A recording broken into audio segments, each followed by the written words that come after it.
Hi,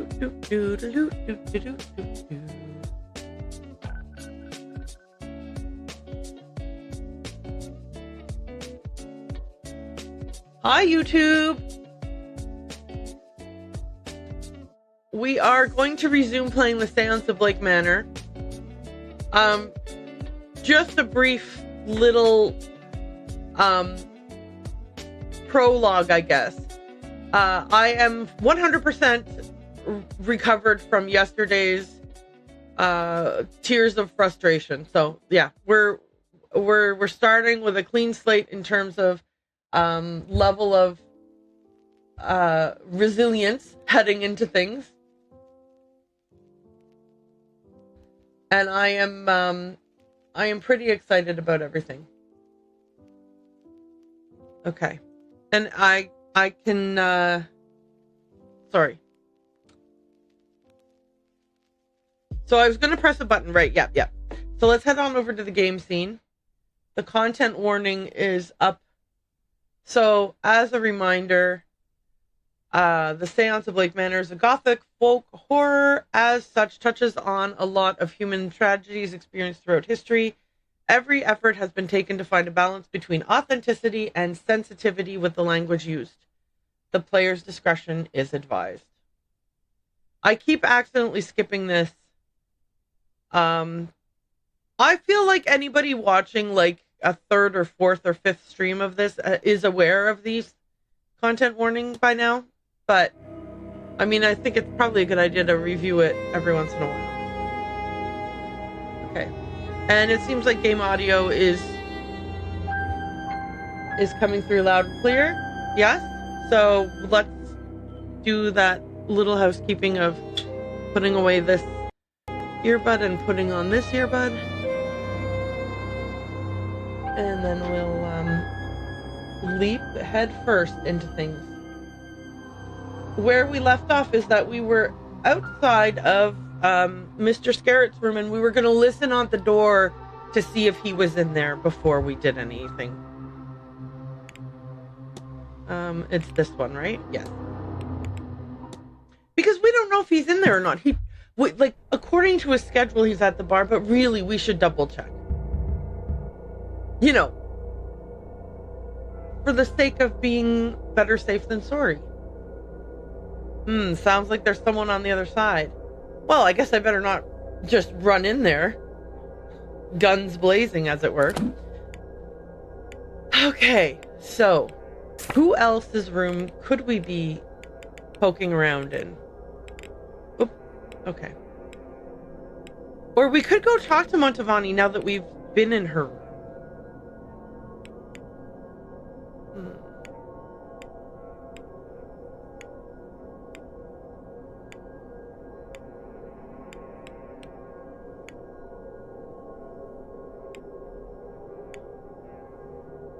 I mean, that gives us... Have we been into Callahan's room yet?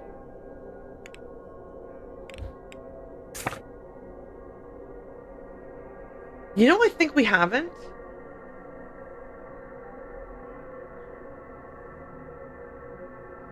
I should be able to know if I kind of... Yeah, I think we were in Father Sinnott's room. And we were in Mantovani's room, and we never went... Okay, since we know that Scarrett is in his room, let's head over to...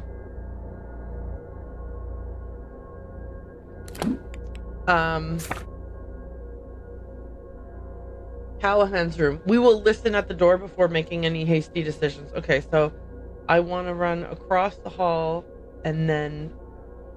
Okay. I think I've got it. So it's this way I want to go. Over here. Through this door. We want to... Oh, God! Jeez, I'm cruel! Father Sinnott! What? But since I have you here... Yes, my child? Okay.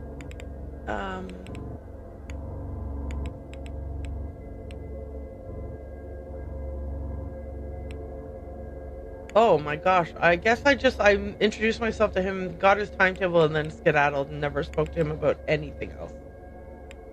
Okay. These two things would give me some more information about her. Just because I, Aaron, in this side of the screen, have a suspicion about what her story is, does not mean that Mr. Ward, over on that side of the screen, has that same suspicion. And I am now realizing that by not asking him, not asking anyone about it, and just kind of being like, yeah, it's because she had a kid. Like, A, that could be completely wrong because I haven't ever done a single thing to confirm my suspicions. And B,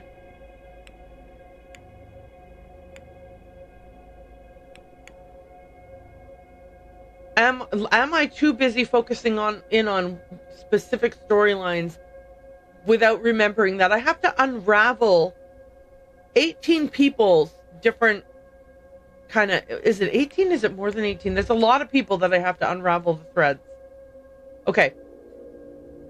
Let me at least ask him the tell me about yourself, tell me about this, tell me about that question if I haven't already. Okay, I did ask him about himself. Seamus Doyle. I mean, you don't know him. You've never met him. Right? Have you met the porter, Mr. Doyle? Of course. He took my bags to my room for me. Well, I guess that's not a lie. I was like, liar, but I mean, no, that was in fact the truth. Okay. Why are you so pale? Are you a vampire? I hope you're well, Father. You look under the weather. Perhaps I spend too much time indoors and underground. What? Dude, you are doing nothing to make me not think you're a vampire. When you reach my age, you will no doubt also carry your years on your face. Fair. Why do you have scars all over your hands? Forgive my prying, Father, but you look as though you've been through the wars. Oh, my scars. Yes, I was a missionary in my youth. Foolish enough to think I could bring enlightenment to the masses through word instead of deed. Anywhere exotic? Many places, Mr. Ward, but do not be so arrogant as to think it's only the darkest parts of the map that need their eyes opened. It's hard to save a soul here in Ireland. It's as hard to save a soul here in Ireland as anywhere else. Further away from the dark does not mean closer to the light. I mean, good point. Your cross, Father, it has an extra element. The circle behind it? What is the meaning, if I might ask? You may. It depicts the everlasting life of the immortal soul and represents my own personal flavor of belief.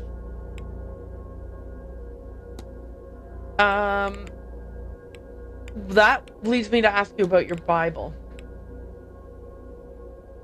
Again, thank God I'm not Nancy Drew, so I'm not going to be like, I was searching your room and I found this. Explain yourself. Mr. Ward is more tactful. Oh, he's holding the Bible in his hand right now. He's both holding the Bible in his hand. This is Schrodinger's Bible because it's always in his hand and in his room at the same time. Oh, wait, no, maybe I did see this as one of my observations of him. This is why I should have asked him about my observations when I saw him the first time instead of like just being like, yeah, let me introduce myself and run off. Because I'm too busy looking for clues about something else. I don't recognize your Bible, Father. What translation is it? It is an uncommon translation I picked up on my travels. What's the focus of your edition? Its focus? For those with the eyes to see, it shows all. I would not think too hard about it. Okay. Yes, okay, so then I found his Gnostic Bible.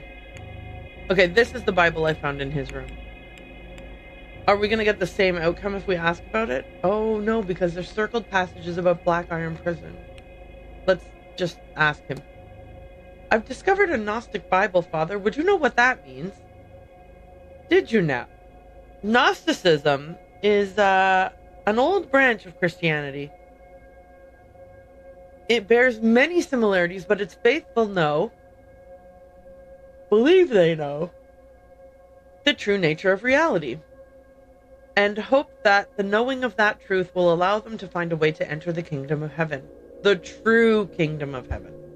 Oh, good. So now we're at the place where we're like different.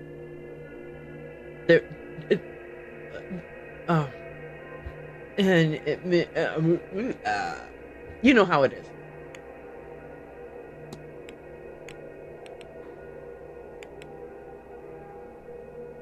The Black Iron Prison.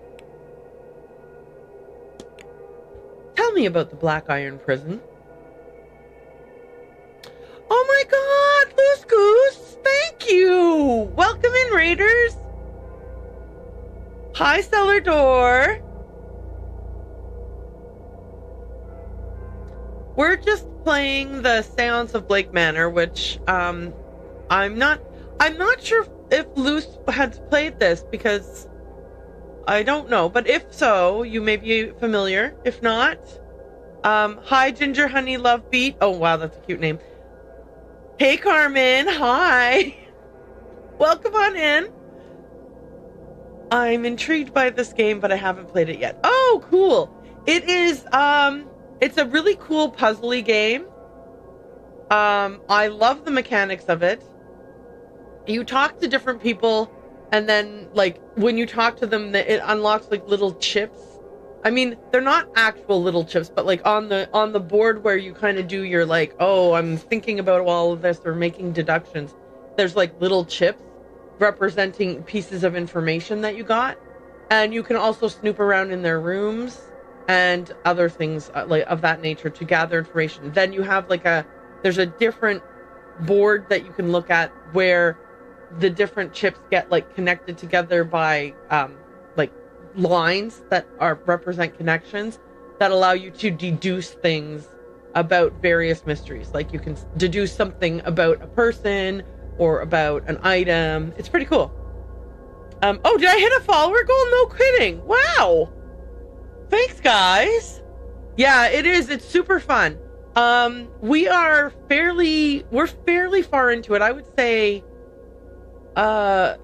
it runs over the course of 2 full days, so we're kind of like heading into the evening of the first day, even though it says day 2, because day 1 is really just from 11 p.m. to midnight, and it's kind of the tutorial level. So we're heading into the end of the second day, and then there's a third day as well and we have, like, there's one big mystery to solve, and then there's several little mysteries to solve. So, like, I don't want to get too into it, because maybe you're gonna just say, hey, cool game, but I have to lurk because I don't want to know any spoilers. And that's totally, I would expect that of anybody who's planning on playing this game, because certainly you wouldn't want to spoil.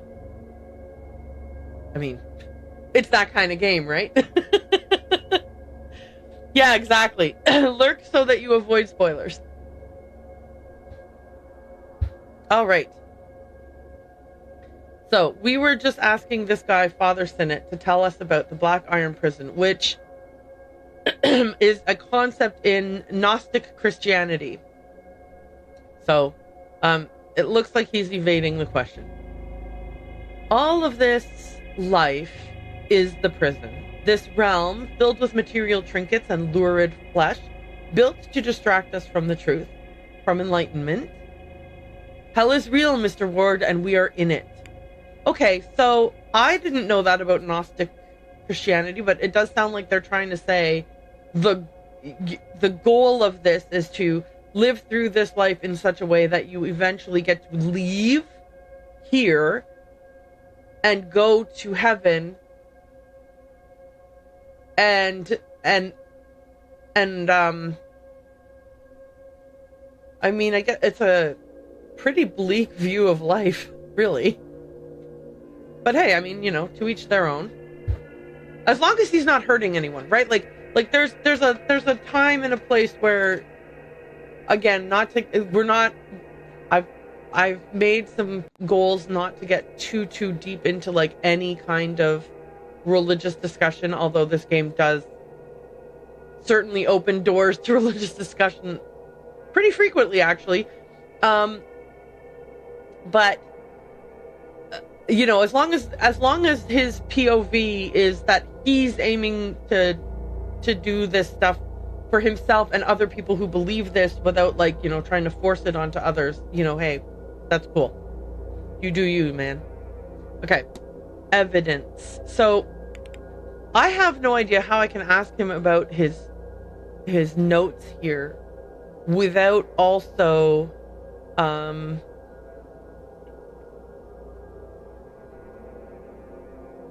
so the thing is that we searched his room earlier, and we're wanting to ask him about his notes. Unlike Nancy Drew, Mr. Ward seems to be pretty good at being like evasive and vague about where this question is coming from. Like, he does not come out and say, I was searching your room and I found this. Explain, right? So he's going to probably ask, like, I'm always interested in how we ask about this. So we found strange symbols in his room, and now we want to discuss it. Yeah, we're just acting like, oh yeah, no, I found these randomly. Father, I found these symbols and was wondering if you knew what they might mean. These are alchemical symbols used in theory to unlock the fundamental nature of the universe. Okay, cool. And now it's kind of like there are some things that I maybe want to ask him, but maybe I don't. And I'm kind of trying to decide which of the things are worth. Every time I ask him a question, it's going to use up a minute. So it's a balancing act between gathering information, potentially hearing something that I've already heard from somewhere else or already deduced, like from the evidence in front of me, and like a minute ticks away on the clock. The badly written note and trying to talk with these two things are connected. This young woman wrote this note, but it's important for her story to find out about it, so I am going to use up 2 more minutes asking about it. Yeah, and we'll do it real quick. I found this note outside your door, Father. Does it mean anything to you? I'm afraid I cannot make out much of it. Hopefully whoever sent it will follow up by more comprehensible means. Oh, but that does tell us that her writing is bad, which is a piece of information that we actually do want to know about her. We want to know that piece of information about everyone here. Miss Murphy seems to be trying to speak with Father Sinnott on some matter. I believe Miss Murphy wished to speak with you? Well, then she should do so. I'm ready to receive her, but I do not think she will ever be ready to come. Yeah, I kind of concur. So previously we did analyze him, and like that gave us all of these little things. Yeah, see, the Bible is... He has 2 versions of the Bible, the one in his hand and the one in his room. So, we already asked him about all these things. I think... Do I want to ask him about anything else? I guess I'd like his take on the Séance, whether he's experienced strange occurrences. So let's see. That'll be 11, 12. If I ask him about this, 13, 14... I don't want to ask about this. I kind of already have a solution for this. 11, 12, 13, 14, 15, 16, 17, 18, and the bridge game is 19. Okay. That's not too bad. Okay, I'm going to ask him about those things. The Grand Séance. If you don't mind my asking, Father, what has you at an event like this one? If I was to tell you, child, you would not, could not believe me. Truths, this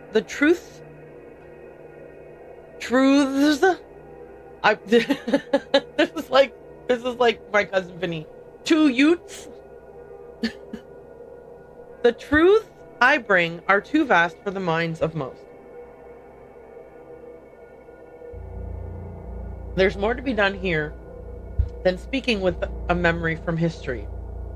Such pointless pursuits stop us from true freedom, true ascension.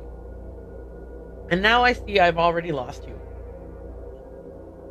Okay, I'm going to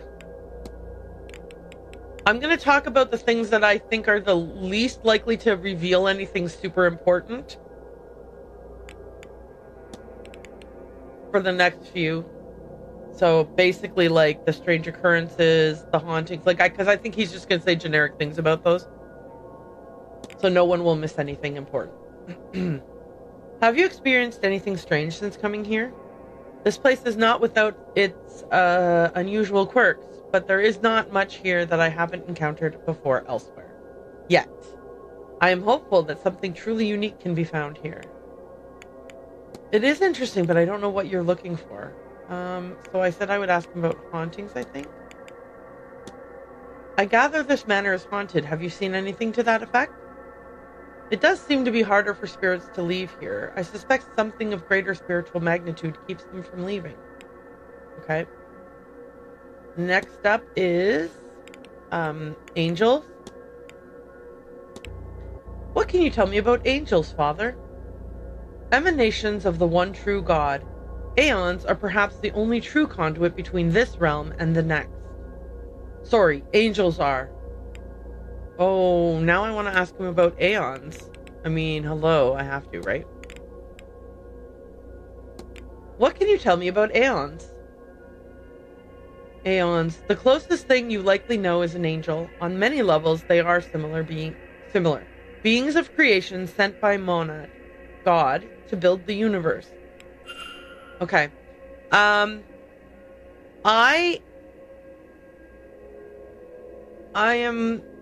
of two minds because I know some people are now watching ads instead of watching gameplay. Mamelard, thank you. Literally, I was just gonna say, I know some people are stuck in ads and they maybe they don't want to miss what comes next, and I was actually had you in mind specifically. So thank you for subscribing. I really, really appreciate it. That was so kind of you. I'm sorry, I keep looking over this way.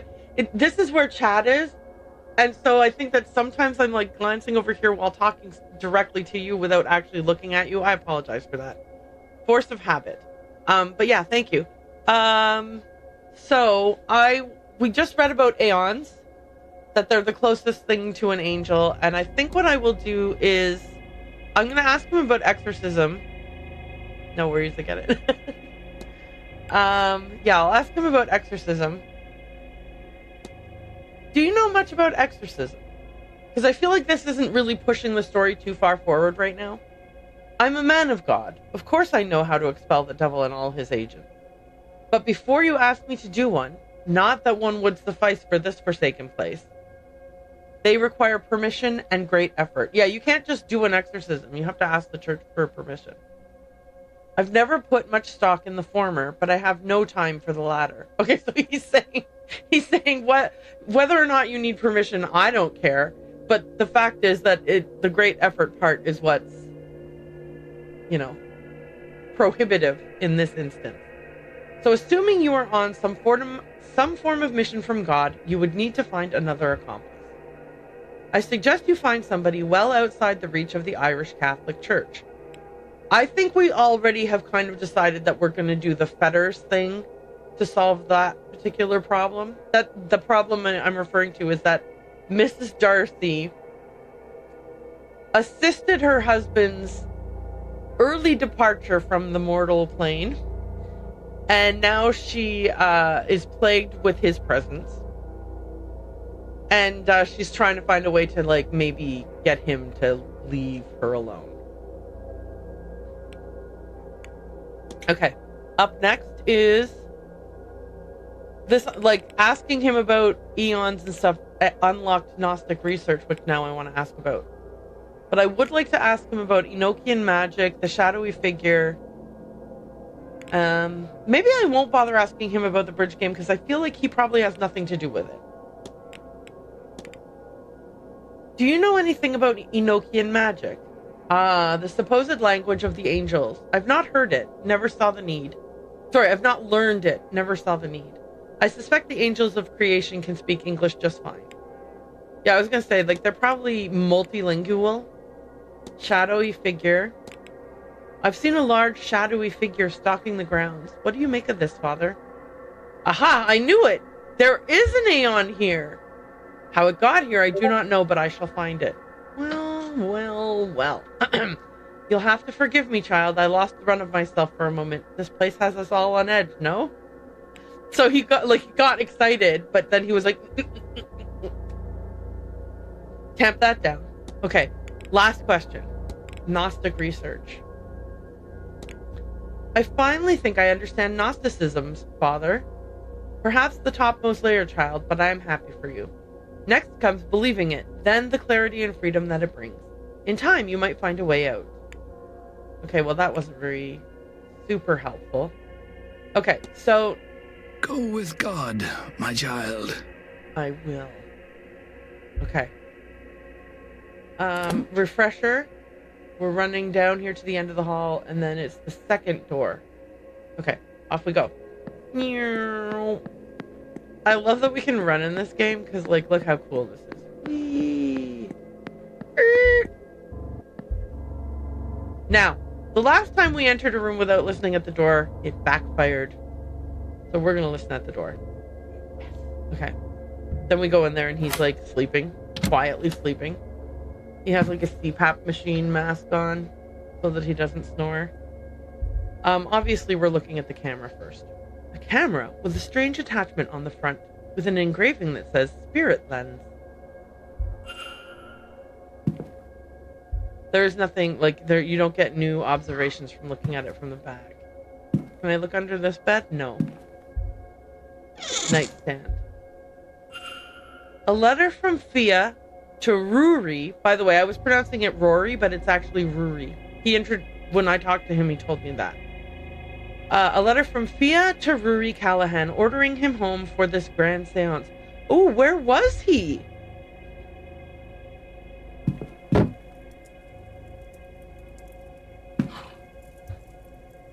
Okay, I got spooked. I thought that I heard a door, like, I thought I heard a noise that wasn't what I heard.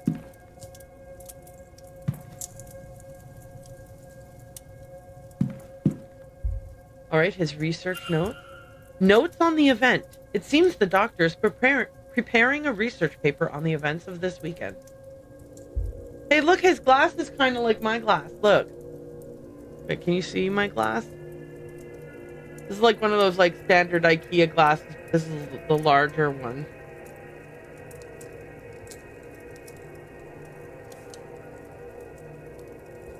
Anyway, you know, it has, like,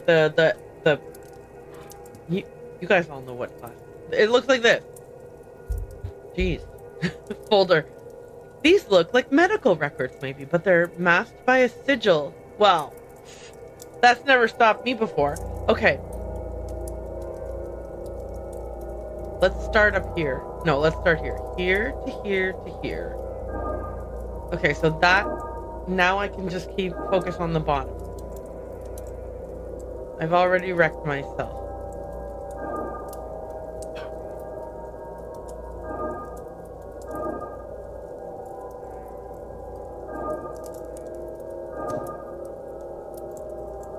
Oh no, I'm gonna get...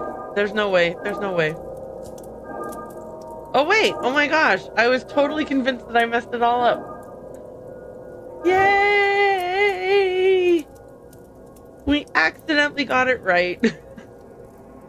By the way, I love that they are using sigils to hide stuff. Like, that is so cool. Dr. Callahan's case files. It contains his notes on Miss Montavani. According to this, she does not have long to live. Irregular heart rhythms, the onset of organ failure, a weakness of the blood. Oh no, that's awful. He's not sure what is causing it, but seems to believe that it wouldn't help her anyway in this late stage. All he can do is minimize her pain in these, her final days. Want a sigil like this for my phone unlock screen. That would be a very cool thing. I mean, I guess you kind of could do it if you use the... Isn't there one of the unlocks where you trace the numbers, not just type them in? You could kind of have that effect.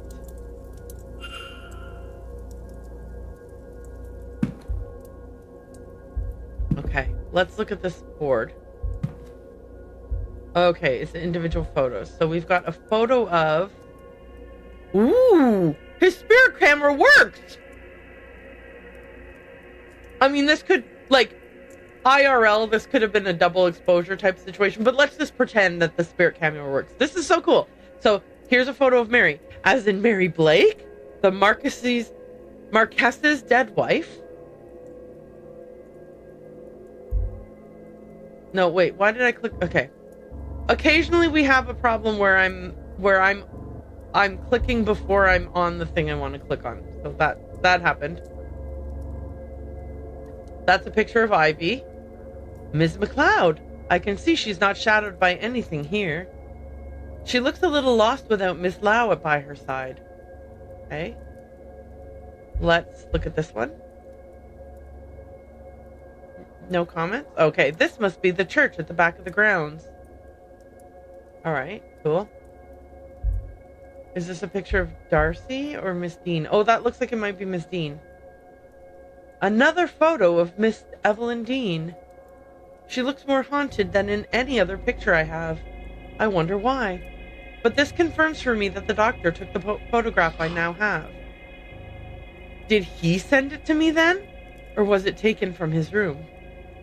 Interesting. Oh, wow. This image of Mr. O'Meara did not come out so well. Yeah, it's almost like he's surrounded by some kind of entity, which is what he himself believes. Okay. Writing materials. A tray used to develop photographs. And then these are going to be the different chemicals, right? Chemicals used in the development of photographs. Okay. What size are your boots? Medium? Medium size. Everybody's boots are medium. I mean, I guess it wouldn't be much of a game if everybody was eliminated by the size of their boots, right? A gramophone record and a note. Note to self. Request gramophone to room so I can attempt to use this music to re-enter the dream and find out what is going on there. Literally what I want to do. This could be useful for my lucid dream experiment. Oh, I just grabbed it then. Okay. Various correspondence on the topic of the occult and its place inside the scientific study. Okay, cool. Let's look in here. Is there a journal? A book. A book of poetry. Okay. I'm realizing now that I might have been supposed to have a book on medical history and another on recent advances in chemistry. I might have supposed to be intuiting by the fact that people do or don't have books in their room. I already looked at that, right? Yes, okay. Like their level of literacy, I might have been supposed to be doing that. Newspaper. A London paper. He's reading an article on staff shortages in the hospitals there. Okay, did I see everything in the room?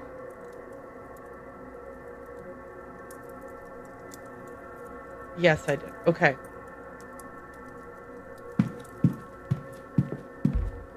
All right. What has this unlocked for us?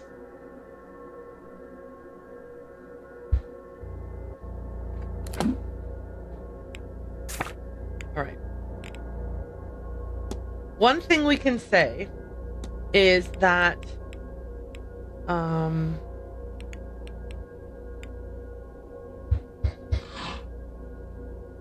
Miss Murphy's does not write, and so she can be like, we can eliminate her because of her lack of writing literacy, if you will.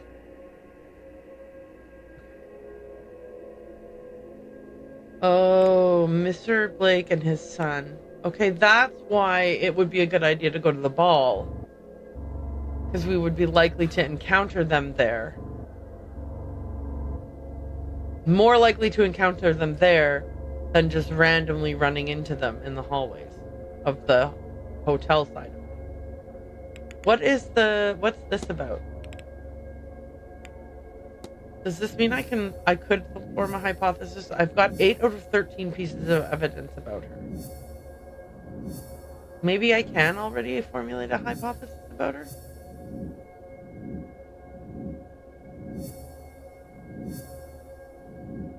There is a suggestion that we should go look in her room, so I might want to do that before anything else. Do I have a key to her room? Yes. Do I know where she is right now? I do not. Could I listen at the door and see if she's in her room and then determine whether or not I could search it? I think I could do that.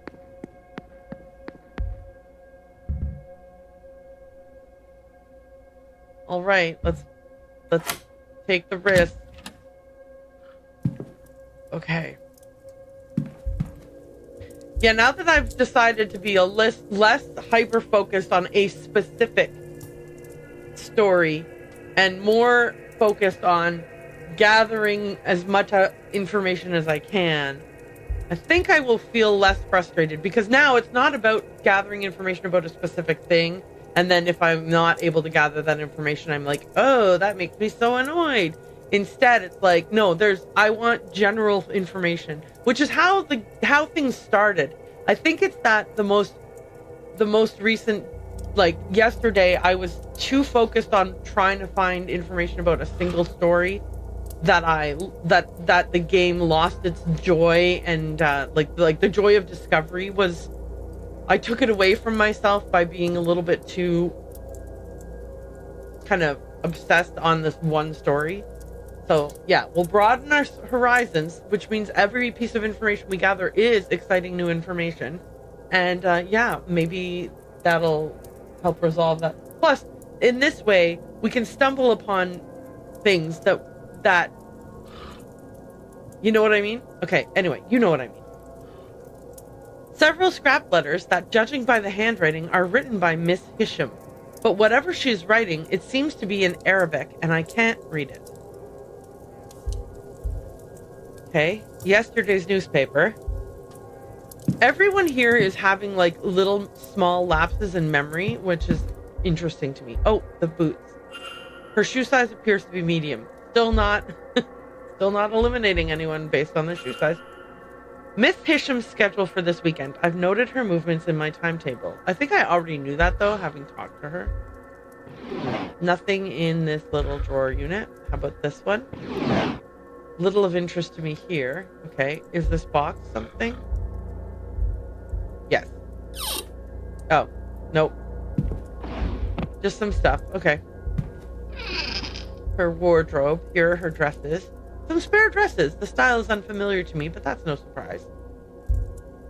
Okay. Let's see what's over here. Map. What's this? She's been mapping the grounds and marking rooms off.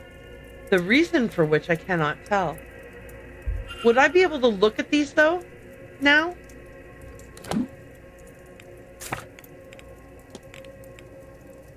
Okay, yeah, no, you can't examine them. It doesn't look like. Okay. Well, we know though, because she's trying to find that vase. Stationery. Sketching materials. Charcoal and drawing paper. Miss Hisham likes to draw them. These are the same materials used to make the vase drawings.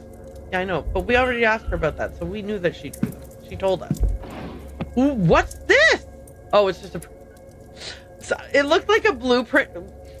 Okay, I'm going to tell you two things. One, the art style of this game reminds me of Blueprint so much that even just seeing something like a little bit blue with like some kind of lines on it, I immediately was like, is this a blueprint? Which is ridiculous. And wouldn't help us at all in this game anyway. What, were we going to find a blueprint and then like that would magically unlock a door? No, we still need keys. Okay, anyway, so that's that. Still, it's from the same publisher. It is? No wonder they remind me of each other so much. How did I not know that? Because I did no due diligence, that's how. Okay. Anyway, it's a prayer mat, which is still cool and awesome, but not in the way I was thinking. Ooh, the Quran. A copy of the Quran. I like that my character has no comment about that. Thank goodness, because it would be really just, I'd be so irritated with him. Stool. I can't see anything of note here. Everyone else had cool things hidden in their stools. Come on. Sorry. Nightstand. Book. This book appears to have been read many times. I want to look under her bed too. I want to look under everyone's beds, but like not everyone has stuff hidden under there. Journal. Thank you. That dream, it keeps pulling my attention away from the vase. Sometimes hours of searching have gone before I realize I've been looking for something else. That symbol, Miss Hisham has seen it too. Did she also dream it? I don't know. Okay, anything else of note in here?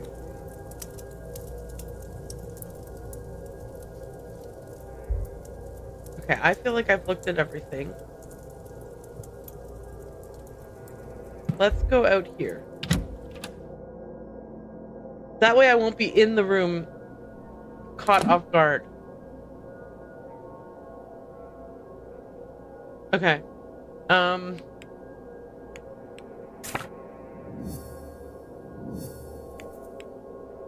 I think I can make a hypothesis. Arwa Hisham's goal is to reclaim the stolen vase, but she is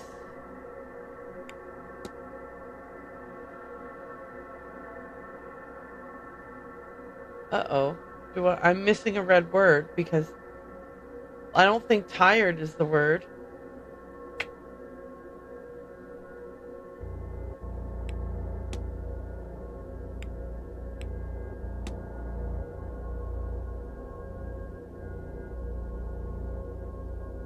Yeah, because I don't think it's going to be obsessed because it is not here. Like, that doesn't make sense.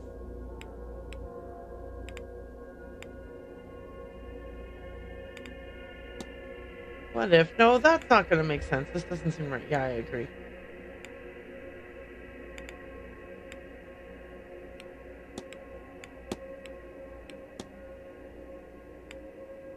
Oh.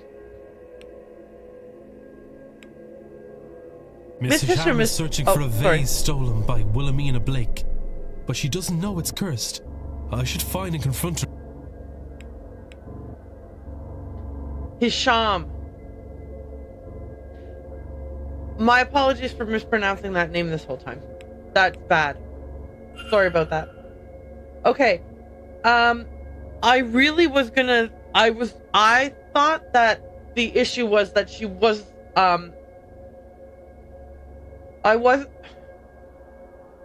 Okay.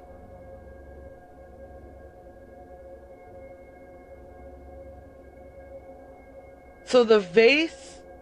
I thought someone else's magic was causing her to be dazed and confused and, you know, like constantly, like, it's true that I'm constantly seeing her in places where she, like, it's like you run into her and she's like, how did I get here? Kind of thing. But yeah, I guess the vase being cursed could also be the reason for that. Is there enough time to look through Fia's room?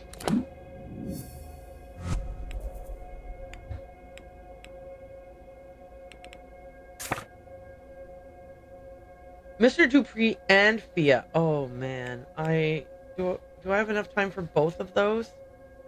Potentially. Let's listen. Okay.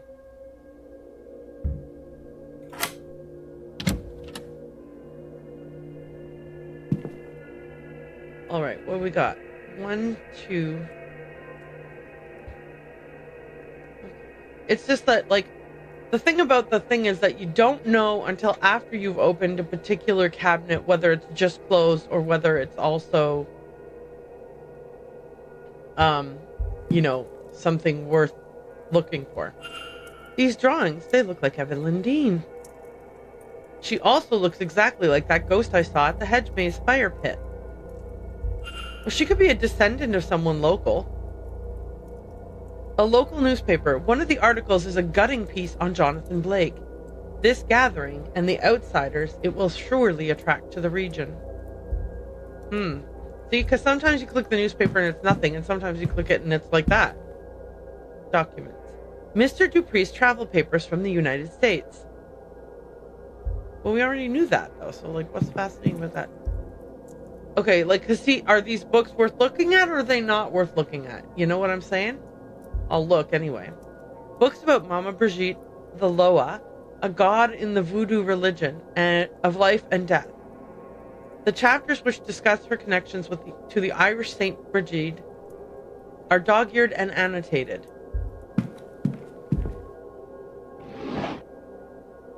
Oh, if you open a cupboard and there's nothing of note in it, you don't get charged. Okay, that's fine. A book on Irish mythology. There's a note inside on the inside cover. To the devil on my shoulder, I hope you enjoyed this book. Thank you for wanting to read it and for seeing me truly, always. Interesting. Your best friend, L. Urn. A new urn filled with ashes. Mr. Dupree must have lost somebody recently. We already knew this. It's Mama Brigitte's ashes. He's here to scatter them for her. Statuette. A beautiful statuette that seems to represent death in some way or another. The words Maman Brigitte are engraved in delicate lettering on her necklace. Cool. A journal. Here's that symbol again. That's the same image from my dream. How is this possible? It's uncanny. Evelyn Dean is the spitting image of my dearly departed friend. I thought her a ghost at first. It cannot be a coincidence us meeting here like this. I am being asked, no, compelled to act upon this message. That cannot be allowed to happen. I'll write of it no more. I cannot dwell, cannot feed the urge. The urge? What is happening to you, Mr. Dupree? Okay, what's the third piece of information? Oh, here it is. Night after night, I see this, but why? Everyone's being there's something going on in this castle that's affecting everyone. Another book. Schedule. Mr. Dupree's schedule for the weekend. I've noted his movements in my timetable. That may have been a waste of a minute because I already knew. Medium-sized shoes. Wait. Oh, I thought I took them. I thought they disappeared. No, they're still right here. Medium-sized shoes. Everybody wears medium-sized shoes. Okay. I already looked back here. Yeah. Did I look in the nightstand? Yes, because I read this. Right? I read this book. Yeah, this is the book that was To the devil on my shoulder. Such and such. L. Did I look in this nightstand? Nothing here to catch my eye. Anything under the bed?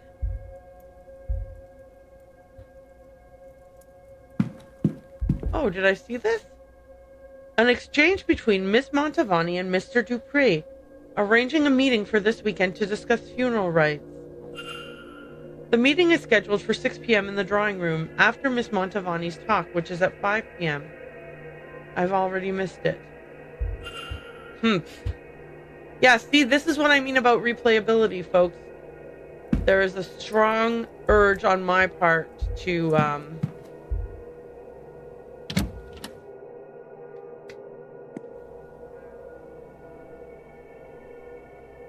replay this game.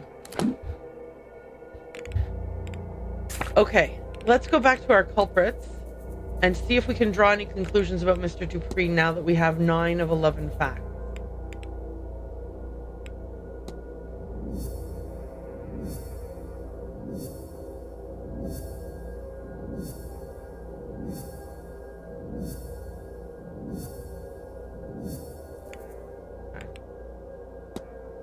I can build a profile on Mr. Dupree by analyzing him, speaking to him or other guests about him, and searching the manor. Okay, I don't have enough information yet. I have to talk to him about some things first. Makes sense. Okay.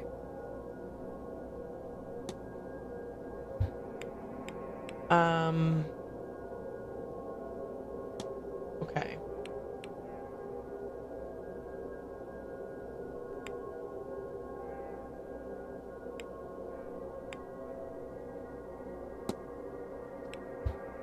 Oh, I have exactly enough time to sneak into her room and look at the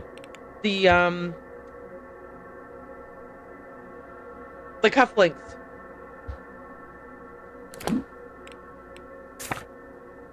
Okay. All right. I've situated myself. I know where to go. Don't get scared if you turn the corner and the priest is there. Creeping in the hallways like a creepy creep. Okay. I think she's in the library, but just in case. Okay. Okay, where were the cufflinks? In this box. A man's single cufflink. It has the initials SC on it. Okay, so hopefully that means I now can ask the guy about it. SC. So she told me.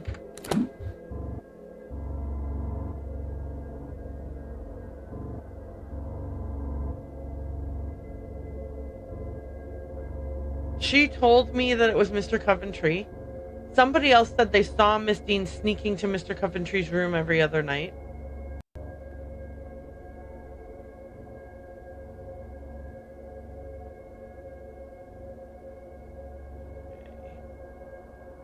Oh, and it didn't cost me anything because I had previously seen it.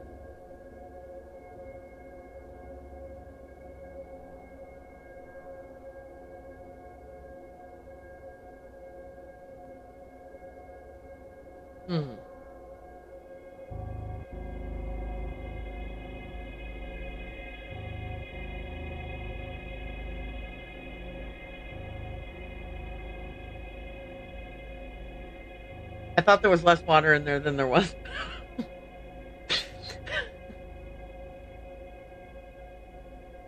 Like, and then there was more than a mouthful of water. So I had to really quickly, like, back up. Okay, let's see. So I have to sneak into the basement tomorrow when they're unloading the delivery, right? Like, that's when I sneak into the basement. Hedge maze. I don't even remember where the fire pit is. A ghost filled it up sneakily. Yes, that is exactly what happened, Mame. A ghost filled it up sneakily. Okay.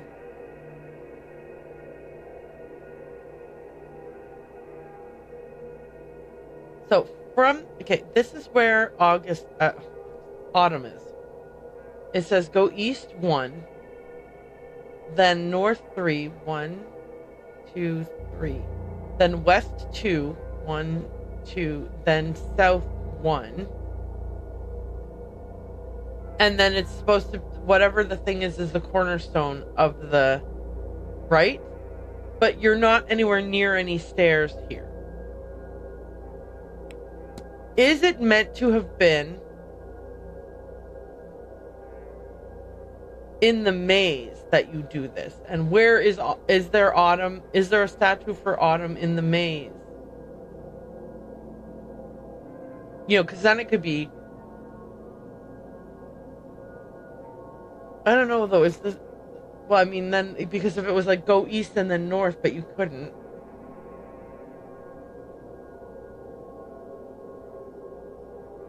Yeah, maybe that doesn't make sense at all, now that I'm thinking about it. Yeah, the maze is not designed that you could go west and then go north a few times. I think this is where the fire pit is. I think this is where the fountain where we saw the cutscene with Miss Dean is. If it's not here, then it's here. In which case the fountain is on this side. This is where Etienne Toussaint is just standing up here. And when you're standing here, you see his head and it's like, ooh.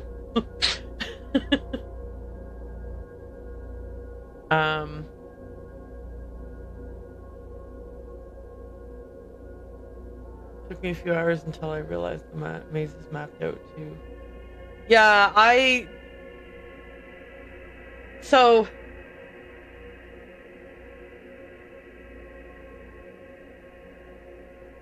I didn't have too much trouble running through the maze and finding different things. It didn't even occur to me at the time that I should pull up the map and sort of mentally place things as I found them.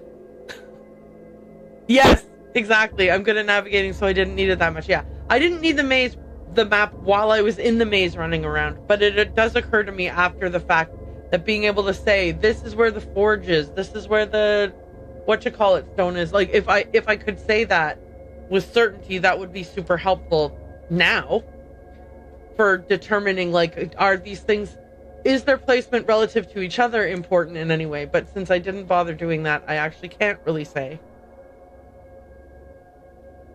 Also, it would have been cool if I could say, here's where I found a slipper, here's where you know what I mean, here's where I found a piece of nightie stuck on the hedge, but I, again, didn't bother. So, that's my own fault. Okay, ground floor. So some people are... Oh, she's in the library, and I probably have enough time to confront her.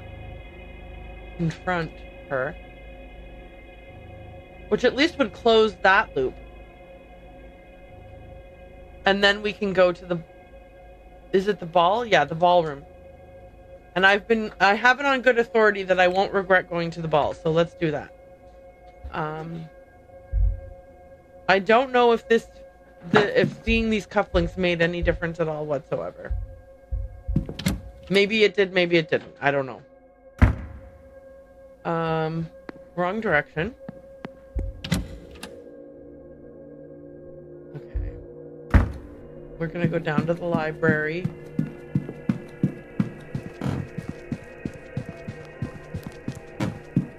Imagine if in real life I ran, imagine if in real life as I was running. Oh, she's back. Bummer that I won't be able to talk to her too much. There you are. Hi, I'm here to confront you, but listen, I'm not just gonna confront you. Mr. Ward, you need to talk to me? I'm gonna confront! I love that it's like they're... It's even in red! Your goal here is to reclaim the stolen vase, but you're obsessed because it is cursed. Cursed? If you're trying to dissuade me, you will need to choose more than the hysteria of... You are serious. I'm afraid so. Oh. The thing hasn't left my mind since I first discovered its existence. Every moment I am awake, even when I am not, I think of that vase. If I'm very still, I feel it pulling me away from myself. Yeah, I'm not here to say we want to keep the vase, so it's cursed. Don't go near it. This is me saying, man, okay. I feel like that button should be labeled confront/warn, because sometimes you're not here to confront the person, you're just here to warn them about something. And always, always, I hear a song in the back of my head I have never heard before. I wrote it down, though I do not know what for. Here, do you see? I am not myself. And yet it seems so important. Not just obsession, then. I will not be subject to such a thing. Will you help me? Will you find and destroy it? Normally, I would not condone the destruction of something so ancient. But such a thing should never have survived this long. And take the music too, in case it helps you. If you find the artifact, Mr. Ward, you must break it. Leave nothing but powder and dust. Cool. Find where to play the melody. Is it going to be on an instrument of some sort? Okay, so she has given me a task. So that was the thing, was that she's given me a task to find this thing. And I had a task from Ivy to find something and destroy it, or give it back to her, whatever it is. But because I had that task from Ivy, I then became like really obsessively focused on trying to do that instead of just kind of saying, okay, yeah, you know, through the course of my investigation of everything else, I will, you know, that'll happen. And so that's why yesterday was like, I allowed myself to become too single-minded in my pursuit. Like Miss Hisham, I was obsessed with finding something. Okay. And it turns out that we didn't use any time talking to her about that, which means we can talk to Miss Quinn about 3 things, which is better than 0 things. If she will talk to us. Hello, Mr. Ward. How's... Huh. I didn't click anything there. She just stopped talking. How's the day treating you? Discuss evidence. Okay. Oof. Shall I ask her about the curse? I guess I'll ask about her timetable. What's this weekend looking like for you, Miss Quinn? Truthfully, I think anyone would have a hard time getting me out of the library this weekend, Mr. Ward. Otherwise, I've missed Montavani's talk at 5 and dinner at 7. As for tomorrow, I wish I could spend another day in the library again, but I cannot. I suppose some variety would be good for me. I'll be in church for the service at noon, and after some time in the graveyard, I have lunch at 1. I'm also seeing Dr. Callahan's talk at 3. I've yet to decide what I'll do between it and attending the silent dinner at 8. Which then brings us to the séance at 9 p.m. I'm eager to see Miss Montavani work. She's also pressed for time. Yeah, she sure is. Okay. I guess it's important to I'll just ask her about her scars and the curse for now, and hopefully I can run into her tomorrow. Forgive me, miss, but can I ask, how did you end up with the injuries you sustained? Is it enough to say I have terrible luck? But there's some luck, I suppose, in the fact that I've only been scarred. It hasn't yet killed me. Oh, it hasn't killed me yet. Well, same deal. You talk like there's something after you. It does look that way, Mr. Ward. And then that leads nicely into the curse. Excuse me. I hear tell your family is supposedly cursed. My ancestors, at least, a crucial few of them, were awful people. People who valued wealth over others' lives.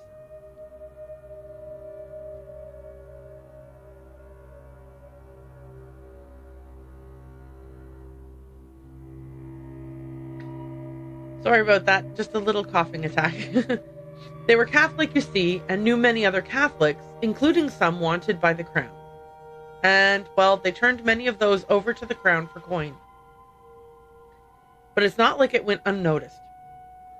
So they were cursed for it, cursed with terrible and early fates, along with, in general, grave misfortune. And as it turns out, the curse followed the bloodline, so less than 100 years removed, I am one of the only 3 remaining Quinns. I've lost my parents, my aunts and uncles, my cousins, and my siblings, bar 2, thank God. I've dedicated myself to learning how to break this curse and save us. I've become a damned master of my craft. But still, it remains. I think this is like, depending on your inflection, right? Because she doesn't mean, damn, I'm a master of my craft. She means she's damned or cursed master of her craft. And still it remains. What stupid, meaningless deaths. All for some coin and comfort. Okay, so obviously I can't talk to her again. It'll tell me that it's too close to the next hour. I'll leave you be. Farewell. Okay. Dong. Okay, I do feel like this time, instead of feeling like, oh gosh, the hour went by too fast, I didn't do anything, I feel a lot more like, okay, you know what, we got some things accomplished, we were able to close a couple of loops, like closing one of those, closing the loops does lead to another kind of mission, but that's okay, you know, stop stressing out. Anyway, we definitely want to go to the ballroom. So let's head over there. I should return to my room and freshen up for the ball. I can pick my investigations up again once it's over. Okay, perfect. So the game is doing that. Okay, I'm ready. Well, how do I look? Fine, I guess. You clean up well, Declan. Alright, let's head down to the ball. I'm starting to see why I was offered so much money to come here. There's something very wrong with Blake Manor, and it seems Miss Dean's disappearance is only a small part of it. Do I continue? So much of what I've seen today is far beyond what I've ever thought possible. Every minute I spend here among this devilry, I risk losing my grip on reality. If I haven't lost it already. I could just leave. After all, I've been paid a deposit that will keep me ticking over until the end of next year at least. I could just leave and save myself. And damn Miss Dean and this cadre of magicians to whatever hell they brought upon themselves. No. I need to see this through. Is this earbud even on? I'm just resetting my earbuds real quick because I feel like this one wasn't even on.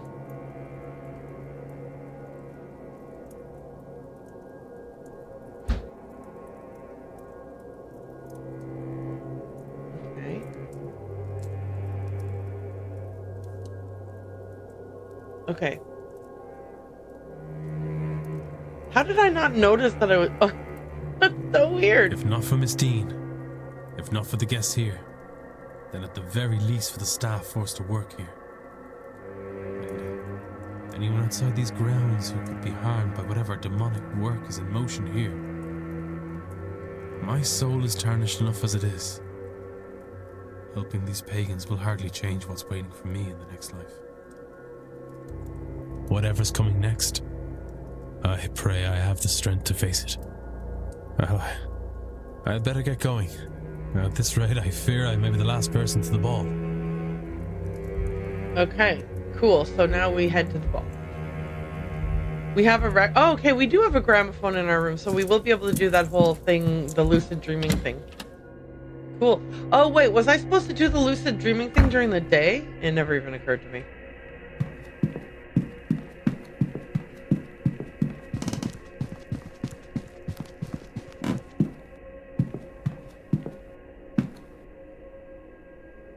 Ah, Mr. Ward, our final attendee.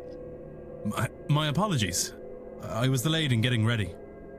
Of course, sir. There is no need to excuse your time to us. This is, however, a masked ball, sir. If you have not brought your own, we can provide one. Please, I seem to be underdressed. You've no idea, sir. Sorry, Mr. Varley, sir. Not my place. Anyways, here's your mask, sir, and some champagne for the toast. You may go on through, sir. I'm sure the others are eager for your arrival. My thanks. Okay. So here I'm gonna put on a mask, and I'm assuming I also have put on a robe of some sort. Gentlemen, ladies, let me once again welcome you to Blake Manor. I am honored to have you at this event. It is one's duty to the household and family to look forward to the future, to make decisions that strengthen the land and line. But It is also important to take some time and look backwards, not through storytelling or nostalgia, but through the literal visitation of my forebears. None of which would be possible, of course, without the talents of the renowned Carmela Mantovani. Thank you, Marquis Blake.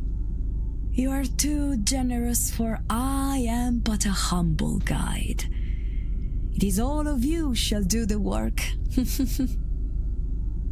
Tomorrow night, when the veil is thinnest, our collective psychic forces will pierce through. Finally, we will speak directly with one of the dead. Absolutely, definitively beyond question. No medium, no spirit boards, no automatic writing. A spirit, here, talking to us itself, in its own voice. Finally, conclusive proof on the end of life. Their transition into a state of unlife. What they know of any forms of afterlife, and where the known ghost spirits go. I can understand her wanting this information at this time, given that she is end of life. She has some sort of illness that is in its end stages. But that is for tomorrow, see? Tonight, we celebrate. Perhaps preemptively. But after the event tomorrow, we will be trained, shaken, and, no doubt, changed by the revelations learned.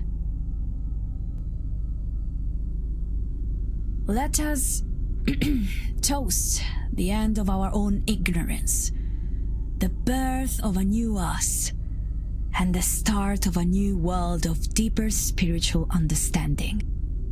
Come, friends, let us raise our glasses. To Miss Mantovani, and to knowledge. Here, here.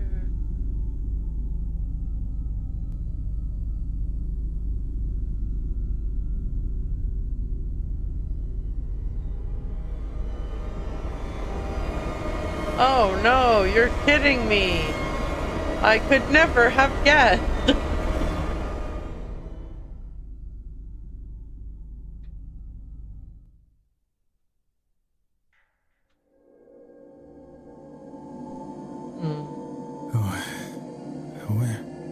Where am I? In a dream world? What was in that drink? Have I been drugged? What the hell is happening here? Shh, Declan. They're listening. I can't let on that Hey, I know her. Hey, I know you. Okay, so this is seemingly is this the lady at the fire pit in the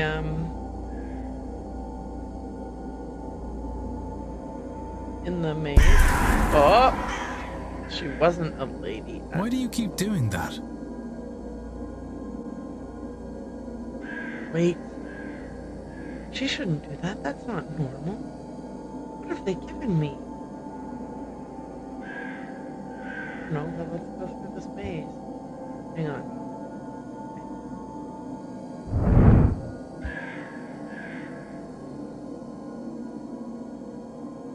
Let's go this way.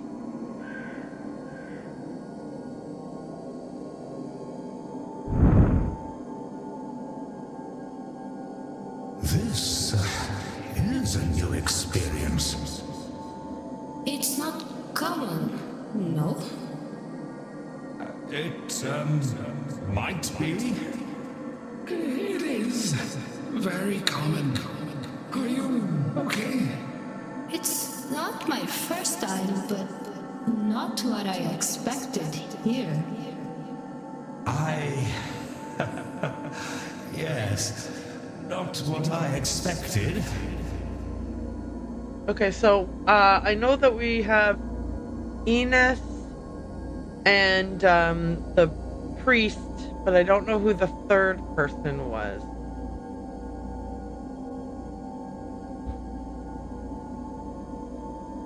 Oh, okay, I can't go past. Do I engage with them in any way? No.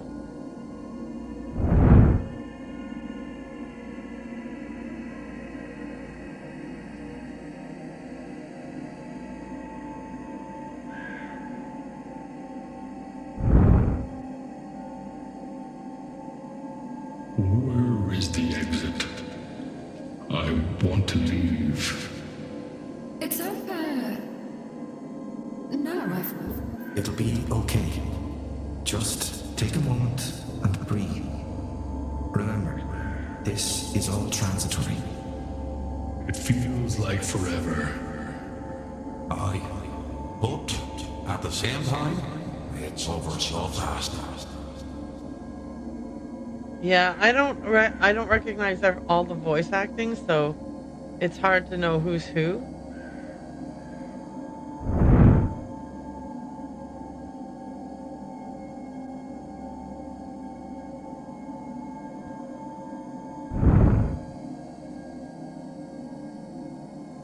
Me? I'm lucky it's not a crime in France. This person's face is alarming. It is looked down on, me. I can love white church. I'm sorry, sir, but this is a private conversation. Forgive me. Okay, so this must be Etienne, Ivy, and Victoria.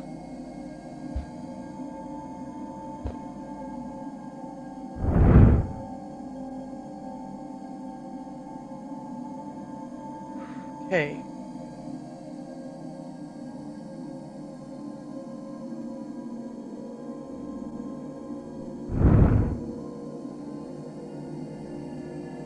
Leave me alone. Not you. Mrs. Darcy. There's a lot happening here. My dead husband won't stop goading me. If I had known, perhaps I'd never have positioned him. So, it was a horsing incident. I don't wish to speak on it anymore. It's very upsetting to me. Mrs. Darcy, we already know you poisoned your husband. You confessed to us. You asked us for help getting rid of his spirit that's haunting you. Okay.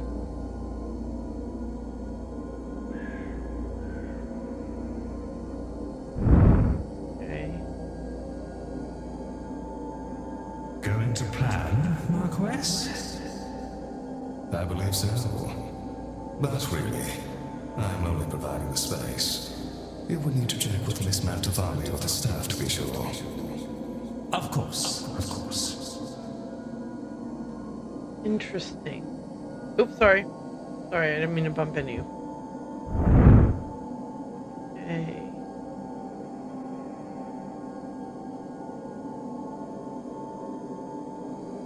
Okay. Darcy. Ines. No, I've not had much luck yet. Who are you talking to? I think The spirit. Personal matters. I think I'm going to throw up. Here, take this. I think it's a vase or Oh. a hat. It does not matter. Yeah, I think that's Ines Barbosa, Mrs. Darcy, but I don't know who the dude is.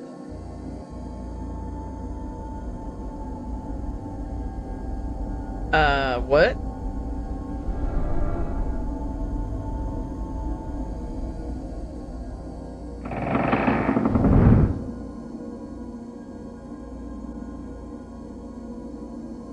Okay, so I chose a path and I witnessed whatever conversations I did, and that means that I may have missed out on other conversations just based on which path I chose.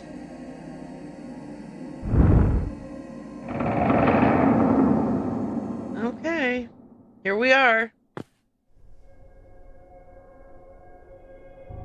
No, I need to stop. Can't let them get away. Okay, I need to stop them. Okay.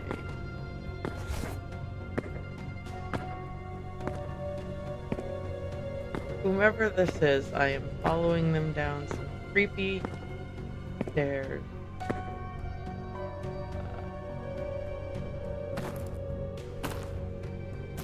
Can I run? Oh, I can run. The door has slammed shut behind me. Oh no! Oh no!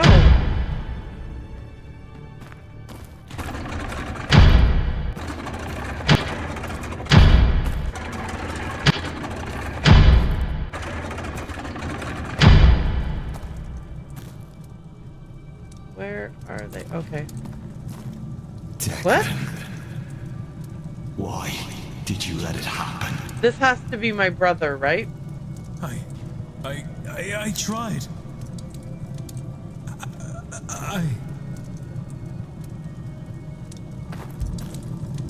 Is that the... Okay, wait. If I go here, do I... It burns! Please, put it out! How? You're dead. Okay.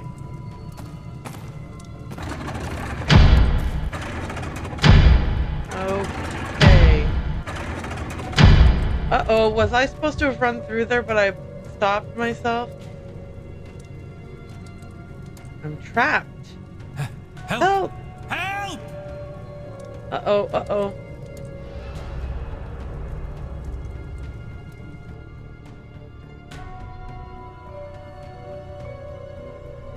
Okay, I was supposed to chase after them. You died on the grounds of Blake Manor. As a result, your actions, 2 people in the manor survived, but there were... a lot of people didn't, and there were 22 hours until the seance. Okay, I wasn't sure if I was supposed to chase after, and I didn't know what to do because of that, because of various things, but I will take advantage of this because I need to use the washroom, so I will be right back.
Okay, listen. Listen. While I was upstairs going to the bathroom, when I came out, I saw this. God, is he cute or what? He just came in from a walk in his little parka. Oh my God. Anyway, I wanted to share that with you. I'm gonna bring him back upstairs, but I'll be right back. cute. You're so cute.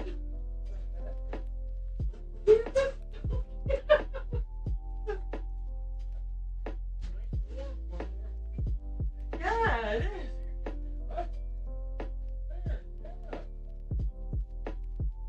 Okay. That was, he's fucking adorable. We share a house with my in-laws. That's my father-in-law's little dog. And we live in a cold climate, so he has a little coat that he wears when he goes outside, and this is his new coat for this winter. Oh my god, was that ever cute. Alright, anyway, let's get back into the game. Alright, so we've learned that you have to act. This is a running, like, you have to chase them. So I assume this, yeah, we resume at the chase. Thank goodness. Okay, let's go. I will be holding down shift. I need to, okay, right, yeah.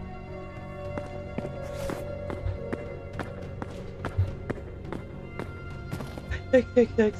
Sorry. Okay, no, calm down, it's fine. You're not gonna immediately die.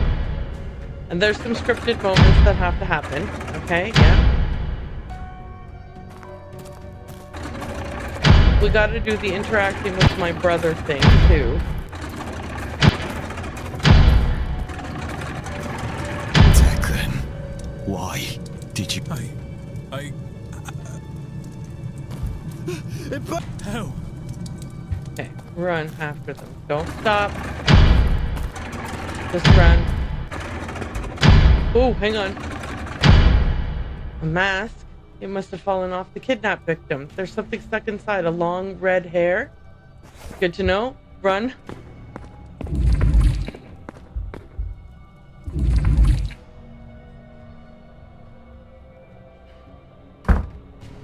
Okay. I can't let them get away.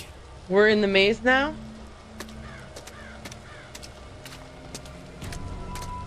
Oh no, oh no. Okay, phew. Okay.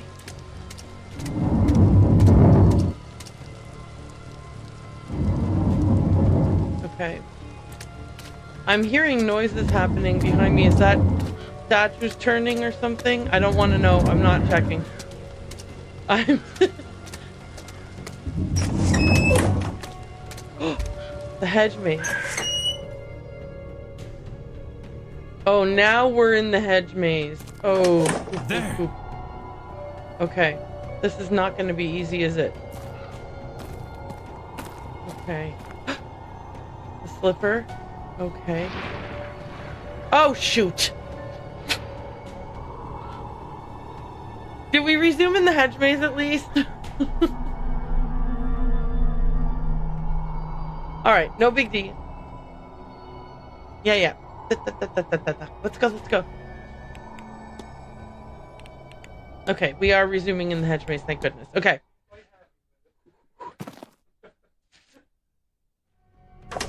There. Okay. Don't get distracted by all of the things that you can see, Aaron, because that's... Oh, jeez. Okay. The maze is also closing in on me. Okay, calm down, Aaron. It's just a game. You get to retry it every time you make a mistake. It's no big deal. Ooh. Oh, okay, so we just passed by where the guy is with the thingy. Where did they... What on earth? The entity! It towered over the kidnapper. Twice their size at least. Okay. He's sending me through the portal? What is that? It is pointing at the Oh, portal. sorry, I forgot. As if it wants me to go there, or wants to go itself, but cannot. Okay. I clicked the thing, sorry about that. So do I go to the portal? Oh, no. Okay. Okay. And now I'm in bed.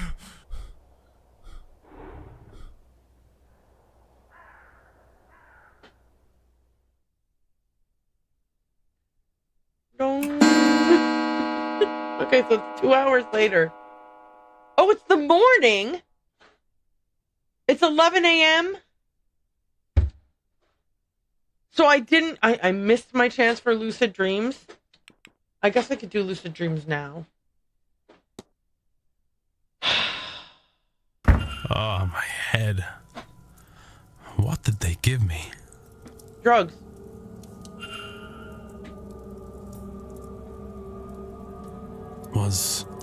Was any of last night real? It was clear I wasn't the only one who took something. Nor was I the only one caught by surprise. But it did seem to be part of the celebration.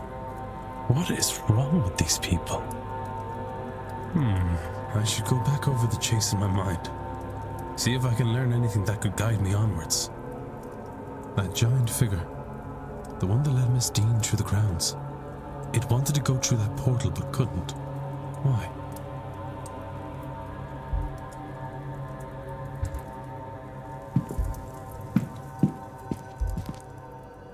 Oh boy. Oh, a note. What's this?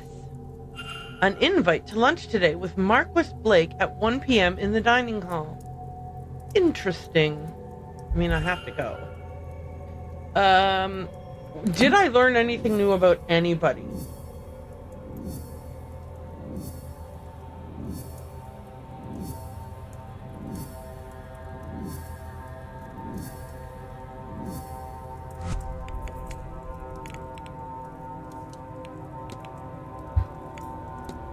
I chased into the catacombs. Oh, wait. I descended into the catacombs as I chased a kidnapper through the ballrooms.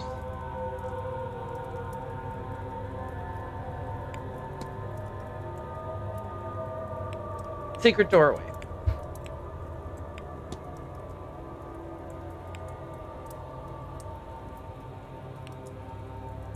The culprit took advantage of everyone's inebriated state last night to kidnap one of the other guests. They used knowledge of a secret door and secret passages under the manor to get their victim out of the ballroom. I lost them in the maze, not far from where Miss Dean's trail went cold, where I found the petals and the sigil. Can all of this teach me anything useful? They are very lucky they got everyone high. They have knowledge of the grounds. They weren't guests and snuck in through that doorway. They had knowledge of the grounds. The only way they could have known about the door in the catacombs is if they knew the grounds. Either from working here, knowing the place in some other capacity, or having access to plans. This is true. I have picked up another fact about the culprit. I wonder if there's anyone I could eliminate as a result. And if not, what investigating can I do to allow me to learn some useful facts about the suspects? Okay. Okay, I need to search the basement, that's for sure. I have now realized that by waking up like late at 11, you know? Okay, hang on.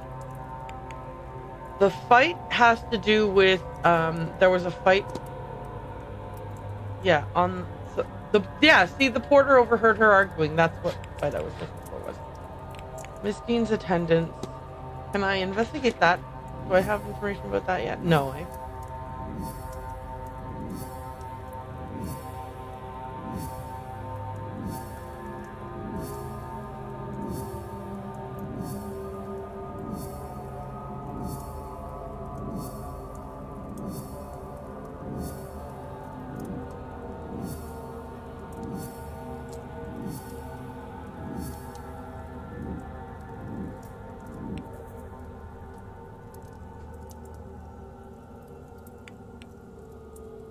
Why is the vent the thing that's highlighted?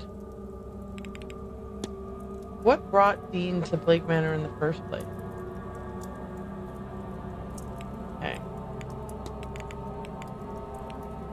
The basement. We haven't been there yet. There are now 2 confirmed missing people and proof of secret tunnels underground. What other secrets are hiding underneath the manor? The dream. What are these strange dreams that both Miss Dean and myself have experienced? Are we the only ones to experience them?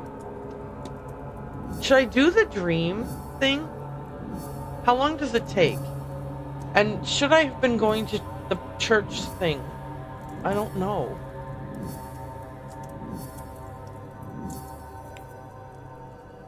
I think I'm gonna go ahead and try this.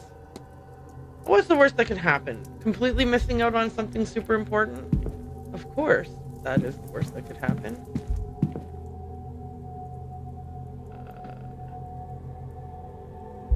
How do I... If I wanted to do that even, how would I do it?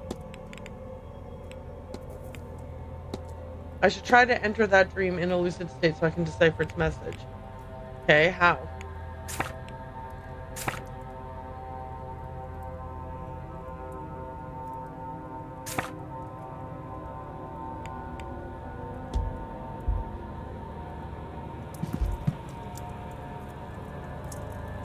Maybe if I sleep, I can revisit the dream. Oh, okay, cool. Sleep? But, like, I didn't put the record on or do any of the things I was meant to do. Trying to return... Yeah, but... Are you kidding me?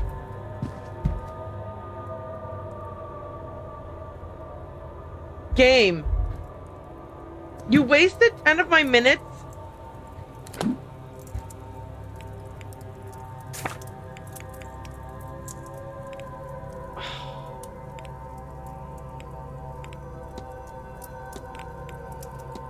Don't tell me I can only do this if I've already discussed it with Mr. Blake first or whoever this is going to be. Like, that is so stupid.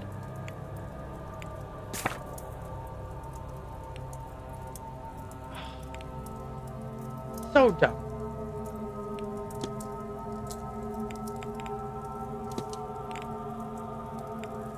No, seriously, we have all of we read about it, someone told us about it, blah, blah, blah, blah, blah. We have the record. Why would you not? Oh, jeez, game. And you should have said, I'm just going to have a nap. Like, don't waste 10 of my minutes like that. That's so cheap. That's really cheap of you, game. Okay, look. Under normal circumstances, I'm like, look, this mistake is my fault. This mistake is my fault. I don't feel like that's like, they need to make it more clear to you that you don't have what you need to do the lucid dreaming, and not just be like, should I try sleeping? That was a low blow.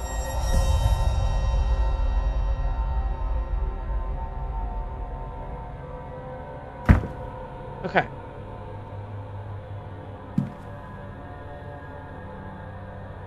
Have you seen Dara?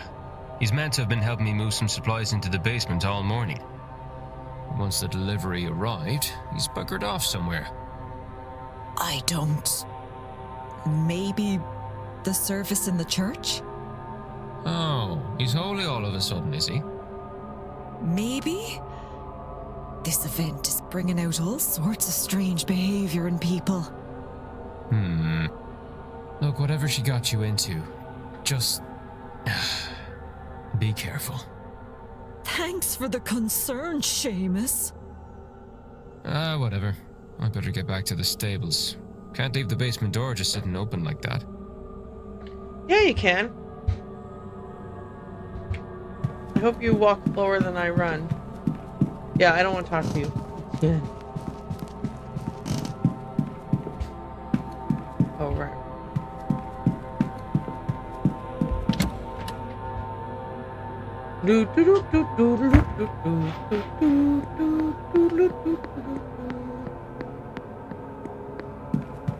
All I want to know is if I can get into the basement.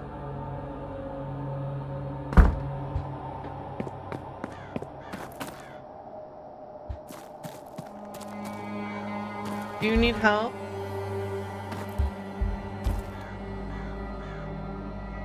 What's taking him so long? Oh, sorry, sir. Can I... Oh, Christ. Okay. Sorry for that.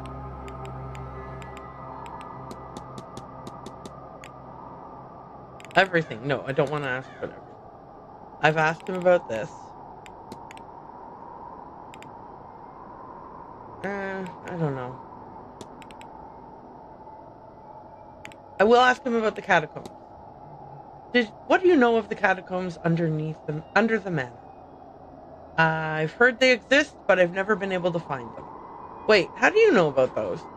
Wait, how did I know about them? His memory has been tampered with.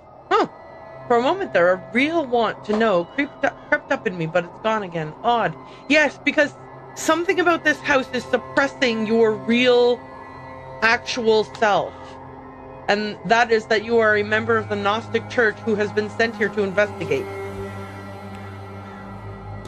Okay. Do you think I could, like, nudge his memory? Let me see if I can ask him who was wearing that mask. I wouldn't have expected the manor to put on a party such as that ball. They act so high and mighty, these people, but there's not much difference between them and us. They just like to pretend there is, that's all. Was it good? Yes or no? I'm gonna say yes. It was a new experience, if nothing else. Okay, good. So that is sort of the bend I was aiming for. Lucky sod. Whatever was added to the wine seemed to kick things off for you, at least. Okay. Hang on. He wasn't at the bridge game.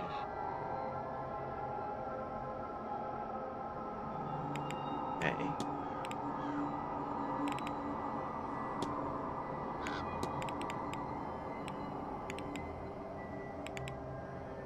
So was Thea being kidnapped?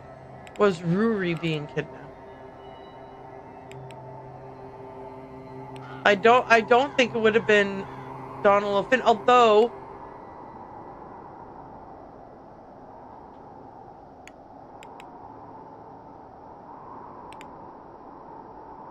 maybe.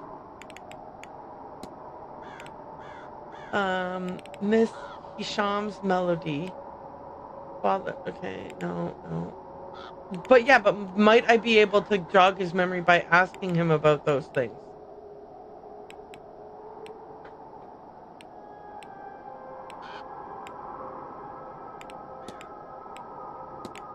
Have you ever heard of an Aeon? That's like an angel, right? Is that right? How do I know that? I don't think I've ever heard that term before. I can't find it, Father. This place that's protecting... Oh! Oh my gosh!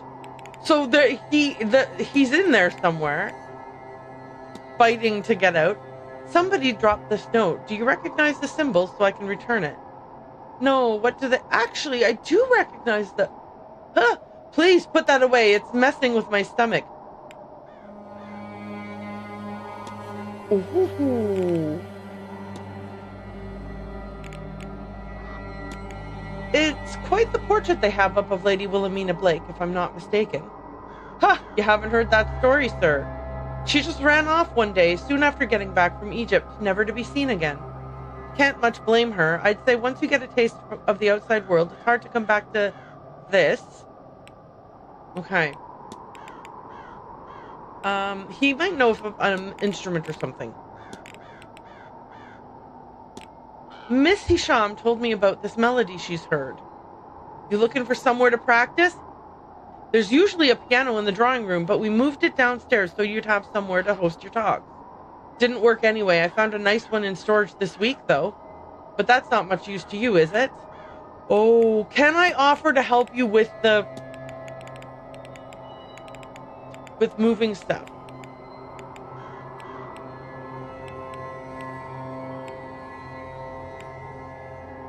I'm going to ask him about Saoirse and Derek. How do you find working with Miss Murphy? Oh, don't let her fool you. She's a right pain, always getting herself into trouble, always hanging about with the wrong sorts.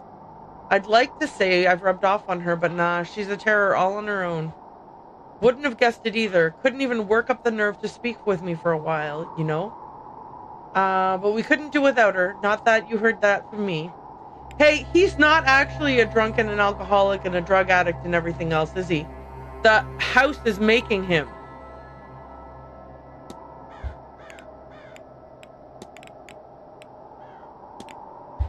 Do you get along with Mr. Hunter? I'm just doing a job, sir. Not much to be said for getting along with people.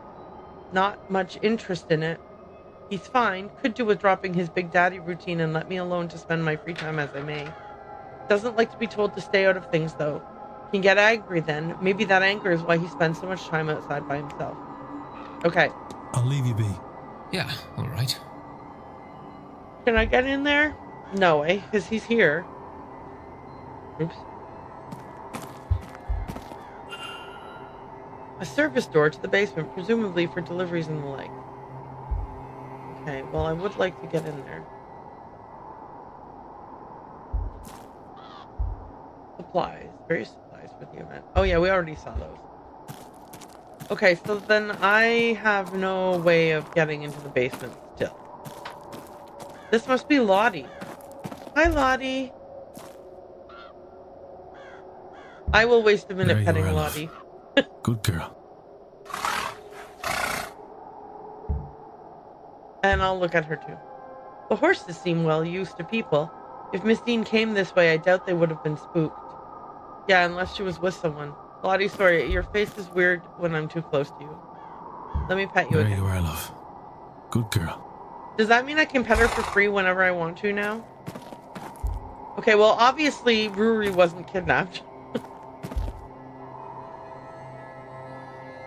Mr. Ward, what can I do for you? Have you seen your aunt today? What can you tell me about Miss Callahan? Thea is my aunt on my father's side, and she's been teaching me in the old ways almost as long as I can remember. I wasn't the only one of her nieces and nephews she gave instruction to, of course, but I was the best at it and had the determination to follow it. I've been warding thresholds, scrying in wells, and charming work tools since I could read and write. I have been her apprentice nearly all my life. She's a very talented woman with a rightful place of honor in the community. They're Bendroy. I don't know how to pronounce that. Stubborn as a mule and occasionally hot-headed to be sure, but we can't be all virtue, I suppose. Okay, that's cool. What's a Bendroy? You're Fia's apprentice. I am. I'm trained to handle all of her duties. Of course, I lack her experience, but I have my medical training and new techniques to give me an edge. When you take over, will you still be a Bendroy? I don't know what it is. Of course not, Mr. Ward. I would just be the droid. Oh, is Ben mean woman? Okay. I'm gonna ask him about the record.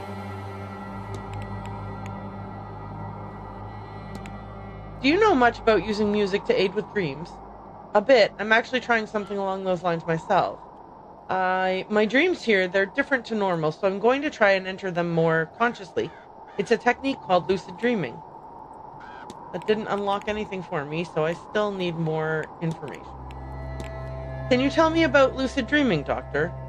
Funny you should say. I have a plan to try it here. I thought maybe it would help me understand these strange dreams. I have a record in my room that I borrowed from the drawing room towards that end, but I keep forgetting to ask the staff to bring a gramophone up to my room. They had a second suitable record there, I noticed, should you wish to try it yourself. Oh, and you should use an anchor, something to focus on to ensure your dream is what you want it to be. A picture of a person if you want to summon your mental image of them into the dream, or a scent, or, well, there are any number of things you could use. Even a book on a topic could work. Maybe Miss Dean's journal would work. That's what started me on this course after all. I have already had this thought. Okay. What else can I ask him about?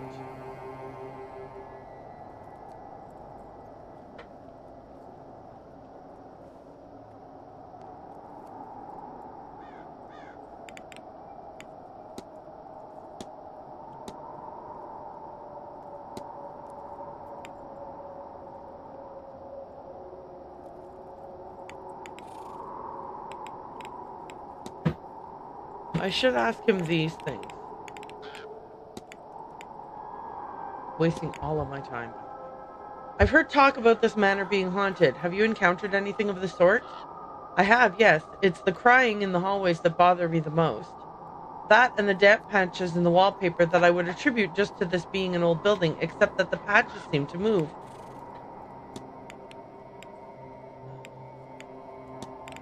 Tuatha De Danann. What do you know of the Tuatha De Danann? Literally, it means the folk of the goddess Danu. They are the race that preceded humanity in Ireland. While we know where they are now, or where they ended up as such, where they came from originally is unknown. They're somewhat analogous to gods, though that is more dependent on the specific character rather than their race.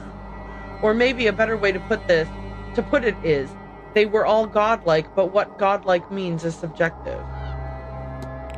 Okay, the Séance aftermath. Your aunt thinks the Séance could be dangerous? She doesn't think that, Mr. Ward. She knows it. They intend to unravel the order of the universe. Now, I am all for progress myself. But there's no scientific method, no rigorous testing. Just some good intentions and a lot of people to be caught in the crossfire if things go wrong. Okay, I'm going to ask him about the different gods. So we got the... this is the god who's, like, seems to be trapped in the maze. Does the name Govnu mean anything to you? Certainly, he's one of Ireland's old gods. People focus on his smithing, but he was also the hospitaller of the Tuatha De Danann. It's said one of his meals could protect you from sickness and decay, that he brewed an ale that would grant immortality to any who drank it. Along with this, he was a healer of sorts. He crafted living metal limbs to bring mobility to any of the Tuatha who needed them. I could see why then someone might want to trap him in their maze. Because maybe they want him to give them the immortality thing, and they figure this is the way. Can you tell me much about the Morrigan? The Phantom Queen? Look, Mr. Ward, it's important to note that we have 3 sources for all of this. The writings of Catholic monks, so an agenda has to be acknowledged there. The second are followers who believe to have had encounters with the entities in question, again those with an agenda. And the third? Pure fiction, entertainment inspired by the first 2 sources. But the problem is they all become intertwined, and all are as true and false as one another, so take everything you hear with that in mind.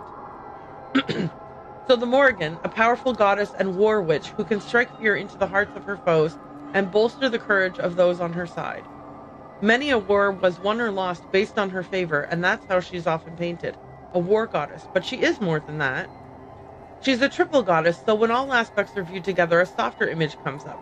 A protector goddess, a fierce one, yes, but a protector nonetheless. The goddess Anne Calais. Can you tell me much about the Calais? Anne Calais, or as she's sometimes unfavorably called, the Winter Hag. Her time is upon us. She rules from Samhain... Sorry. How is this pronounced again?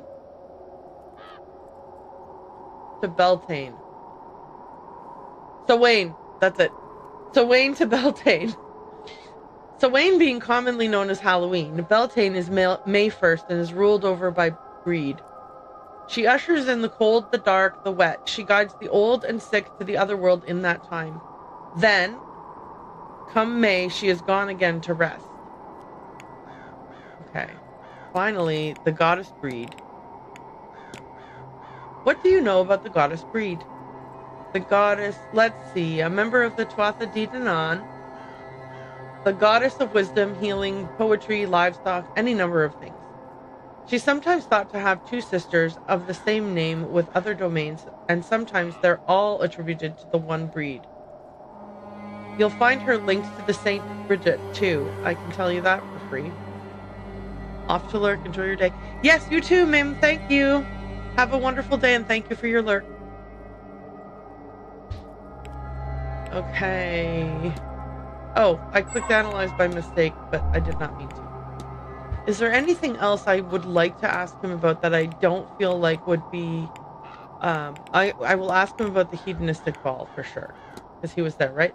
I can't say I was expecting a ball quite like that one. Me neither. Thankfully, I got a whiff of the drink and knew something was off.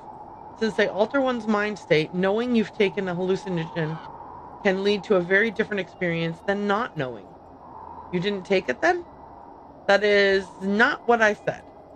Yeah, no, he said he took it, but because he knew he was taking it, he was less, disturbed, I guess, by it all. Anyway, I have to be on my way. I want to economize my time, so... Okay, I'm bummed about this door not being unlocked. Dang it. Doyle, you should have unlocked that door. Okay.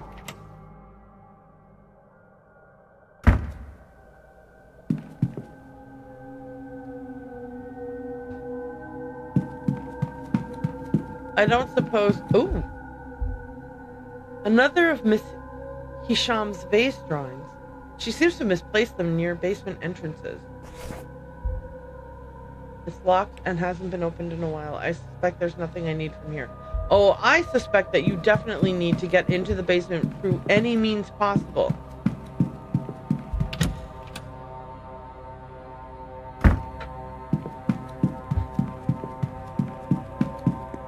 Okay, no. I can't get in there. This is the room where those two people are. Yeah, so I already have done everything here.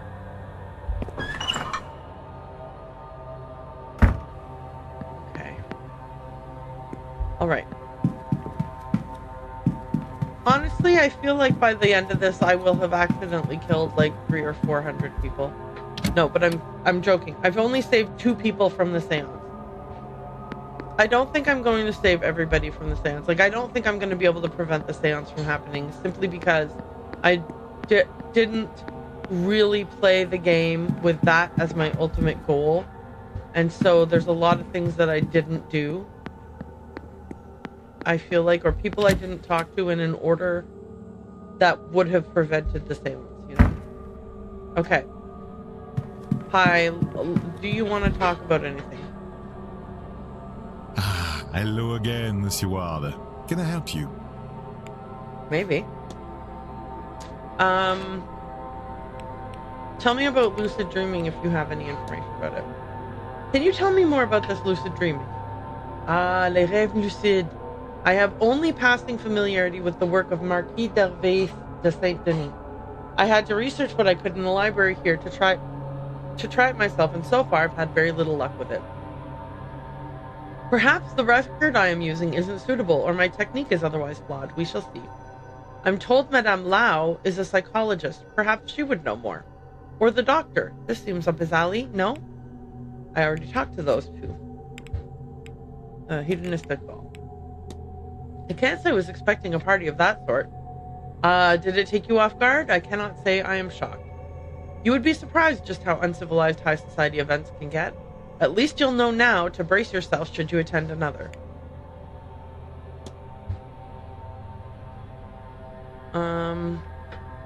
Okay.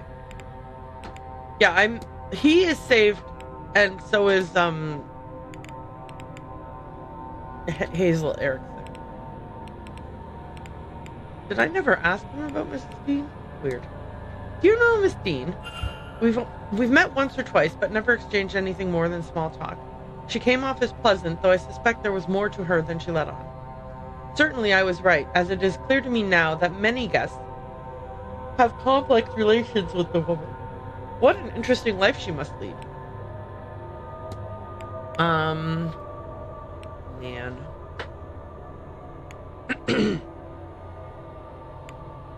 Carmelo Montavani. Have you had the opportunity to meet Miss Montavani? Mais bien sûr, how could I not have crossed paths with her? In fact, 2 years ago I investigated her. She is, as they say, the real deal, a bona fide mystic. If the mad jail they have for this event can be done. Oh, mad goal. Sorry, I transposed the A and the O. If the mad goal they have for this event can be done, she is the woman to do it. Okay, I'm going to leave this conversation because I would like to go to the drawing room, and I wonder if I can get to it at this time.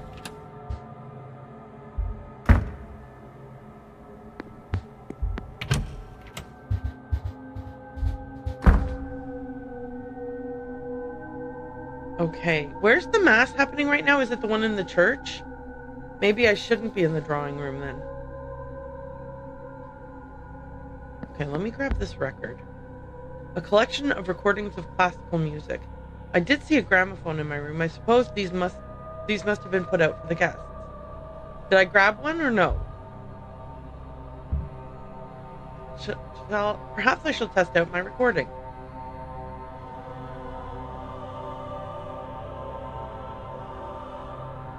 Very soothing, but this does not seem like a safe place to fall asleep. Okay, great. So now I know, and I used up a minute doing that.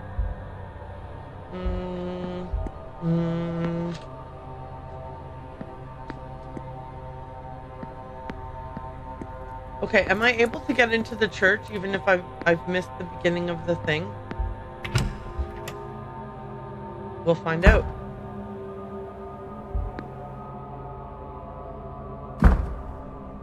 Alright, there's a secret door out of here.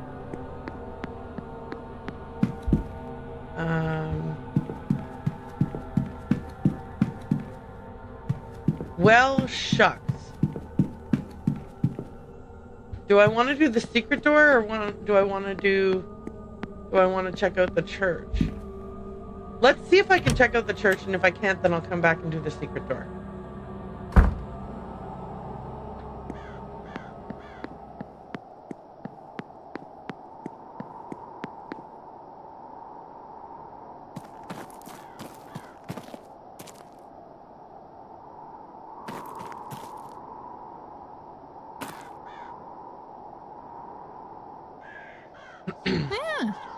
If I'd known you were here, I would have made my excuses much earlier.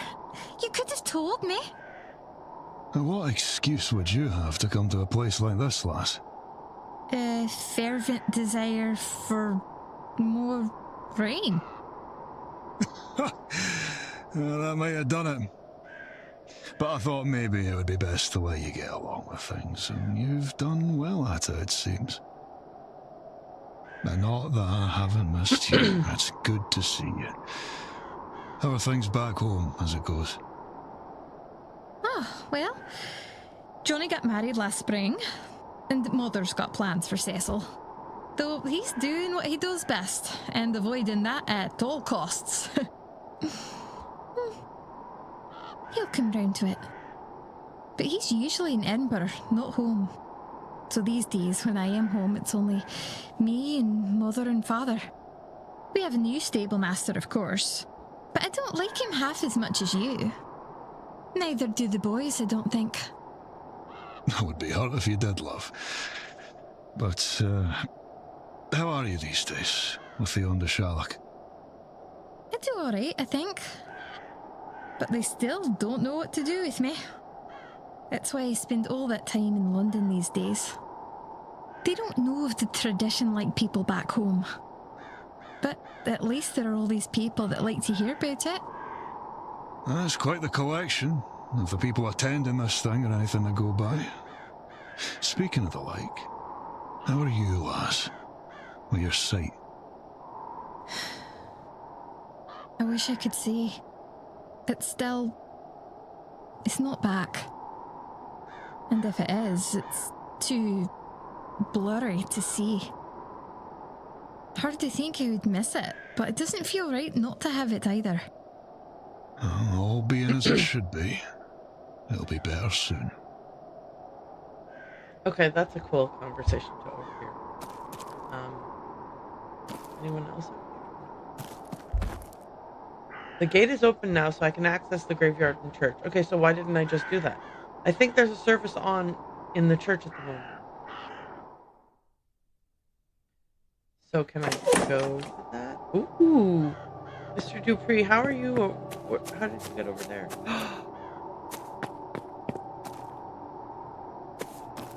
Okay, hang on. Is there an autumn out here?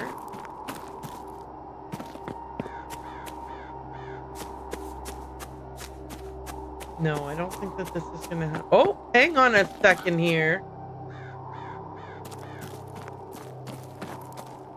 Mary. Is there a statue for Autumn out here? She's holding grapes if there is. Ooh.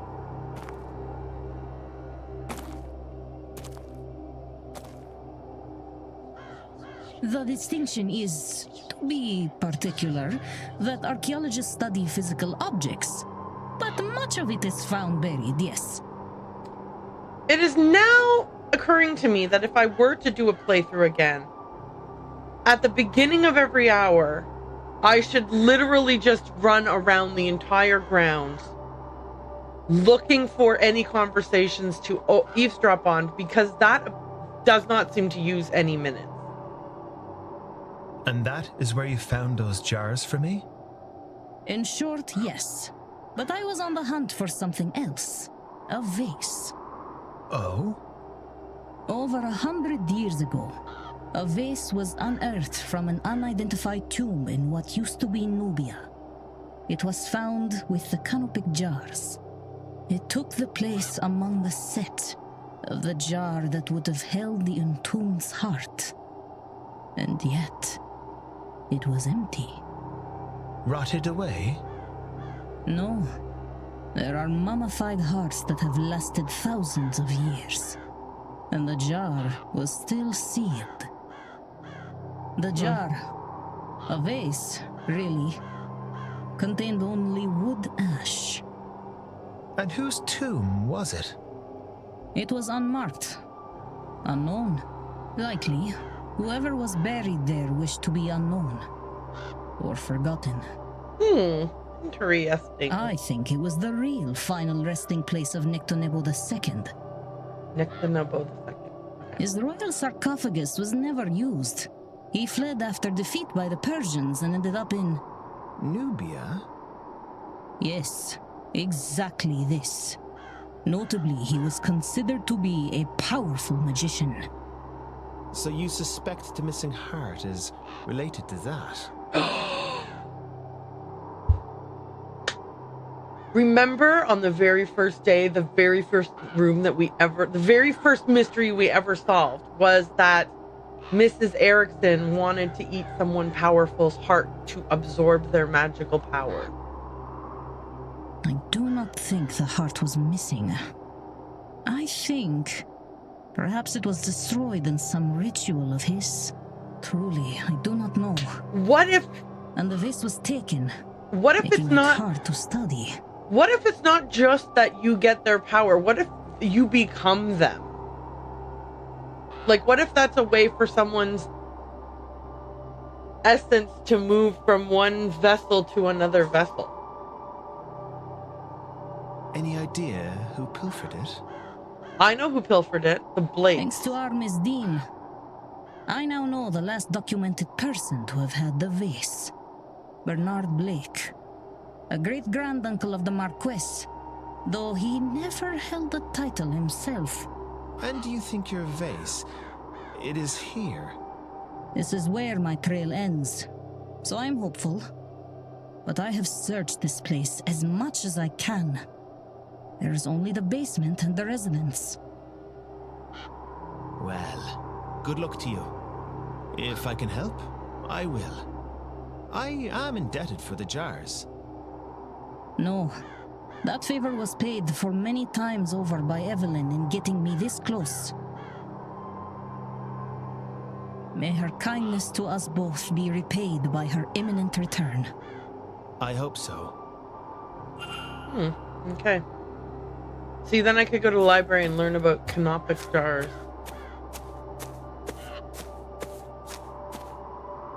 Okay. So I was trying to run around and find different angel statues to see if any of them are holding grapes.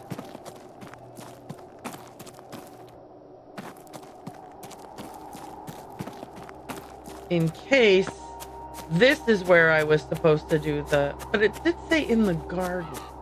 This is not the garden.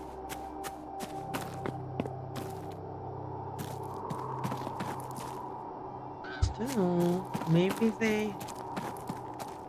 You've got roasted. Oh, God! No, ghost. Don't you dare.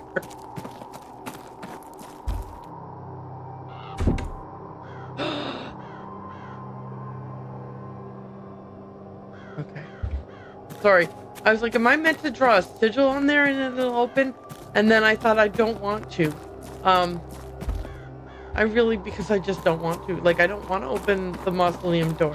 I don't want to open a mausoleum door.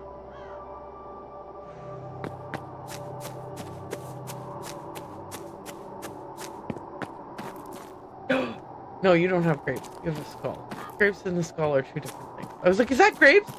Yeah, no. Well, not grapes.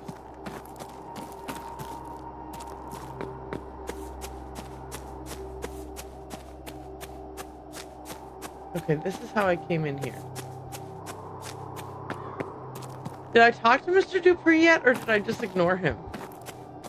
I think I ignored him. You don't have grapes either, huh? Oh, it's just a knot in the tree. Oh my gosh. Okay, you know what? I'm gonna do the church.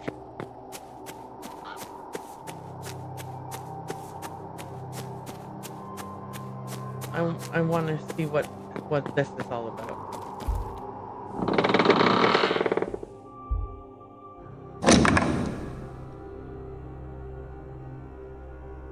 Now, before we continue today's service, I wish to discuss this grand séance you're all here to attend this evening. Mm-hmm. Yeah, I'll stick around. A word of caution on the whole affair. There is certainly a temptation in this world to search for answers that seem beyond us.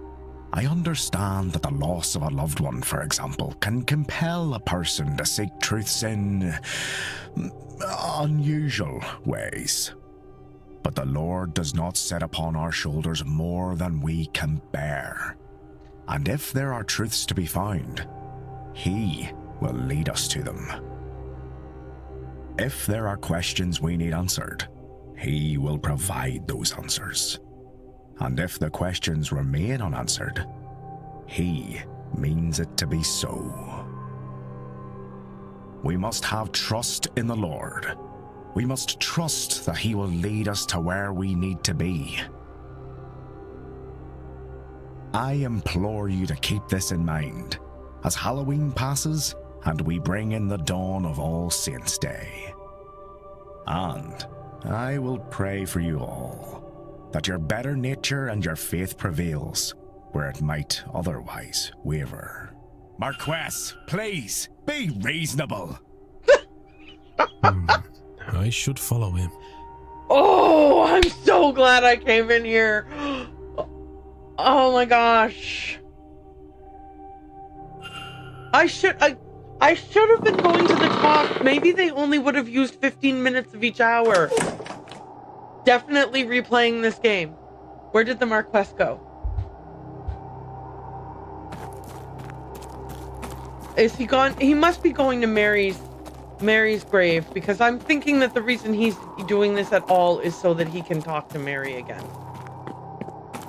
He has to be gone to Mary's grave, right? Yeah. Okay. Let's analyze him real quick. Tired shoulders. He looks exhausted, and like he's been exhausted for a very long time at that. Pocket watch. Though he might hide it, he's keeping a close eye on the time. Haunted expression. There's a troubled look in his eyes. Oh. Proud stature. An open, straight stance, as is so common with the gentry. Okay. Dong. Alright, I do want to go to the other church at some point. So the drawing room for the Catholic Mass. But first, let's do this. A new guest. Oh, sorry. Guest. You would be Mr. You would be Mr. Ward then? I'm not sure if it's me causing the... I am the Marquess of Doon, Jonathan Blake. A pleasure. You have the better of me, sir. No, not really. I know nothing more than your name. That is why I invited you to lunch today, to meet you before the séance later. I do hope you will attend. Thank you for the invite, Marcus. I certainly hope to see you there. Well then, Mr. Ward, welcome to my home and to the grand séance. I hope whatever you are looking for, you find it here. Okay.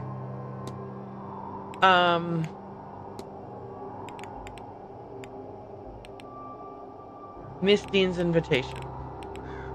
Yeah, you know what? Okay. Let's talk to him about him first, real quick. Talk to him.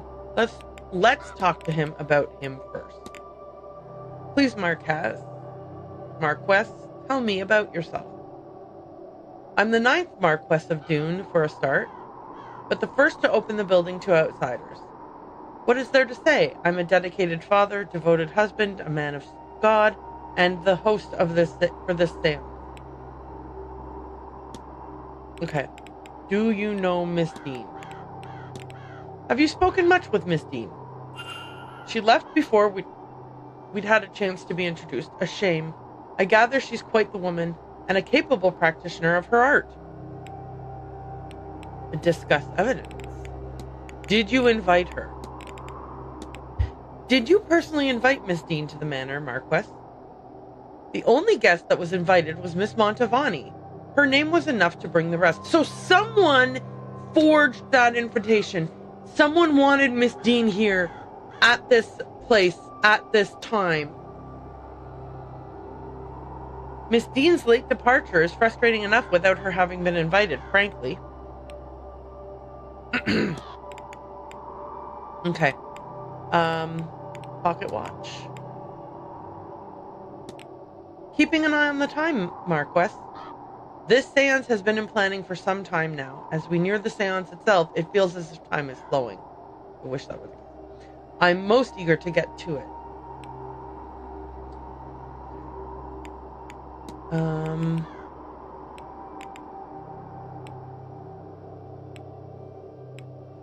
The bridge game. He was at the bridge game. Were you at the bridge game on Tuesday? Yes, I've been trying to spend time with all the event participants. It was a suitable way to meet many at once. Do you know who attended? Honestly, no, I could not name them. Sorry. Okay. So I don't know why I can't say who had a fight with her. If you were there, who did she fight with while she was there? Fall from grace? An event like this, it must seem strange to your peers. Mr. Ward, I have no peers. This is my land and my coin. I will make use of it in any way I wish. Let the babbling masses complain. It only serves to highlight how little they understand, or dare to understand. Okay. Your proud stature. It must be a great privilege to be the Marquess of Dune. It is, but I cannot lie. The title means less nowadays. The family is smaller, the holdings smaller still.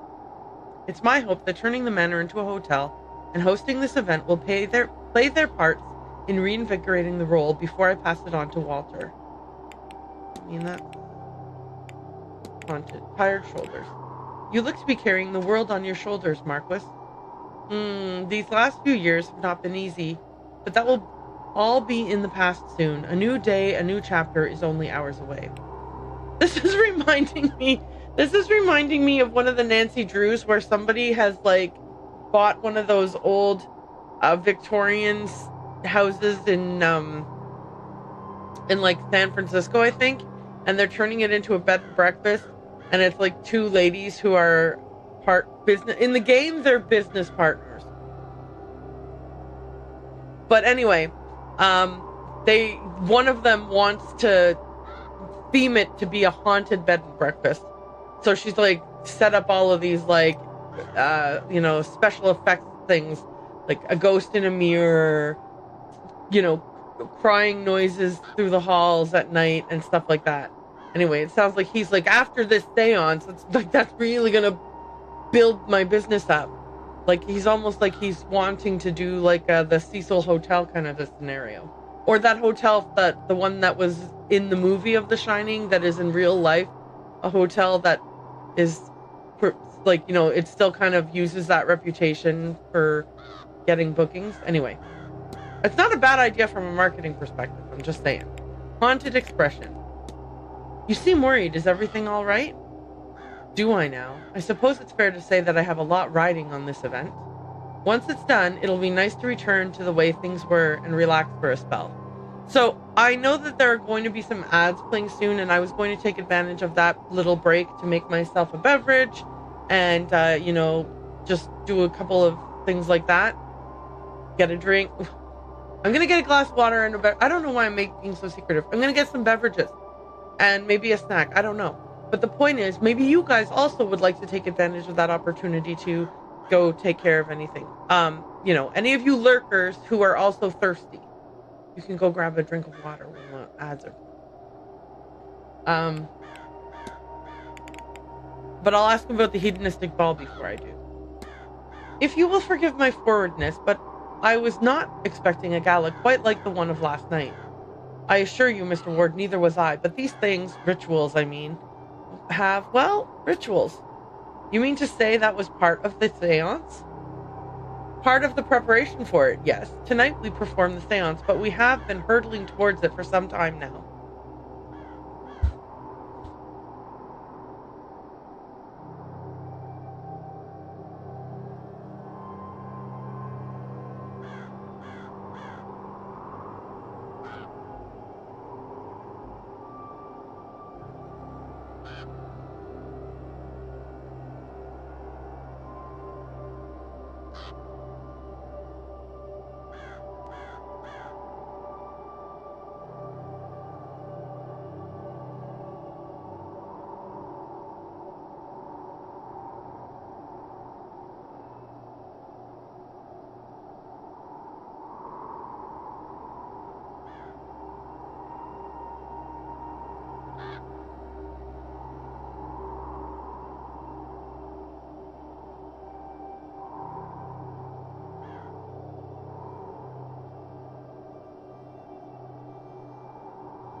I have a coffee, a glass of water. I also drank some green juice and took some vitamins.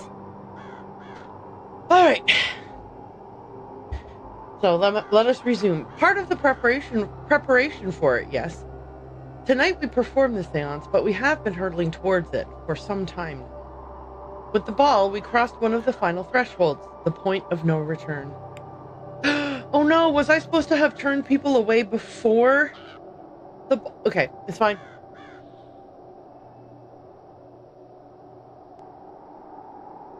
Stop stressing out about the outcome of this game. The game is designed to be replayable, I am positive. Especially now that I find out that it's by the same devs as Blueprints. Like, Blueprints is more... Like, Blueprints is a game that you kind of just, like, it's almost roguelike in that every day resets the whole entire map, and you start from zero again with the knowledge that you've accrued from the last run. This is obviously a bit more of a linear playthrough, but it's not, I mean, it's only linear in the progression of time. But you could try this again and take a different path in terms of what you do when, and have a completely different playthrough, which I'm totally going to do. So there's no need to be worried that I didn't get a perfect run the first time through. And how could I get a perfect run the first time through? Okay, I'm going to ask about the seance contract, I think. Forgive my discussion of money at a time like this, but surely Miss Montavani's talents couldn't have come cheap. No, indeed, but for an event so important as this one, I will only have the best. And this seance is very important? Mr. Ward, have you not figured that out by now? The expense, the people, the distance they have come. It will be one of the most important nights in history. Okay, I'm gonna have to ask about Mary Blake and the carriage accident, just... And the strange device. Oh my gosh, there's too many... Okay, it's fine. Okay. I heard of your late wife, my condolences. Sorry, I heard of your late wife, my condolences. My thanks, Mr. Ward. You know, it was a controversial marriage. Her family were not of high enough status for my title. My Aunt Catherine, God rest her soul, was just glad I had married at all. She felt I had thrown too much of myself into this hotel business. She was right, of course. After the hardships of the famines, I had felt it was important to secure the family house and finances. But for whom, with no heirs? But then, if Mary had not come to stay here, we would never have met. And so the great wheel turns. Have you ever felt love, Mr. Ward? She unlocked me, is how I would describe it. She is my everything. I'm so sorry, Mr. Ward. You'll have to excuse me a moment. Okay, yeah, no, I don't blame him. That was, I can't... Oh, thank you. Now, where were we? Okay, so he just took a moment to compose himself after talking about his dead wife. Totally understandable. Okay. My gosh, it's unlocking so many things that I want to ask him about. Okay. This is terrible to now immediately ask him about the carriage accident. I don't... Might I ask, what actually caused the carriage accident? I suppose you might. It happened 3 years ago. Mary had taken the boy to Gofford for a treat to see the boats. Gofford? Maybe. I don't know. I suspect there was no reason for it other than her good heart. A storm came in that day quickly. The driver suggested they return to the manor before it became too severe. But they left it too late. The roads were muddy, the wind strong, a tree fell, and in his efforts to avoid it, the driver lost control of the carriage. It tumbled, and Mary she was gone. The driver, bless him, managed to pull Walter out and carried him back to the manor. The driver succumbed to his own injuries a few hours later, bleeding out. No doctor could get here in time to save him. That this happened on October 31st is an irony not lost on me, although it is entirely coincidental. The strange device. What can you tell me about the strange device in the atrium? The gauge? It was built for this event. It's a measure of our collective psychic energy, a measure of how ready we are to pierce the veil, and thus a predictor of the seance's success. It was full when I arrived, but that is no longer the case. Will that impact things? I cannot say for certain, but a fuller reading would be preferable. I'm sure Miss Montavani will overcome any obstacles she encounters, however. Oh, y'all, there has to be a playthrough where I do nothing at all, and then the seance happens with a full gauge. Like, there has to be a playthrough where you just go to each timed event, and then you use those. You know, when I said, why the heck do they even have these candles where you can wait? Well, that's why. So you can do the playthrough where the seance happens with the gauge full. Like where you don't even... Well, but wait, do you have to do Etienne's thing?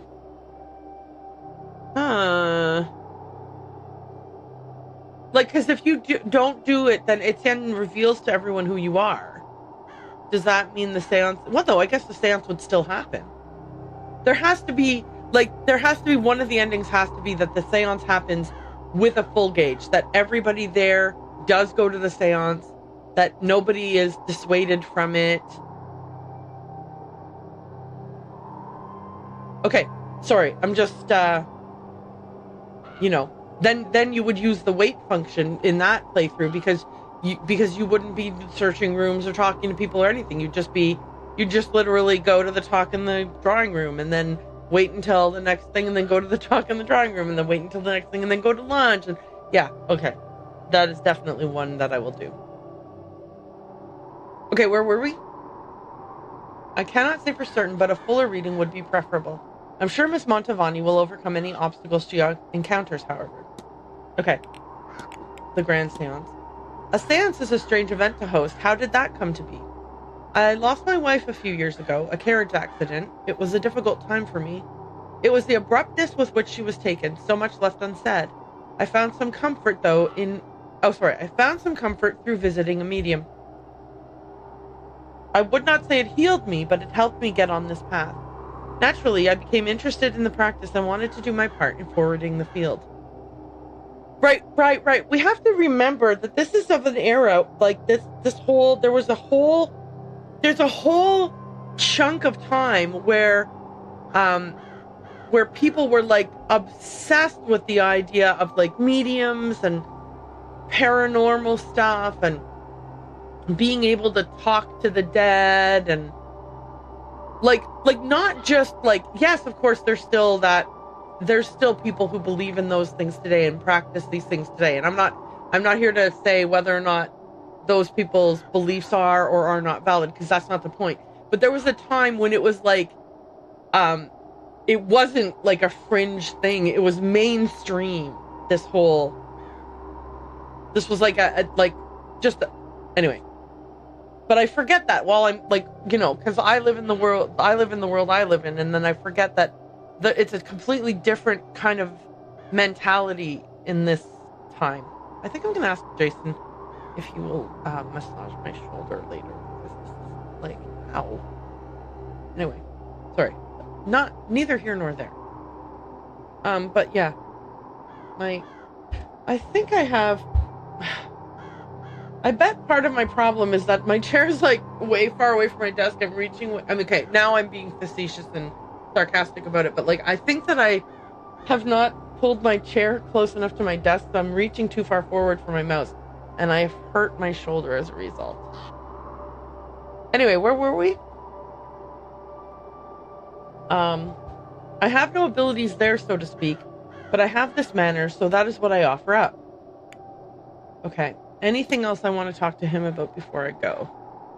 I guess I do want to talk to him about Blake Manor and being the end of the line, but maybe time is of the essence, so maybe I'm gonna skip that. If you'll excuse me, Marquess Blake. Of course. Okay. So I do want to go check out the church service. Can I check out the church now before I go and check out the other service in the... Coventry, am I allowed to accuse you of anything? Mr. Ward, how are you? Do we have... Is the cufflinks available for discussion?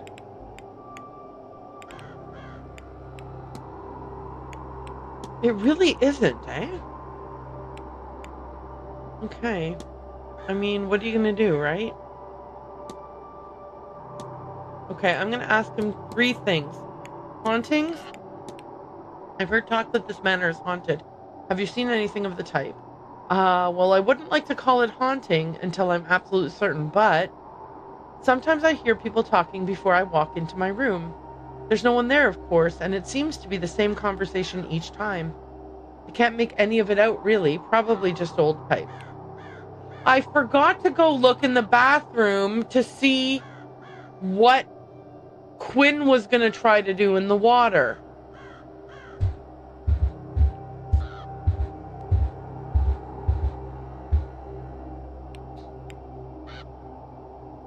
Okay, guys.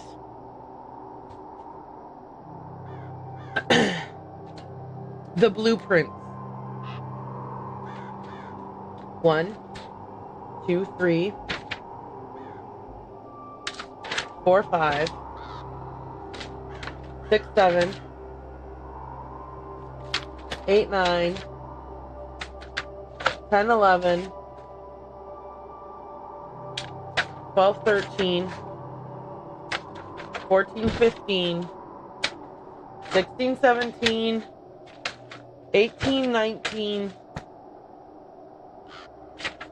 20, 21, 22, 23. Okay, that's...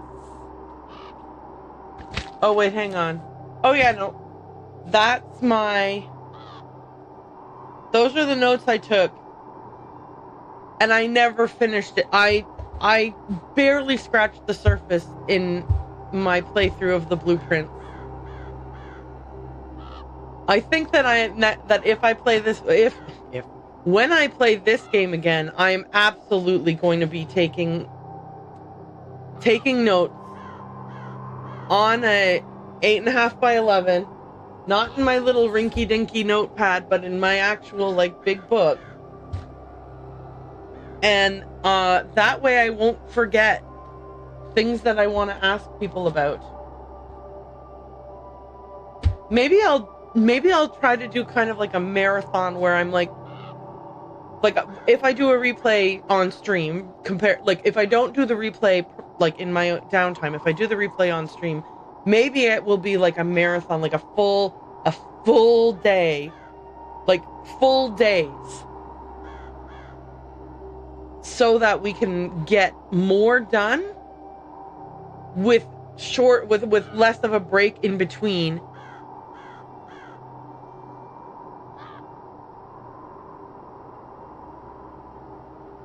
I hope I'm not becoming like an obsessed with the Séance at Blake Manor. I mean, let's face it, it's potential. Potentially I could do an obsessed playthrough. Okay. I wanted to ask him about the hedonistic ball and what he thinks of the strange device. The device in the atrium is a strange one, no? Everything here is strange to me, but yes, that one really stood out. I'm told it measures our readiness for the seance. How, I do not know. But now it is decreasing. I hope that isn't anything to worry about. I forgot, he wants to talk to his wife, right? Hedonistic ball. What did you think of the masked ball? I've never been to anything like it. When you get to my age, you think you've seen everything. Evidently, I was wrong. I saw a great many things. I had conversations with all manner of near-human things. It should have been terrifying, but it was all so exhilarating. I'm left entirely drained by it today, though. Okay. Good day, sir. I cannot continue this conversation because there are 2 things that I want to try to do before 1 p.m. One of them is... Oops, wrong turn.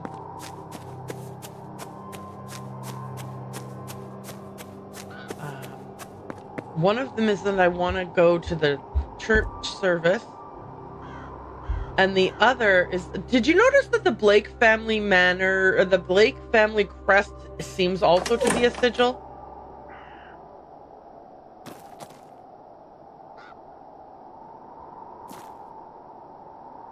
Is there a conversation to eavesdrop over here?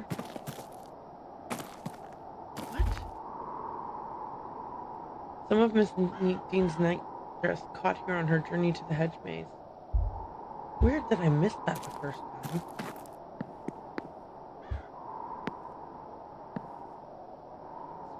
There really are ghosts in the manor, aren't there? Have you seen something? I've certainly seen something. I just can't decide what it was. But everyone seems very certain that the house is haunted. Well, it is. I really do think it is. I feared as much. Then what can we do about it? Well, it's not really our place to do anything about. But it will be alright. You'll see. I might make some extra offerings to my ancestors, just to be sure. Okay.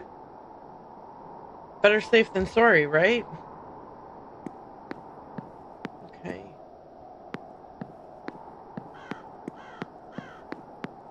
Can I get through this door to the... Yeah, see, isn't that kind of sigil shaped?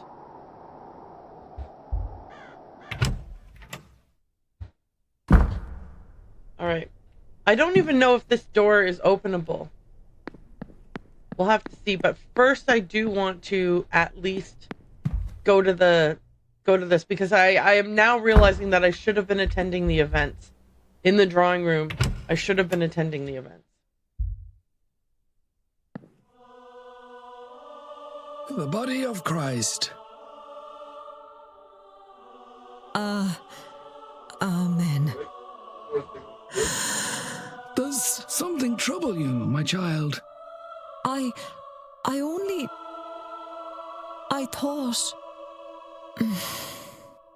No, Father.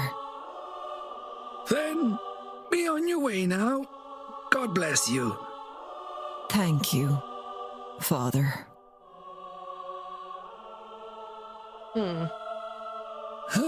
Mr. Ward, would you care to join us for communion? Would I? Yes.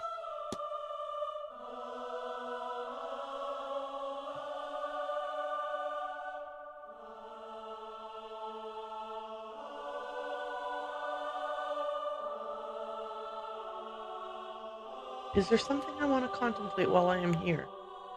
The missing guests, the burning man. Why am I still here? I know the burning man is probably my brother. Oh my gosh. This feels like they're trying to lure me into doing this. This feels like it's probably the most beneficial to Ward as a character. Let's do it. Was it Eamon I saw last night in that cell? Do I carry him around with me? A manifestation of my guilt. I cannot. He wasn't real, was he? No, it must have been the drugs. I saw a lot of apparitions last night, most of which meant nothing to me. It was likely just the atmosphere of this place, twisted, amplified by the drugging. Yes, that must be it. And now, the Mass has ended. You may go in peace. Okay. 5 facts uncovered. Wow. Okay, so it was worth it. I don't know what they were, though. Okay, can I go through the... Oh, shoot. I wanted to look in the drawing room at any items that might be there. They're cleaning after mask. Investigation is more important, so I'll leave them to it. Dang it. Okay. Let's see if we can get through this door. And if not, then I would like to try to see if the basement door's probably locked. Oh, it opened! Thought I was gonna have to do a sigil or something. Okay. That's neat. Okay.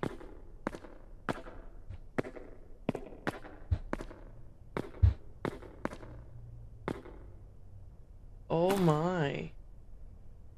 I don't remember which way we ran last night, but I guess it doesn't matter, does it?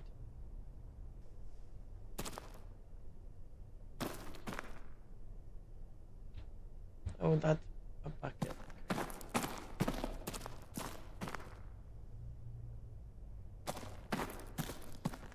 Holy moly.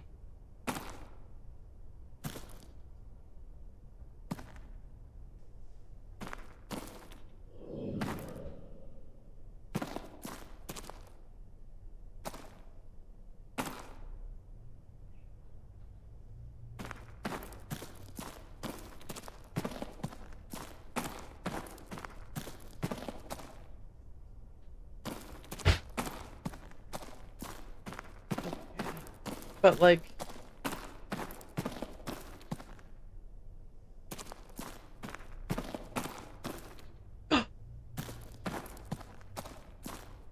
oh,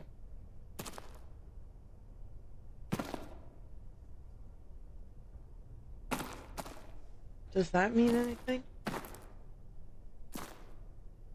What's this?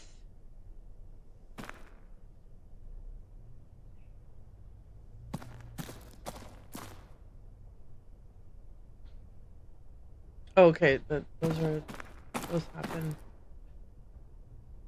Oh gosh, every once in a while my guy stops walking and I get so scared that it's gonna be like a cutscene's gonna happen that's gonna be like a scary something. But I think it's like what's in there? Oh my gosh, this is just such a ooh. Okay, that's a cell. I don't mean just a cell. That's a cell. Okay. Gosh, this is so scary.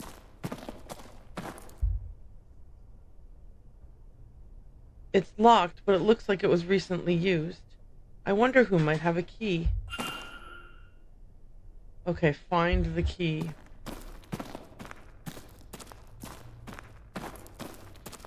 Is a new task.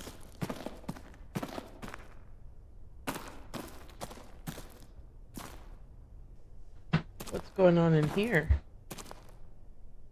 Was someone recently in here? What's this?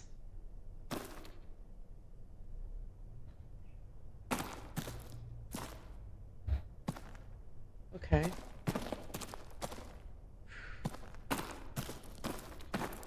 Okay. Wow, these are very catacombs, all right. Okay.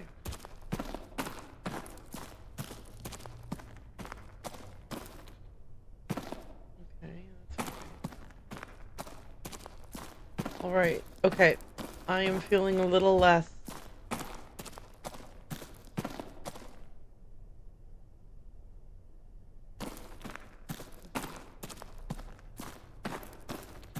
And this is where I want the key for. Okay. So if I go this way, this is where I previously came.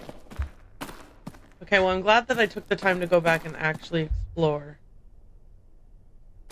What's down here? Oh, okay. Hang on now. Which do I want to do? No luck, of course. Locked. Mysterious symbol. Okay.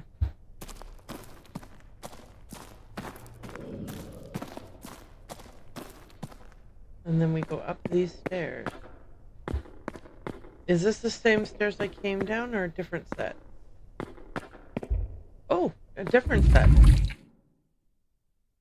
So this has opened a door where? Behind one of the statues. But it only opens from one direction. It's the Statue of Winter.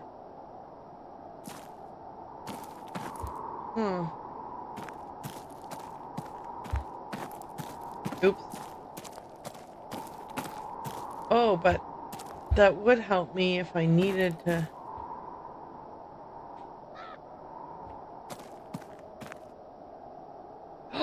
The cornerstone when facing the stairs. My goodness. This whole time. This is where the note from Miss Dean's room leads me. If I look... Ah! Found it. How long could I have had access to this and just kept not looking? Okay, guys, use the focus button. It feels as though it's staring right through me. Okay, so we got a new sigil.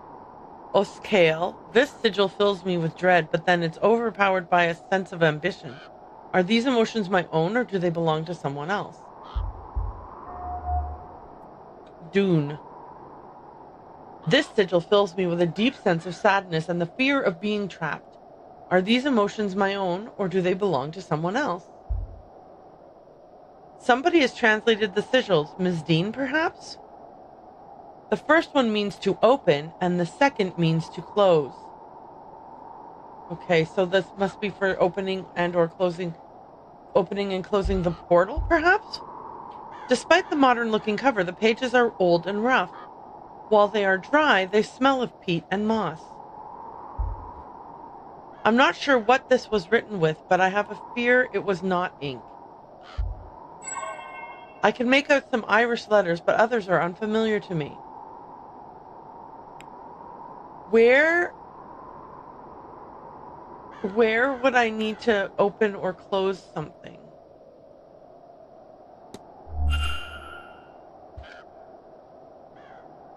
Why on earth did she have this?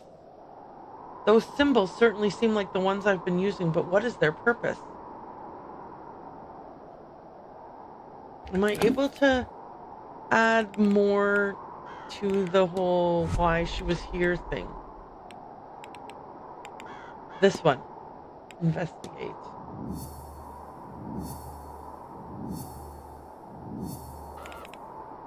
Make a hypothesis.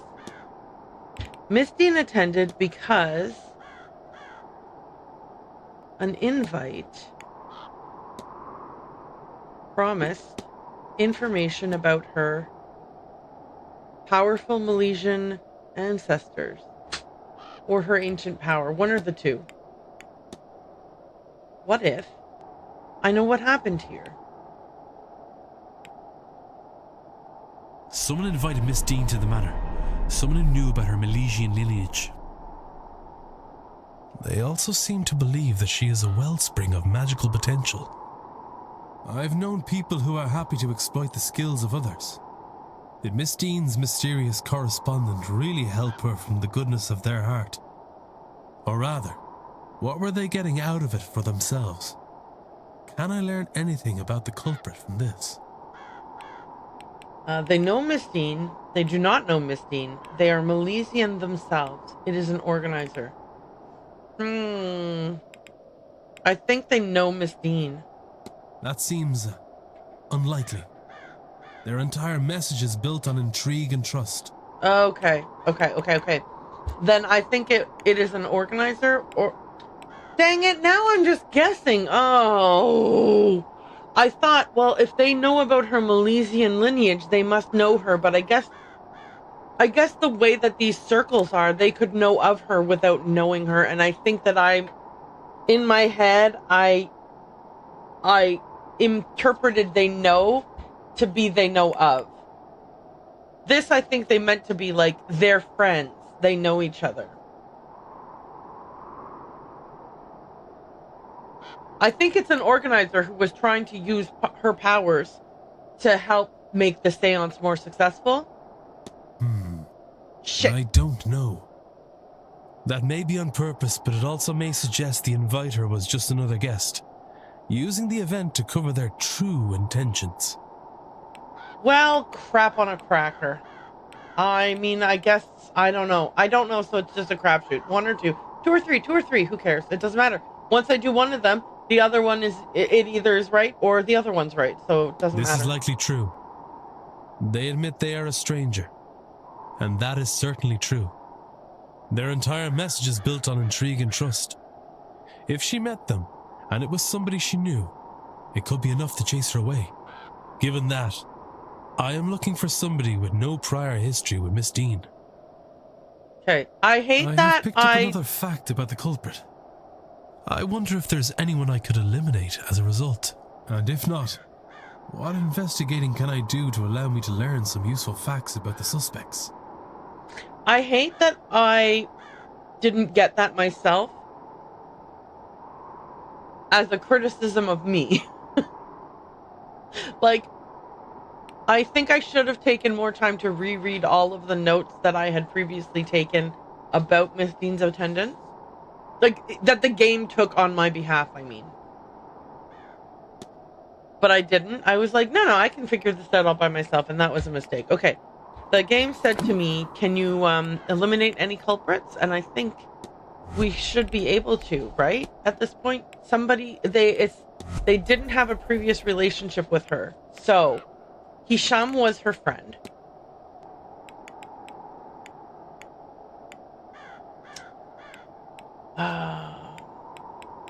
Who else already knew her? Did Ruri already know her? I can't remember.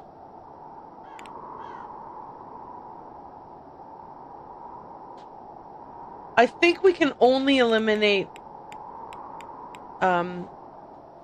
Hisham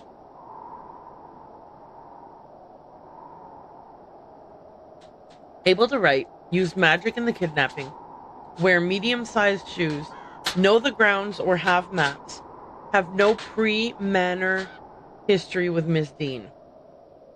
I have forgotten people's shoe sizes.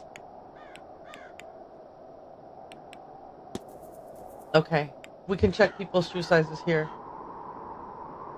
Book of her poetry, cartoonish art in her room, mourning the loss of many members of her family, late 20s, new Miss Dean, she's a Protestant. Wait, did I not look at her shoes while I was investigating her?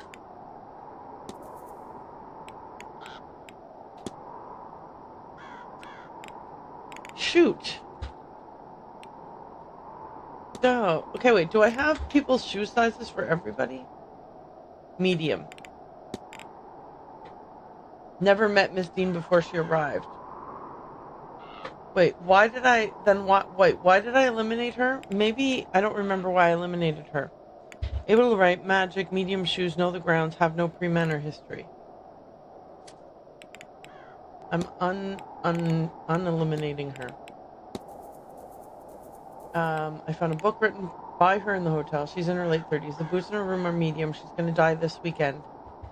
She is Catholic. Wait, she's going to die this weekend? Yikes on a bike. I didn't catch that part. He has a cane. And he's known Miss Dean for a while. He proposed to her, so he's obviously out. I don't know if she's out because I didn't check I don't think I checked her shoes. He's out because he can't write in English. To sign.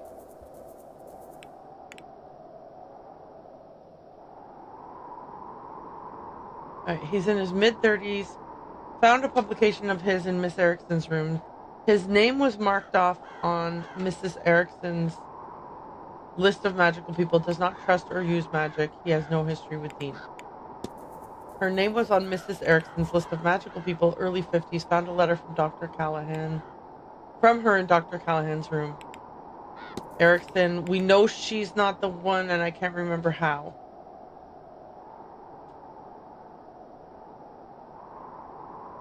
Cannot use magic. Right.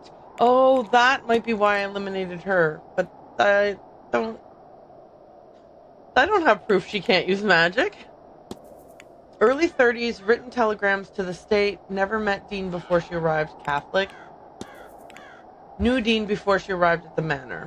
Her shoes are smaller than average. Mourning his late wife. Protestant. Owns the manor and grew up here. So knows it well. Never met Dean before she arrived.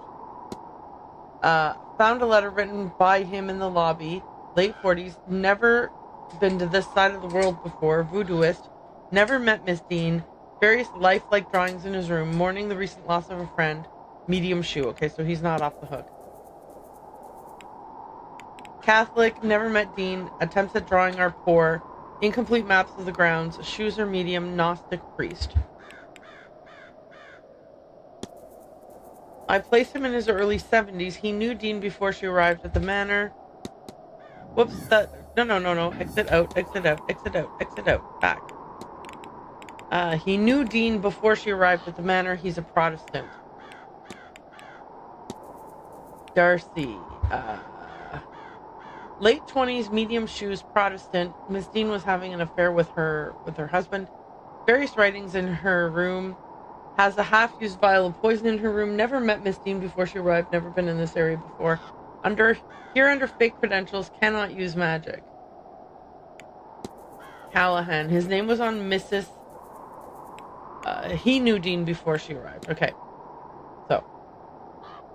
His name was on Mrs. Erickson's list of magical people. Seems to be in his mid-30s. Magical apprentice. Knew Dean before she arrived at the manor. Pagan. Found writings in his room. Shoes are medium-sized. Murphy. Barely 20. Only recently met Miss Dean. The note she signed shows she's unable to write. Yeah, that's why she's off the hook. Doyle. Never met Miss Dean before she arrived. I have no other information about him. Coventry. Looks to be in his mid-60s. This event is his first time meeting Miss Dean, and he's a Protestant. Victoria Lau. Still mourns her late husband. Shoes are medium size. She wrote letters. She knew Miss Dean. Okay, she knew Miss Dean already. Mid-40s, manager. Never met Miss Dean. Various writings, Catholic. We've never met William Blake. Okay, so we've X'd out some people based on information we know. They know the grounds or have maps.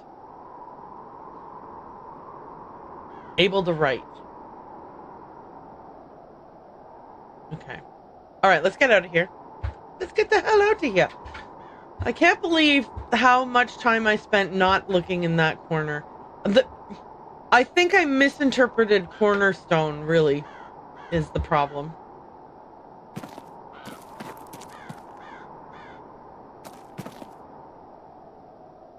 Okay.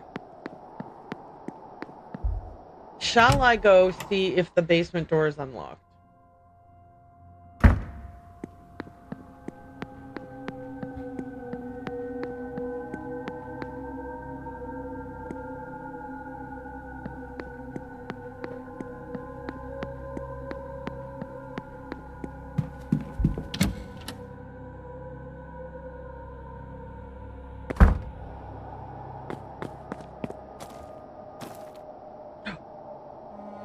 What's happening there? Where were you? This lot's been sitting there since 9. That's something to see to. Don't worry about it. Up to some boldness, eh?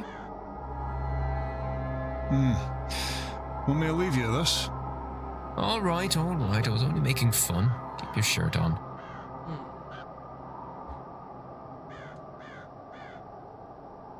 Do you suppose I can sneak into the basement door while the staff are all busy with the delivery? This might be my best chance to search in there. Yes!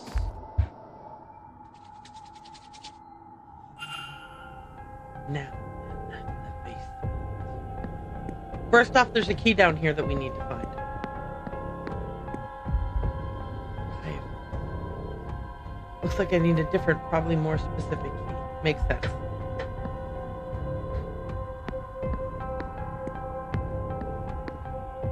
Somebody's coming.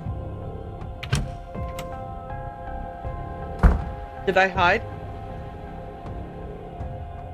Borrow your dorm key for a second? Maybe. Why don't you tell me what's happened to yours first? If you've lost it, again, you can see about getting another cut yourself. It's not lost. I just left it in this storeroom, and I don't want to have to go all the way till I have to. We really need to sort that mess out. But not until the séance is over and done with. Tell you what, you can have the keys once we have these boxes all moved. Ah, sake. All right, let's go. Alrighty. Okay. Hey, you know, I do like that the game kind of forced you to go to the seance.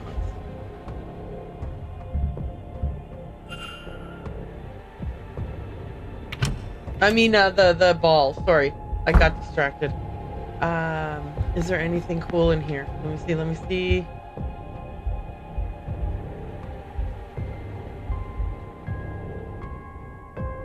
Okay. What do we got here? Crumpled note. It's a letter addressed to Mrs. Caitlin Joyce. The paper is sweetly fragrant. I hope you will enjoy this dandelion tea. A beautiful relief for the aches and entirely unmagical. I see how uncomfortable I make you, but I am a practitioner, and I am also a Catholic. That means when I am hated, I must answer with love. That is what it means to me to be godly. Proverbs 10:12. Hatred stirs up strife, but love covers all offenses.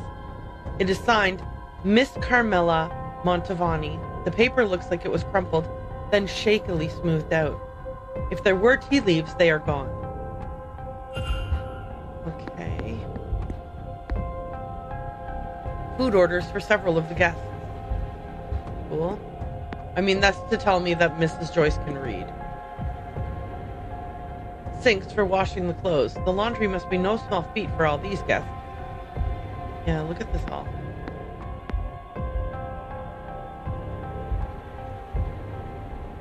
Contraption for drying and pressing the clothes. I should close the mystery of who fought with Miss Dean. If I can form a hypothesis, I will learn something useful for my investigation. What does the ringer on the washing tub have to do with the fight with Miss Dean?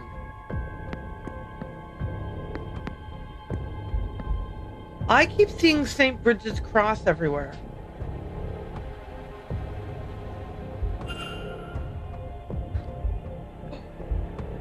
The crib. A crib for a small child. The name Murphy is inscribed on the foot of it.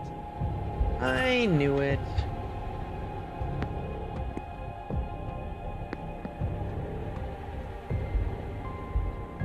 Towels.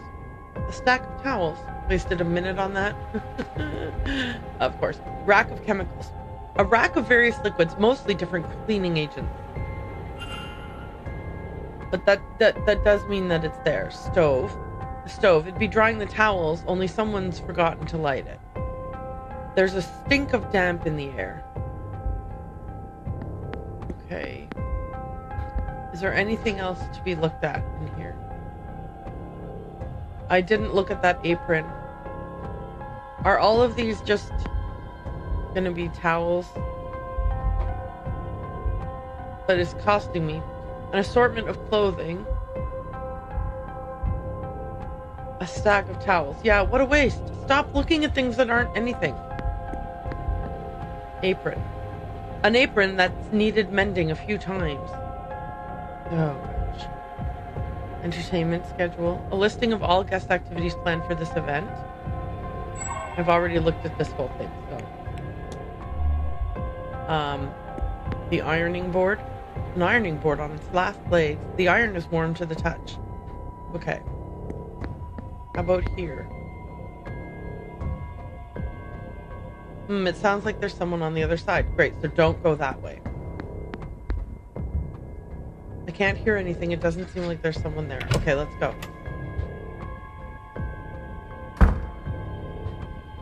Carefully make my way down this hall.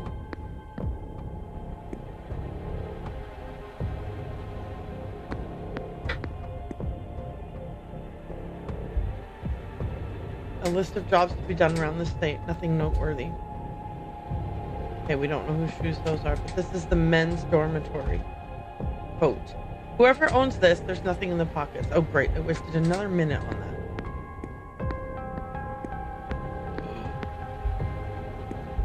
Book. The Picture of Dorian Gray by Oscar Wilde. Okay, that didn't really help me too much. Can I hide down here from them? Or... Storeroom. Is that where the key is? I can't hear anything. It doesn't seem like anyone is inside.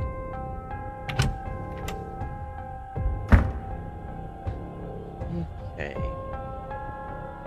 Cell doors. Page door. A lockup for precious items. It's locked. Okay, well that makes sense.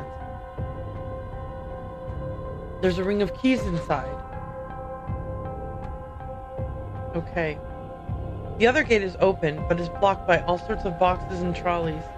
I'll need to push the trolleys aside and scramble around if I want to get inside. Please say that that doesn't cost me a minute per thing.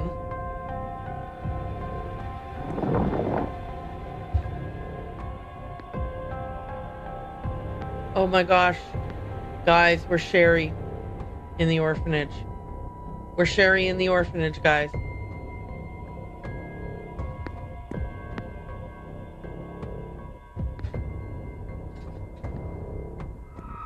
Ooh! Thank God it wasn't irons though, right? Am I right? Y'all, am I right?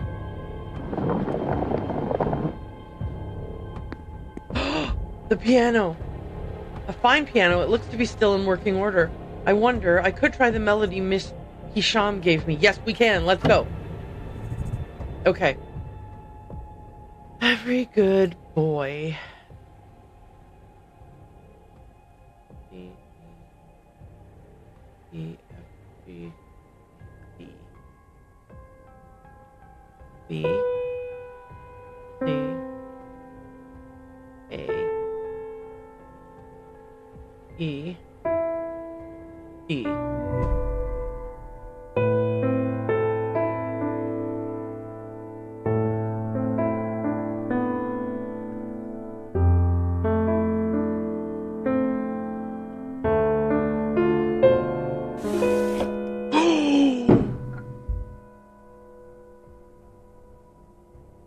So this is it, the vase Miss Hisham has been looking for. What was that? Huh? You found it.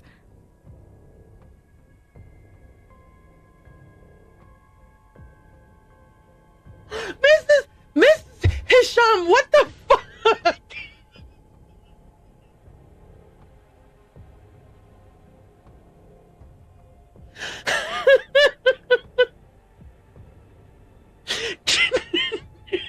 Fucking Christ.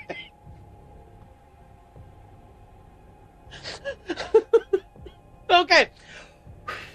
Everything's fine. We're fine. Everything's fine. I know what we discussed, but I have changed my mind. Ma'am, no. I can destroy it myself. No, I will put it in a museum. Return it home. Does it matter? Just hand it over. Okay, definitely I need to smash it. Please say that I have the choice to smash it. Give it to me! Now! No! I won't have you lost, like so many before you. Smash it, smash it! Thank goodness. Oh boy. And just like that, it's over. I certainly hope so, at least. Goodbye, Wilhelmina Blake.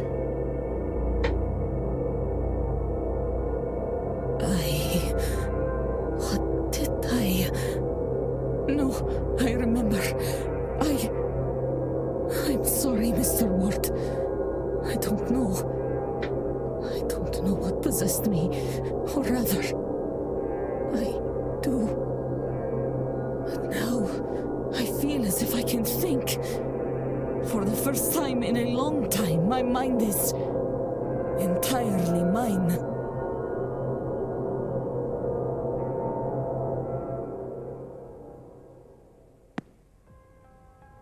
Mr. Ward, I thank you. With that accursed vase gone, I finally have some peace, some clarity. I need to rest. I've not rested in so long. I will be skipping this grand Ooh, we saved seance as a another start. somebody. I can see no good to come of it. We saved somebody else. I will keep away Perhaps you should too.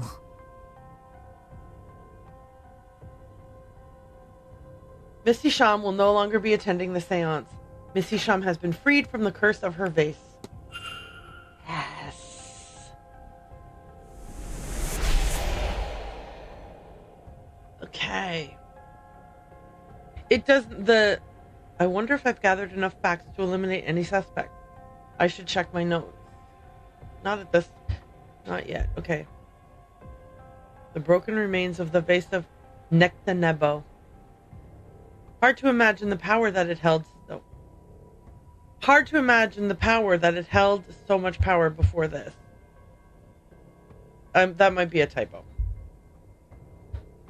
Okay, so anyway, we were sneaking our way through here.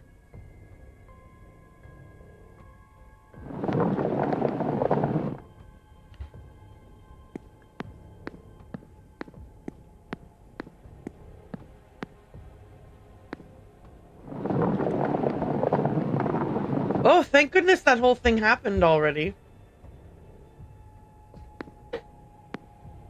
Okay. Where's those keys? Where are the keys? Oh, there are the keys. A set of keys. A key for the basement entrances, the key to the men's dormitory, and a master key for the southwest bedrooms. Yes, please. Southwest corridor, as far as I remember, that's Mr. O'Finn's and Mr. Coventry's rooms. Grabbity grab. That seems like everything. Maybe it's best I move on and not push my luck by being here any longer. I mean, let's just take a peek. An inventory of stored goods. A regular old newspaper. A local newspaper. There seems to be nothing of note in it. There's not much left. Yeah, well, we know because the house is making is making Seamus Doyle drink when he otherwise might not have.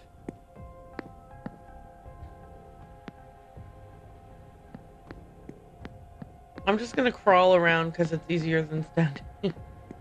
Okay, there we go. Enter. I didn't even check if someone was on the other side. Okay. Is there anything cool down this way? I can't get past these boxes. I should come back later. Maybe they'll be gone when the delivery is finished. I think so. Okay. Can I just skedaddle on past here? Is there anything else to eavesdrop? I hear the staff down this way. I should avoid them. Okay. No, there's nothing else to eavesdrop.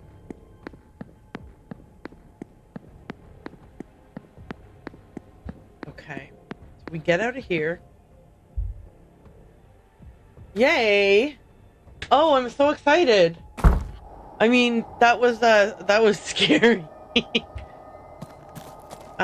Is there anything? I mean, I can ask this guy. I can examine this carriage for 1 point. Like I have 3 minutes to kill. Let's do this. Somewhat less impressive when seen in this environment. Okay.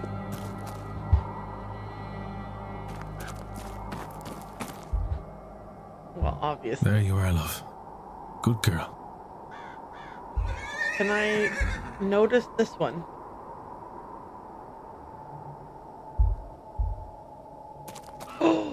What? Oh no, I already saw that. I thought that was a piece of her nightie again. I was like, what? When was she here? But no. I'm just silly.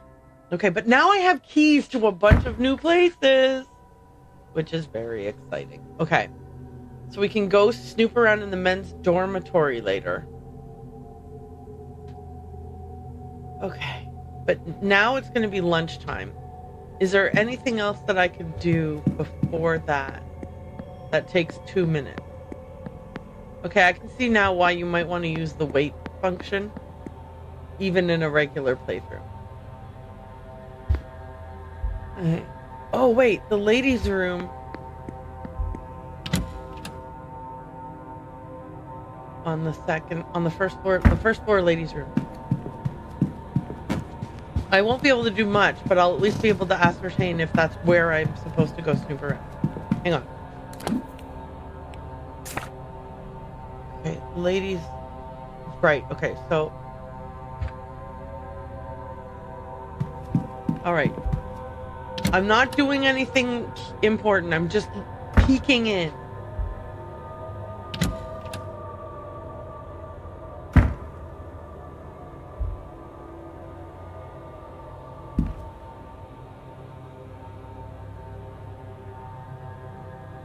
Okay.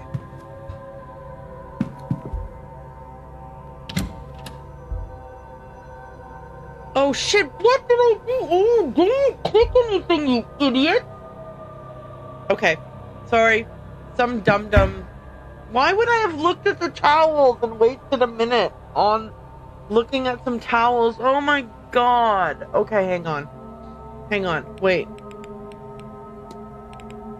Basement corridor. Okay. Hang on. No, that's too long ago. Okay. Oh, wait. 5, 7, 8. Oh, no, that's also... That's day 1. Never mind. No, we can't do that. Or day 2, sorry. Okay. Okay. Okay.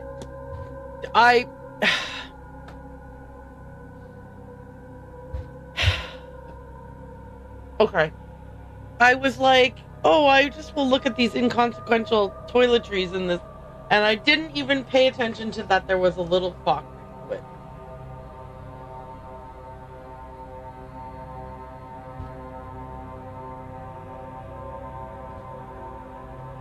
You like your pumpkin, sir? Oh.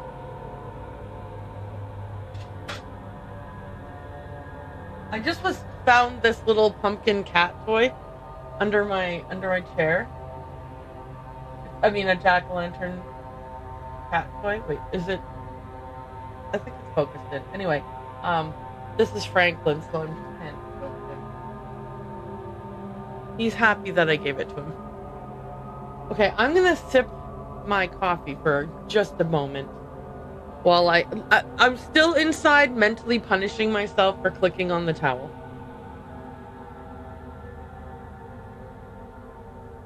Okay, but that was so scary with Mrs. Hisham, right? Like, that was a scarier jump scare than the ghost jump scares, I think. I think that it was well within a normal reaction for me to have been that scared by her. Okay. In 10 seconds, I'm going to click on this tub and hopefully something really awesome is going to happen. Cassie, stop scratching. Don't sharpen your nails on my chair. Jeez, I'm crow. The way that she behaves, you would think that we have not bought her a single toy the entire time that we've owned her. She has a cat tree over there, a scratching post over there. We have a chair that we gave them, sacrificed to them.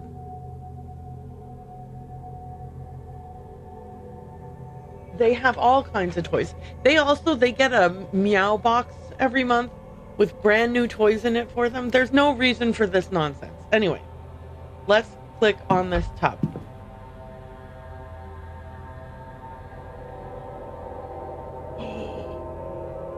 Okay. Okay. Here to here. Here. Here. Here. Here. Here. Here. Here. Here. Here. Here. And here. Okay.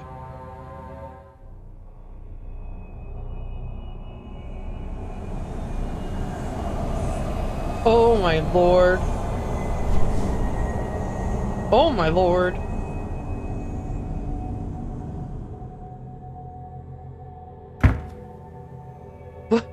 What is all this? Is she trying to summon somebody or something? I don't know. We need to go to the library after we have lunch. We need to go to the library and do a little research. Kind of like Buffy and the Scooby Gang would do. Okay, let's go to lunch.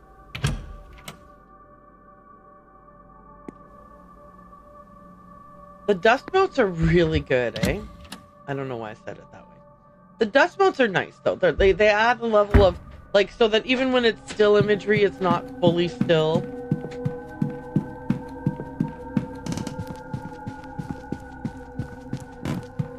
Okay.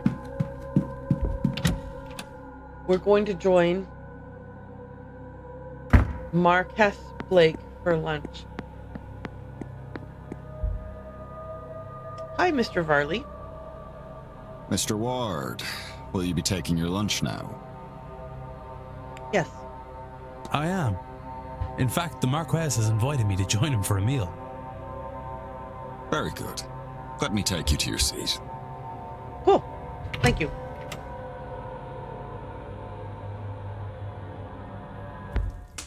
Ah, Mr. Ward. Good to speak with you again. I trust you are enjoying your time with us here at the Manor. Okay. Can I just say that now I'm so jealous because I want tomato soup and toast for supper.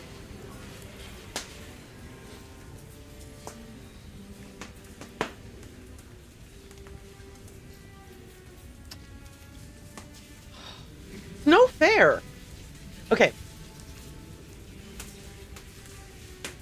You know that you're food motivated when a cartoon-ish depiction of tomato soup is making you jealous of the cartoon characters who are eating it.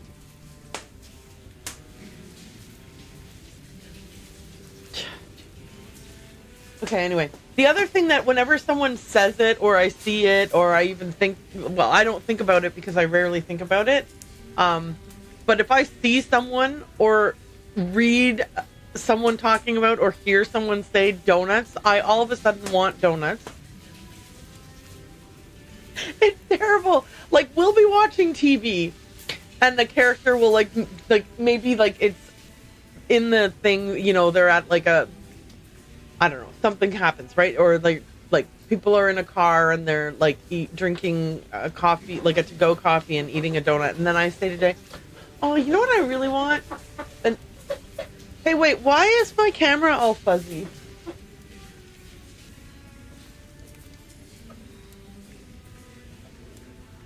Okay, never mind. It's unfuzzy now. I don't know. Is the autofocus acting weird? Are you guys... Okay, let me know if the autofocus is acting weird, because now I feel like it is. But anyway...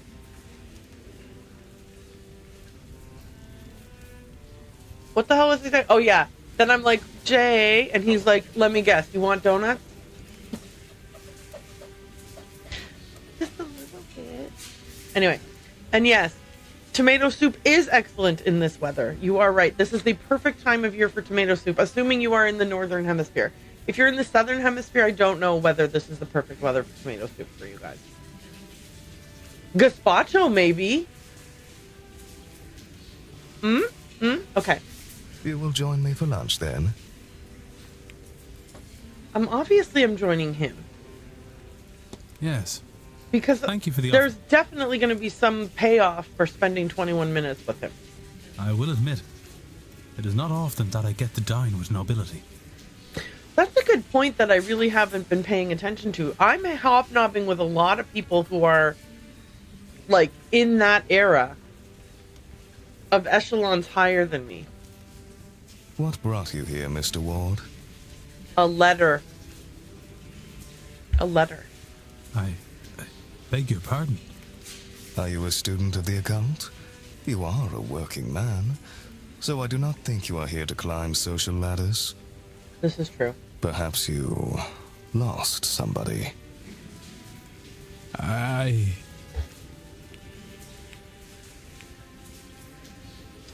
Should I admit?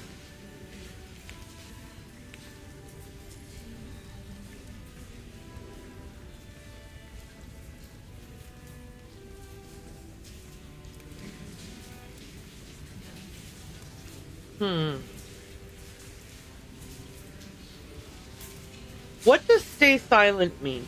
Allow him to continue talking or avoid the topic?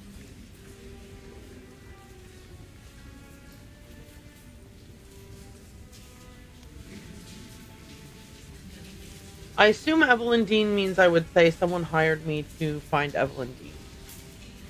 That if I mention my brother, it's because I'm saying that I lost my brother. If I mention the tenants, then I don't know, because I haven't delved into that aspect of things, but I suspect that my brother was one of many people who lived in a tenement type building owned by Evelyn Dean's father, and that there was a fire there, and that there was not proper egress, and that they all died, my brother included. But I do not know if that is true. But what should I do here? Because oftentimes you can kind of be like, oh, I know what to do. But I am not sure. Again, replayability means that I can pick a different path another time. I am going to just say that I'm here looking for Evelyn Dean. I came here looking for... Why did you just stop talking halfway through the sentence? I came here looking for Evelyn Dean? Dean? Ah, yes. The departed girl. You must have been disappointed to find her gone when you arrived. That's interesting, because the way I phrased it sounded like I was here to find her, and not because I was here to find her. You are one of the throng of men who seem to be chasing her. Evelyn. She sounds like a fascinating woman. I wish I'd been able to meet her. Do you know? Me too. I lost my wife. She died in a carriage accident. Same one that crippled our boy. Do you know there are reports of over 100 different ghosts wandering these grounds? But not her. So you're sad that your wife isn't trapped here?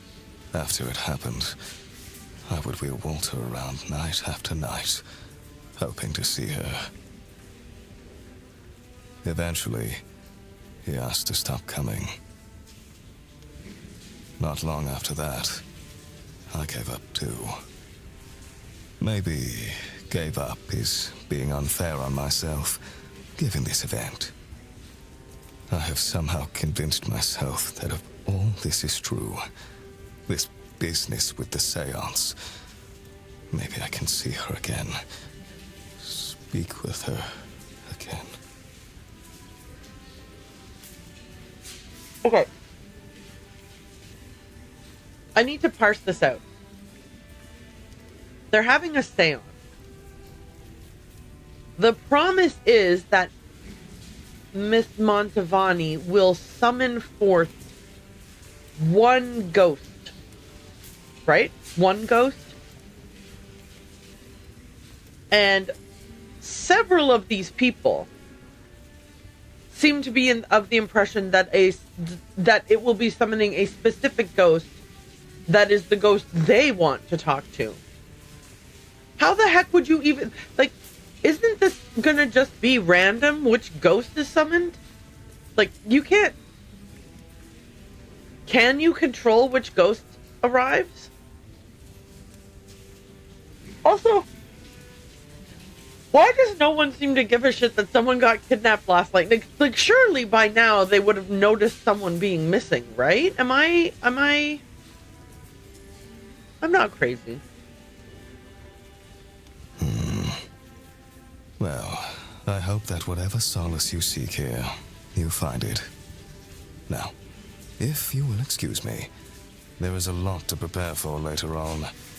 Good day, Mr. Ward. Okay.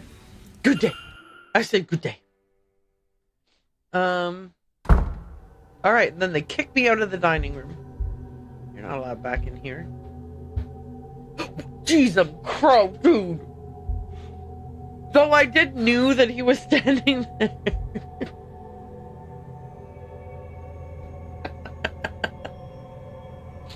Okay.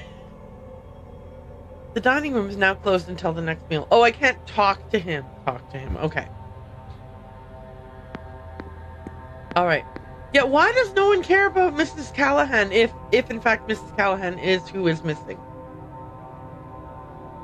Whose bust is this? A bust of Beatrix Blake, 1657, 1703. Well worth wasting a minute. Okay, staff only. Contains bed linens and towels mostly. We know what a water closet is. We don't need to go look in there. Okay, the library. I said that I wanted to go to the library for a bit, right? Because a lot of this stuff could be 0-minute stuff.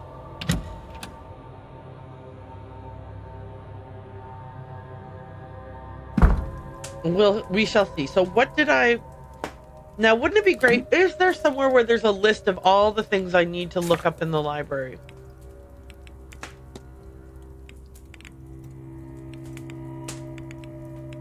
No, of course not. Hang on.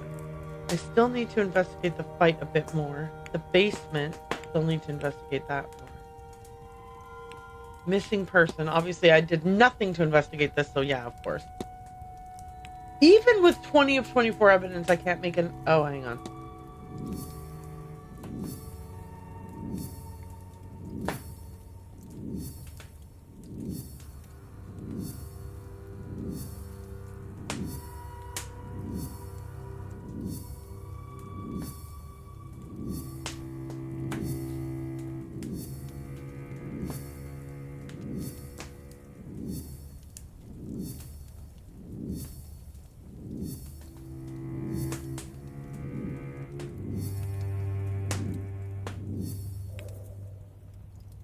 Okay. This is the thing I wanted to look at. At 8 p.m. they fought. I know because the bar was quiet with all the blue bloods playing bridge. So the people playing bridge were not the people she fought with. So she didn't fight with any of these people who were playing bridge. Is that the idea? Okay, so we can get a list of these. These people were playing bridge with Miss Dean when Miss Dean was having her fight in the hedge maze. Mr. Hunter claims he's working on the stall door on the night of the bridge game. Okay. O'Finn. Could have been O'Finn. Could have been Father Sinnott. Could it have been Master Blake? These people have already been cleared. These people have already been cleared. These people have alibis. These people potentially have alibis.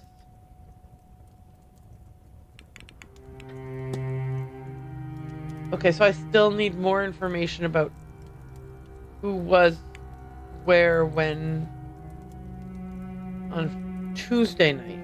Okay. Okay.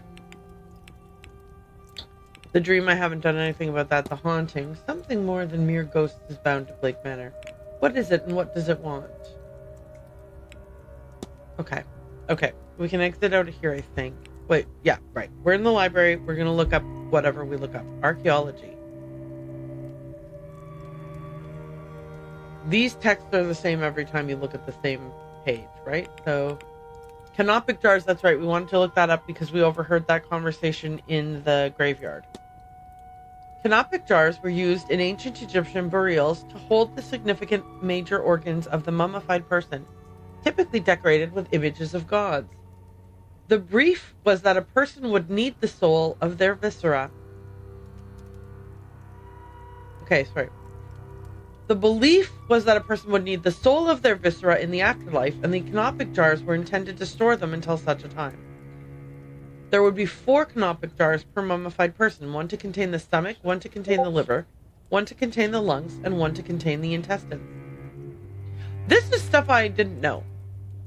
In the later period, the once plain jars would be topped with the figure of a god, one of the 4 sons of Horus, each also associated with a companion goddess and a cardinal direction. Oh, that's interesting. Okay, nothing else right now. Let's see if there's anything else we meant to look up. Psychology. We already had looked up lucid dreaming, had we not? Should I waste a minute looking it up again? A type of dream state wherein the dreamer is aware they are dreaming and has control inside said dream. Dreamers may be able to control, explore, and recall dreams in a way not possible from normal, deeper sleep. There are many ways to achieve a lucid dream state, and like many skills, it will get better with practice. A common method is to induce sleep states in such a way as to block entering deeper sleep. Examples include waking the dreamer regularly or using specially crafted music to block the mind from entering deep slumber. Would a psychologist or doctor know more about this? I thought I already had talked to both Callahan and Victoria about this. Geography. A great collection of works. Blah, blah, blah. Is there anything I want to look up? No, nothing right now. Okay. I just want to make sure that if there's anything else I wanted to look up, that I do look it up. Nothing right now. Okay. How about this? Medicine? Mrs. Darcy's medical code. We've already looked that up. Folk healing. Interesting. Many accomplished modern doctors and physicians have been born, raised, and trained in Ireland. And thus, there's no shortage of such doctors there. Ireland is home to a parallel discipline known often as folk healing. That is, the tradition of treating ailments, common and uncommon, with hedge magic, from the tangible, such as the application of herbal teas and tinctures, to the intangible and somewhat more fantastical, often the creation or application of charms or rites. While there is a belief that such ability is available to anyone, particular prowess is noted amongst the community and often leads to 1 or 2 people being noted authorities on the practice within their communities.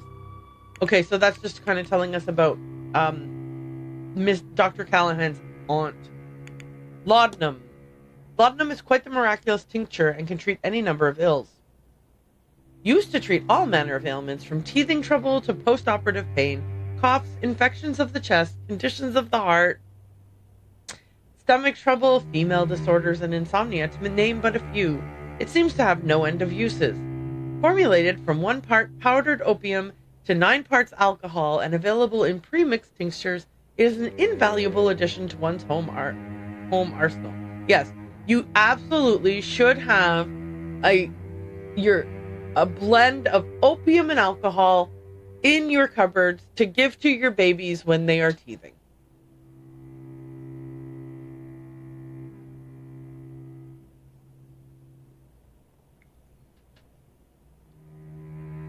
That's not medical advice. I'm not a doctor.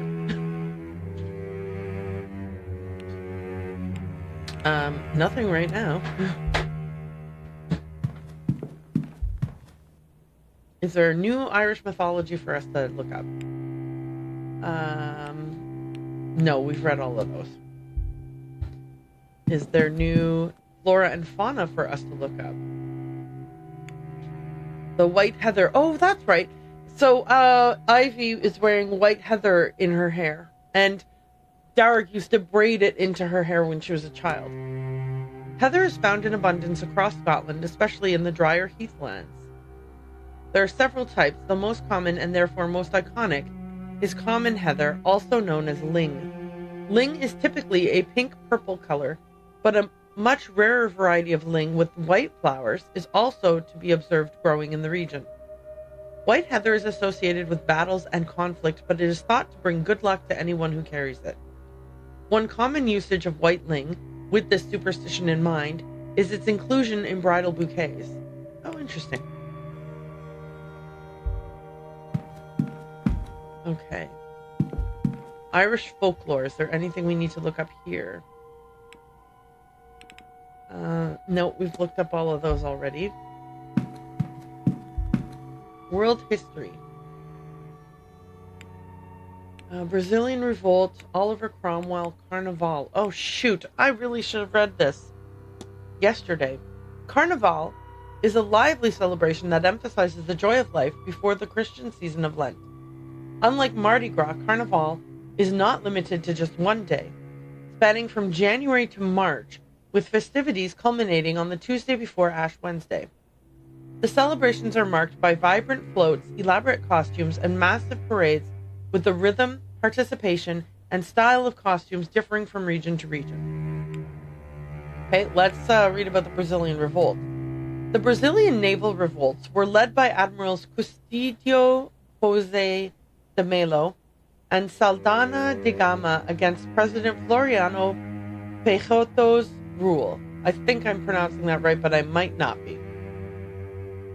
The tension started in November 1891 and resulted in a 7-month-long revolt that ended on March 1894.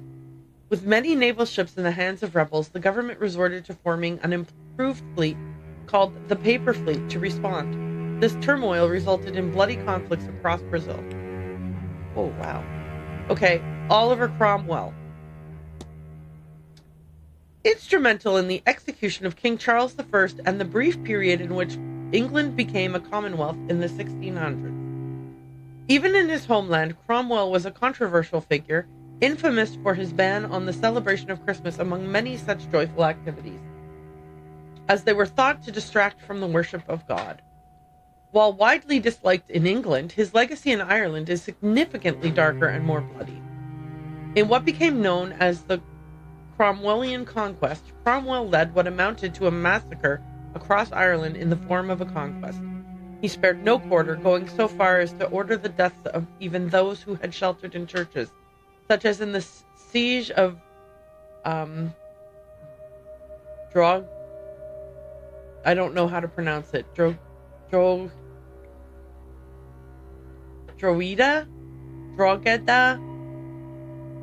I don't know the pronunciation. Hey, Oliver Cromwell sounds delightful.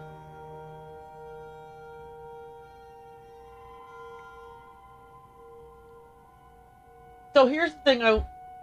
Yesterday I was trying to get across a particular concept, which was like, here we're going to read these and they're going to be like positive spins on things. And I think and I like bumbled around with my words for a while, but really what I was trying to say is history is written by the victors, which means, conquerors are the ones who write the stories of their conquest, and it's always pro them. They're not going to be like, we are monsters. We showed up and, like, et cetera, right?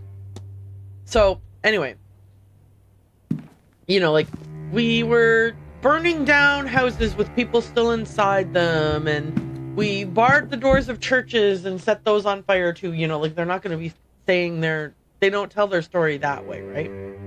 Anyway.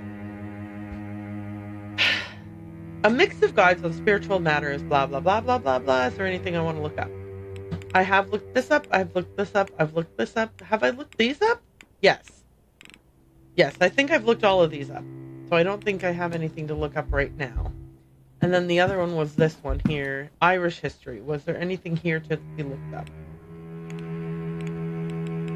I feel it. Oh, standing stones. I feel like I looked all of those up. Okay. And anything new out on the table here? Yeah, the book on lucid dreaming. I knew I had already read it.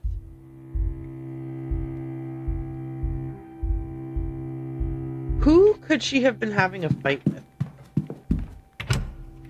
Okay. It seems to me like the most prudent course of action at this time is to go up to Ms. Fia Callahan's room, listen at the door, and if there's no noise, open it up and go peek inside. Like, I'm not crazy, right? Like, that's the best thing I can do right now, since we think she's missing. And by we, I mean me. You guys didn't have a say in that. Oop, wrong one. Yeah, this one's Fia's room. Nope, Mr. Dupree's room. Whoops, my bad. So is this Fia's room then? I can't hear anything. It doesn't seem like anyone is inside. Okay, let's go on in. and very carefully look around. Okay.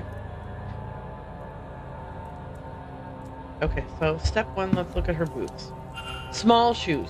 Perfect.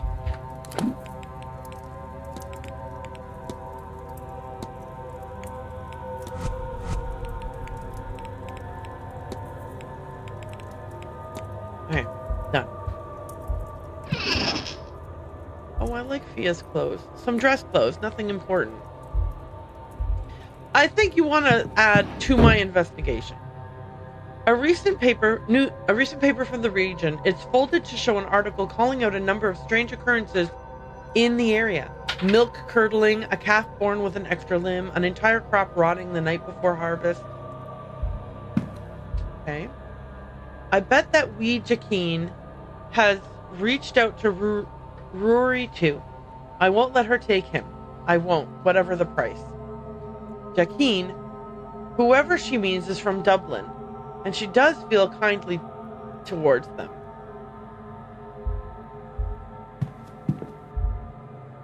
A letter for Fia Callahan from her sister-in-law. Instructions to allow no harm to come to her boy, Dr. Callahan, I assume, unless she wants something worse than a few white streaks to happen to her hair. She seems concerned that her son is wasting his time and risking his life with this mystical path. From reading this, it seems he is an acclaimed and respected doctor with the potential of quite a lucrative life ahead of him, if only he would focus on it. Okay. It seems like Miss Callahan is making notes on the other guests. Erickson, a fraud and a poor one at that.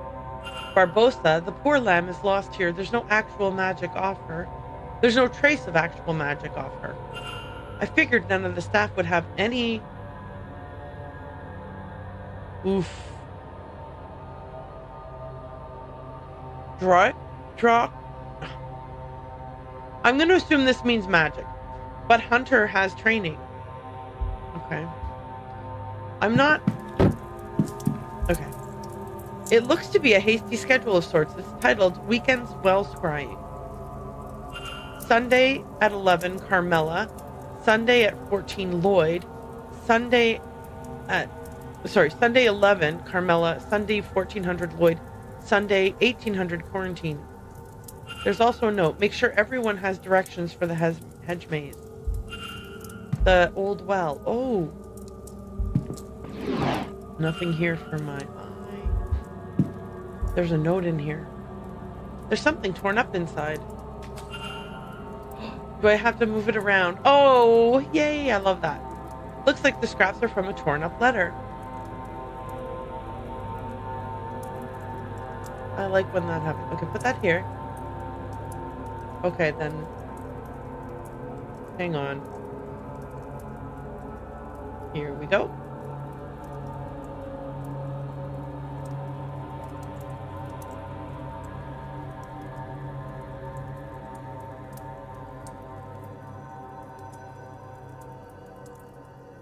Okay, cool. That looks correct. It's a letter from Evelyn Dean asking Fia to teach her Irish magical traditions. It seems Ms. Dean recently became aware of her own heritage, which spawned a want to study under Fia. It seems Miss Callahan's reaction was to angrily tear up the letter and throw it away, but only after scrawling Jakeen on it. Jakeen? Was it Miss Dean that Fia was threatening in her note? Might she actually have done something to protect Dr. Callahan from her? No, we know she didn't. We know she didn't. We know she didn't. Okay. Headache solution. Label says, until your headache passes, Aunt. It is unused. Headache salve, sorry. A chest of drawers with only clothes in it. Oh, nothing fun back there. A journal. We love the journals, guys. Everybody keep a journal and then put it like where it's easy to find. I hear more people have had those strange dreams. They all start innocent enough. In the manor, lots of out-of-place doors. Seeing those spirals, an urge to attend the seance, then become deeper over time. The staff, those I get anything from, their dreams have moved on from the seance. They have darker messages, frustration, a longing to leave, trapped animals. Stranger still, Still, they seem to be experiencing one another's dreams, like a big stew pot of experiences all mixed together. How is that? Rory is planning some newfangled investigation. I'll leave it to him. I need to stay focused on the well. Okay. But has she disappeared? Or maybe then it's not her. The titles are both in Irish. I do not know what they say. You don't speak Irish either, huh? Oh yeah, I already looked at that. Okay. There's no looking under this bed. Okay, I think we're good here.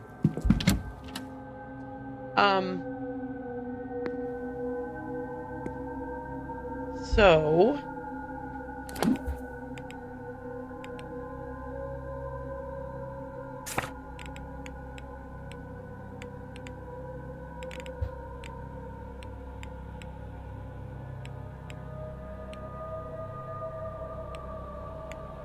we should go talk to her and find out if the hedgemaids scrying actually happened. Oh, she's eating lunch. Oops, I thought it was noon. I got confused. My bad.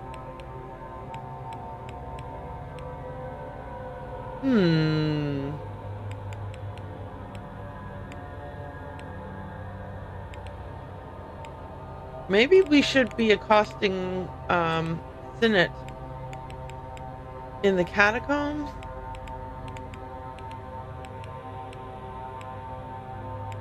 And by accosting, I just mean see what's up with what.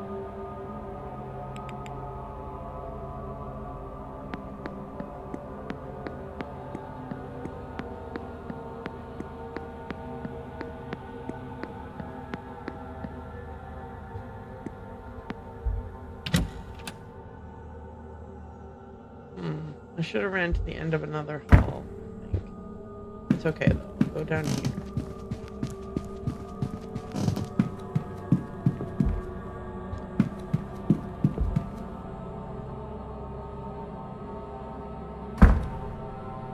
Alright, so he should be down in the catacombs then.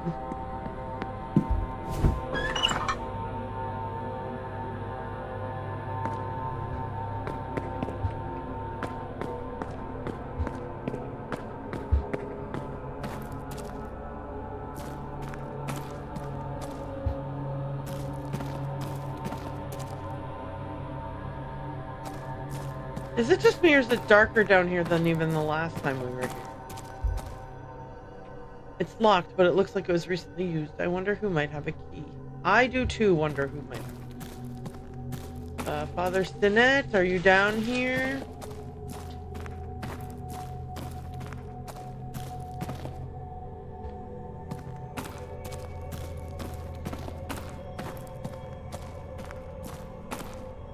Wait, wasn't that lamp on last time?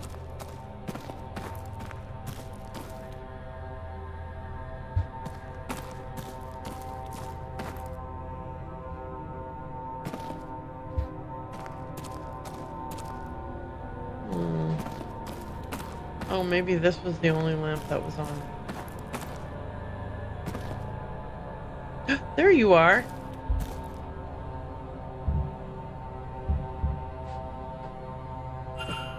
Okay. Father Sinet, are you lost? Don't play coy with me, child. I saw you come this way last night during the ball. Did you find it? A secret way further down? Aye, no.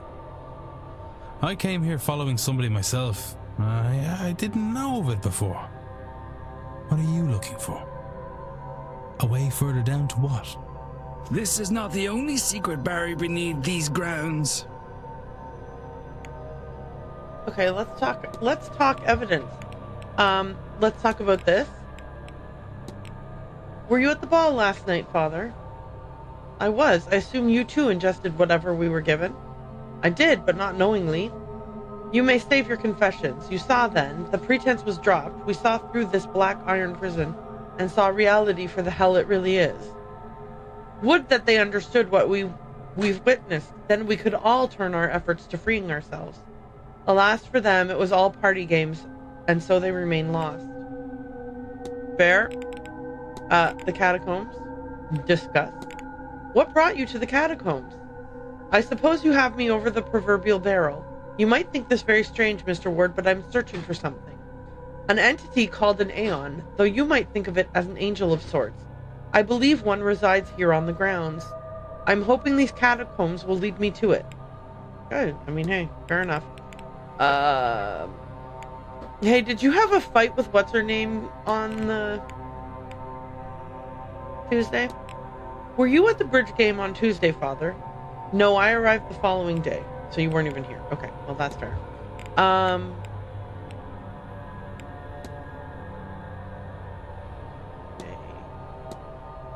I feel like maybe that's all I want to ask him about right now. I mean, it's fine that he's trying to find a... You know what I mean? Like, I don't have anything else to... Oh, hang on, wait. I do want to talk to him about the urn. That's right. Mr. Dupree's friend was cremated. Not something I've seen before. Choosing to be burnt rather than buried is beyond me. Cremation is generally frowned upon as a burial right here. I fail to see why. The vessel is irrelevant. I hope his friend finds some peace in their next go-round.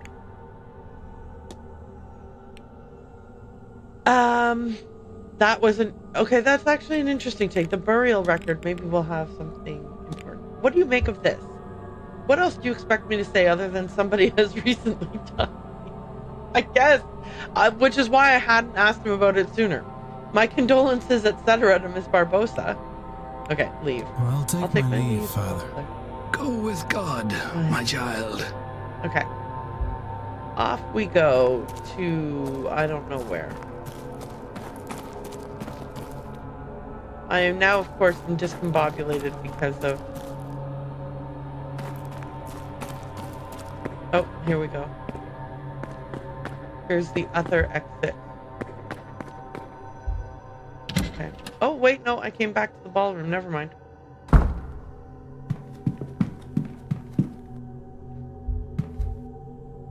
Okay.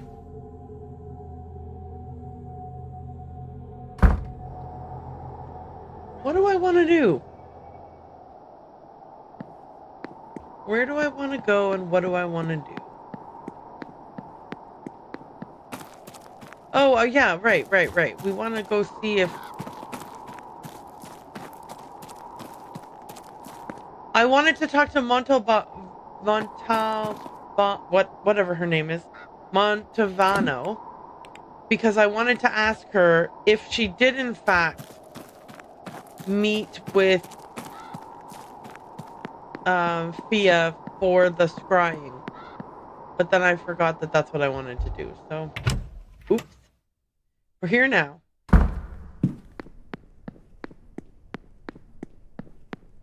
Okay.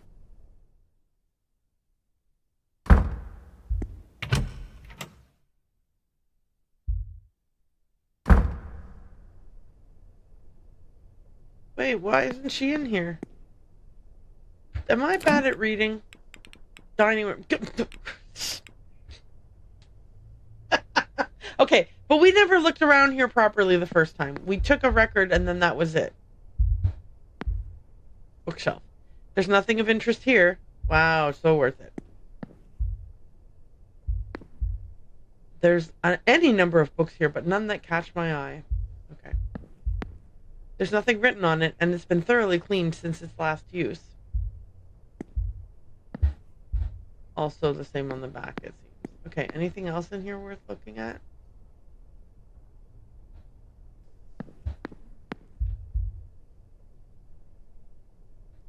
The Gloaming, a book of poems by our Miss Quinn, it seems. It is of bleak tone, with each piece detailing the gruesome death of a loved one. It was published last year.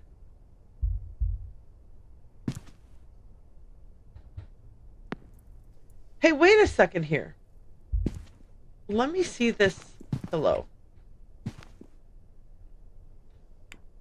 Wrong button.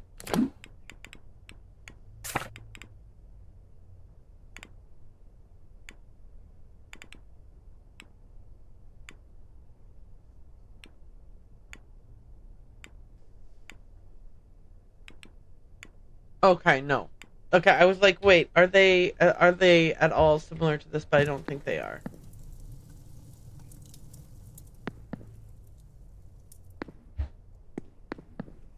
Let's get out of here. Let's get the hell out of here. Shall I then try the basement?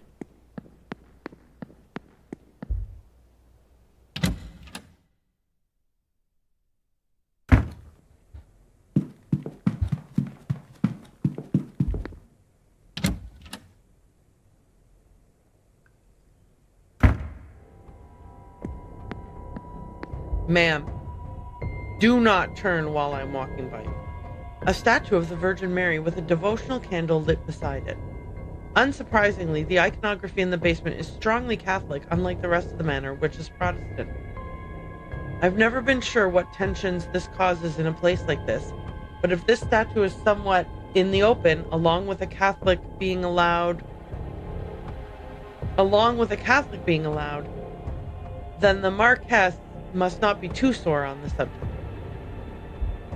Okay. Marquess, I meant. Manager's quarters. Listen. I can't hear anything. It doesn't seem like anyone is inside. Okay, but I don't know, because I do kind of want to... I can't hear anything. It doesn't seem like anyone is inside.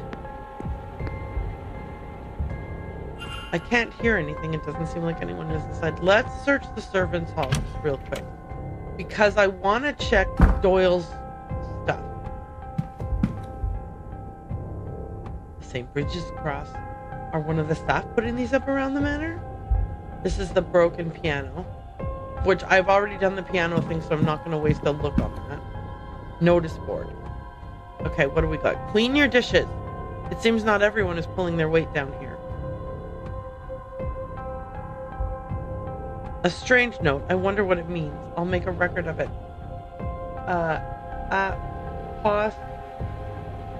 A-P-O-S-T-L-E-T-E-L. Apostle. Okay. I think it might be Apostle something. Coleman and Co.'s October. A calendar from a local business. An advertisement for a local dance happening next week. A note stating that all staff will be needed on site for the duration of the ball. A shopping list. A list of local tradesmen's addresses in case of repairs. Okay, so I do need to go into the wine cellar, it turns out. Apostle Wine, maybe it says. Clipboard. Notes from Mrs. Joyce on what's in the pantry and what needs to be used up by the end of the month. She can write. Okay, good to know. Someone's food. Someone will want to get back to this. I should get what I need and get out of here as soon as I can. You got it. Books. It's mostly cookery books, but there are a couple on horse care here too. Okay, so that implies that both Mrs. Joyce and Hunter know how to read. Trolley. Look. I don't think there's anything here of note. Wood varnish isn't going to help me. Way to waste my minute. The hearth. Look. This fire has its work cut out for it, heating a room this big. The china cabinet. Okay, yeah, this is not. The staff rota. List the staff rota for the next few days. I've recorded their movements in my timetable in case it proves useful. Devotional. A devotional of the Virgin Mary. I suppose most of the staff are Catholic. Nothing in here. Okay. I think that the thing I was supposed to find is that wine thing. So let's go check out the wine cellar. Which I thought I should ignore, but now I don't feel that way anymore.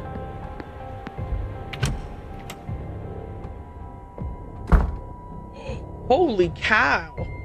It's creepy in here. Conways. Bannon Kunin.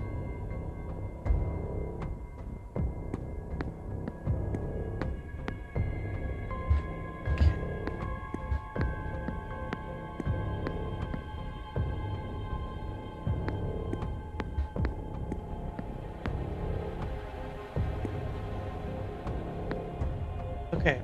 Is that the only thing that's look-atable? There's only a few things lookable down here. Do I have enough time to look at all of them? Oh my gosh, I don't. Okay, let's look at this. Logbook. A logbook of inventory in which casks have been opened and which casks have been opened and when. Fair.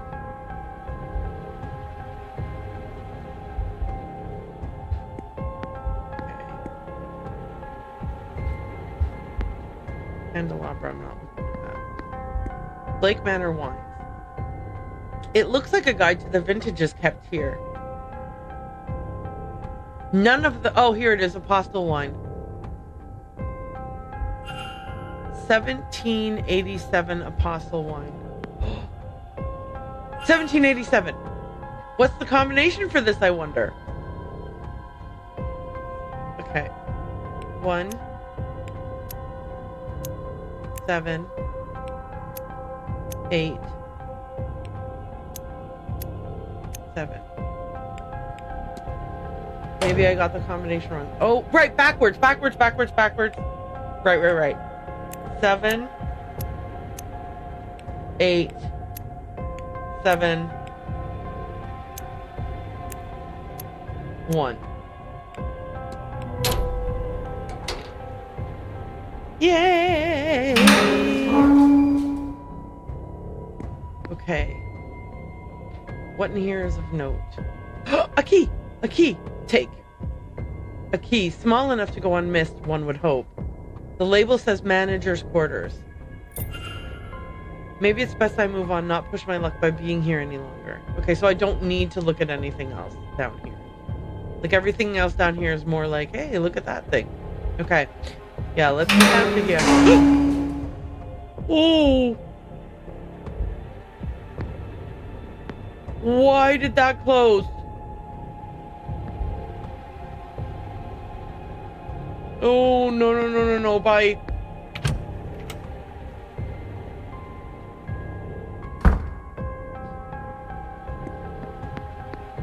Okay, the woman's dormitory. Okay, I'm blocked over here. I should come back later. Maybe they'll be gone when the delivery is finished. Okay. I will come back at a later time.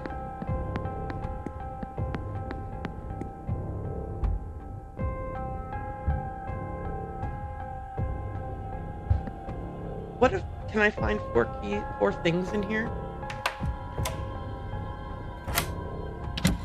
Okay. Can I find... Are there more than 4 things to find? Of course there's way more than 4 things. Why would there only be 4 things to find? Well, this clock is not devotional. Okay. A bed. A trunk with blankets. Books. Oh, okay. Research. A collection of notes on guest movements and interactions, mostly focused on Miss Dean. Where did she go is written alongside them. It seems like Mr. Farley doesn't believe she left in the middle of the night after all. He may be who hired me.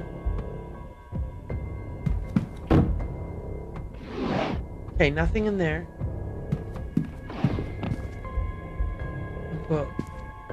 It feels like now I kind of have a better idea of like whether I should bother looking at certain things or not.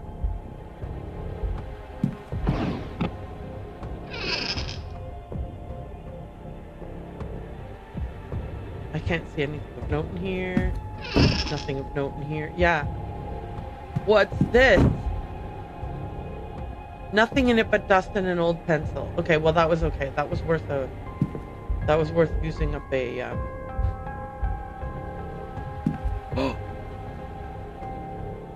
a torn piece of paper. I can see a sequence of symbols on it, but some are blotted out by spilt ink. The writing says, "Where can we get the money to keep going? Why can't I remember? And protect the poor lass. Lass, what lass? Where did my mind go?" What do those symbols mean is right? Oh, this was well worth it. Did I already open this? I did not. 37, 22, 34. A scrawled series of numbers tucked carefully away. 37, 22, 34.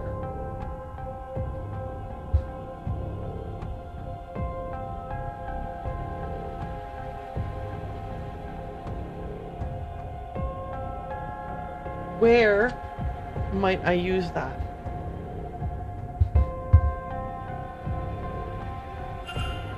That seems like everything. Maybe it's best I move on and not push my luck by being here any longer. Oh, perfect timing, Abu.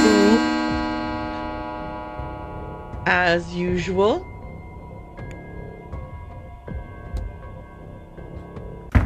Okay. I should investigate the basement soon. It seems a large space. Yes. That does sound like a good idea. Okay.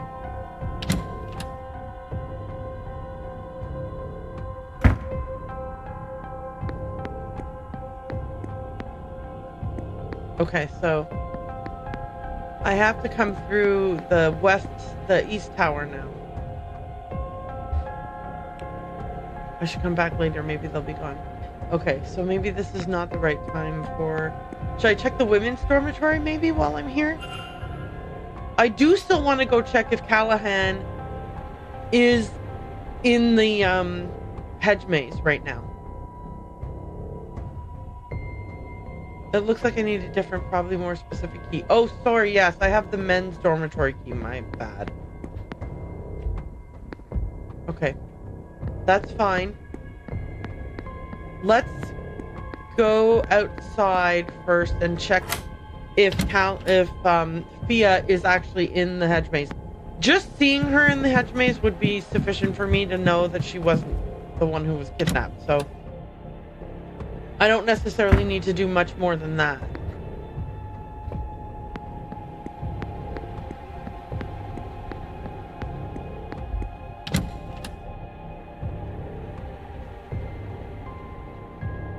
I am now feeling that okay, yeah.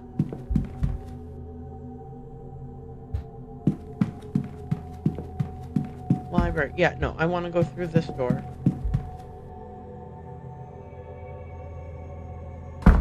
And then through...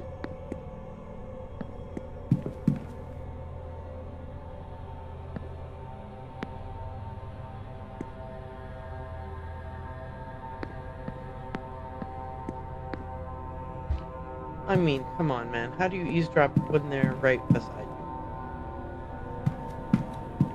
you? They'll never find me here. Teaching me magic, too. She's teaching you what? That little witch? Lord bless and protect me. If I had known Miss Dean was a bride of Satan, and corrupting you, too. Man. I should have done things differently. It's only magic. To give me a better way in life. Saoirse Murphy, you stay your tongue. After all the Marquess did in letting you stay, you bring that into the house. Me? Yeah. He's the one who brought it. He and his friend. We had no say. I'm just making the best of it. I will say that I am on Saoirse Murphy's side for this one. What do you mean she brought it into the house? He's the one who invited all of these people. Well, he invited Miss Montavani, and then the dominoes fell where they might. But certainly he was wanting for all of these rich occultist people to show up and breathe life into his hotel in more ways than one. The Marquis did nothing for me, but let my child be taken. I kind of understand any resentment she might feel about that. Which I could have stopped. If I knew half of what these people know. That's the devil tempting you, child. More than the Lord's ever done for me. Oh, that's gonna piss off Caitlin. I know it. Like I said.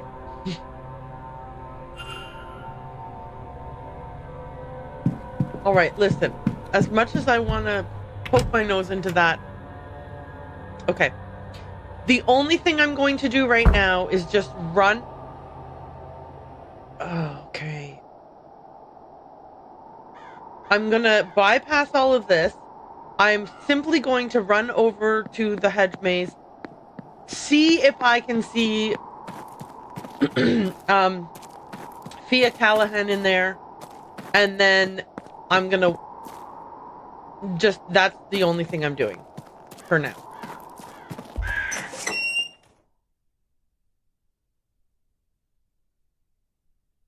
Okay. Where's the well? Okay, Montavani is there. I'm gonna talk to her I'm gonna talk to her next. But I want to get to the well first. I guess nothing is triggered if I just walk past someone. I don't know why I'm trying to avoid them. It's not like, you know, it's not like a random encounter game where automatically...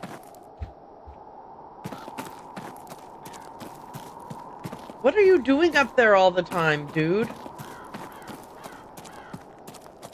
He's like, I'm just surveying the maze. So then you should know about the fire pit lady. Thank God she's here. Okay. There will not be any sound, mind you. It's more like looking through a mirror. All right, I'm gonna wait here. I just finished saying that things don't trigger. He is amazed by the maze.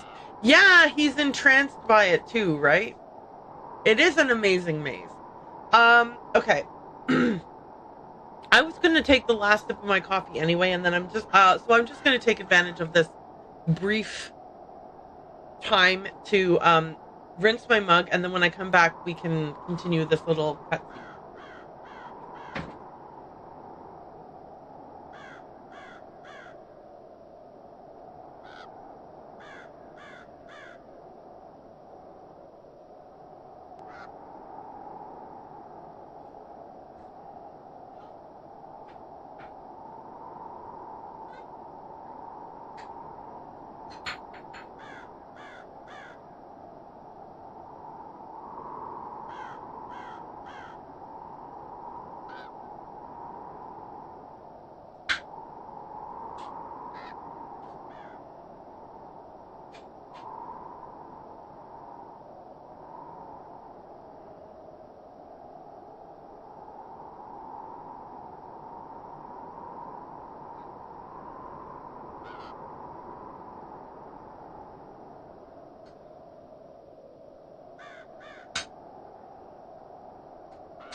While I was in there, the cats were like, hey, it's 6 o'clock. Do you want to feed me? So I did. Okay. So we ran around this corner and a cutscene just triggered without us doing anything. And Miss Callahan said, there will not be any sound, mind you. It's more like looking through a mirror. Except she sounded more like herself and not like me with a bad accent. Of course, I understand. I don't mind that. It'll be good just to see them. You have to concentrate. Let your mind go quiet and focus on who you want to see. Yes, exactly like that. Okay, so it seems like Quinn was attempting to achieve this same result upstairs in the bathroom in the ladies' room. But it also does seem like, were we seeing the people she attempted to conjure? Or were we conjuring our own set of people to see? I don't know. Who is that? Your mother? My aunt. And my nephew beside her. They look well. And they're all the way in Louisiana. Oh. They are. The She's journey is a not long showing one. you people It's who been have. a while since I've shut seen up, them, Aaron. and a while more until I can see them again.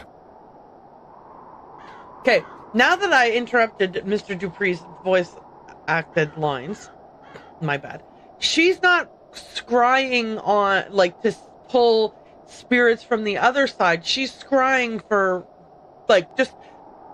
It's like a video call with no sound, you know, kind of thing. And obviously they can't see you, only you can see them.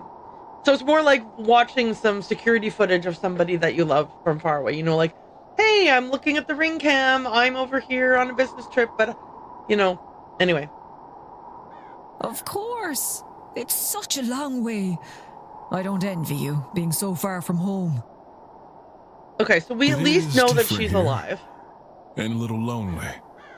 But it's not without good company. Okay, fair.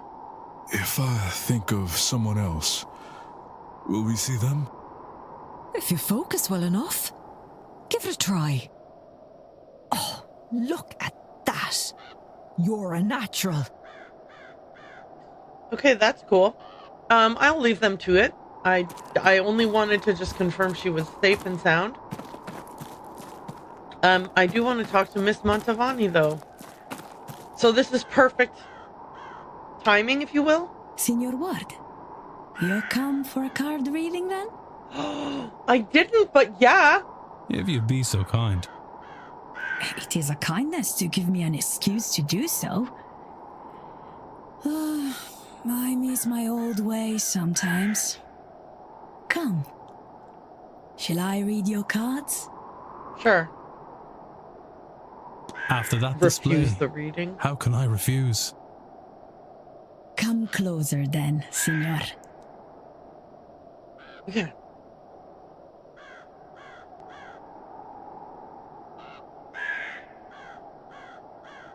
A 3-card spread, Signor. 1 card for your past, 1 for your present, and 1 for your future. Let us begin. Yeah, let us.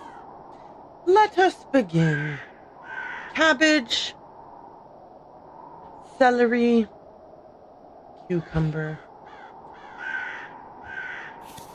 The 3 of swords. Swords cover the intellectual realm.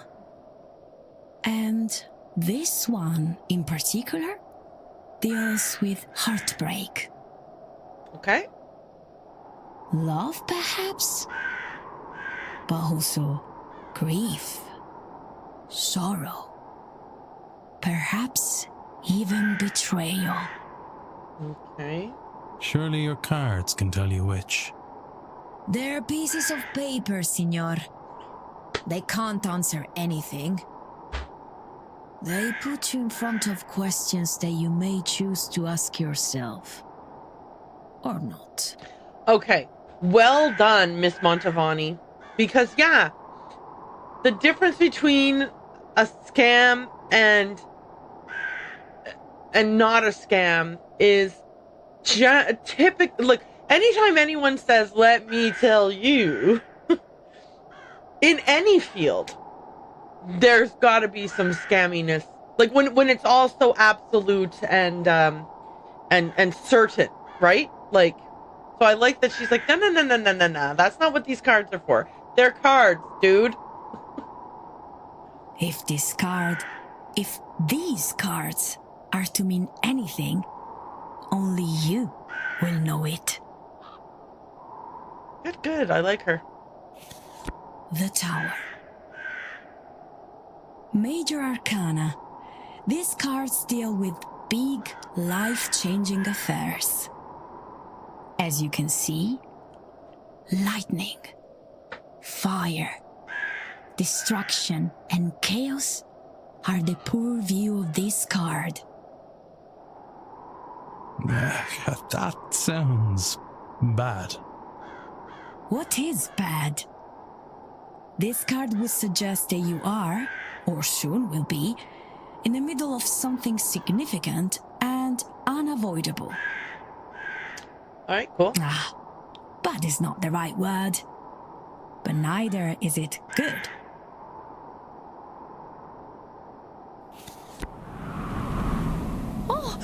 Oh, the wind! Well, so now the Wheel of Fortune is neither upright or upside down. Does that but it's mean turning. anything?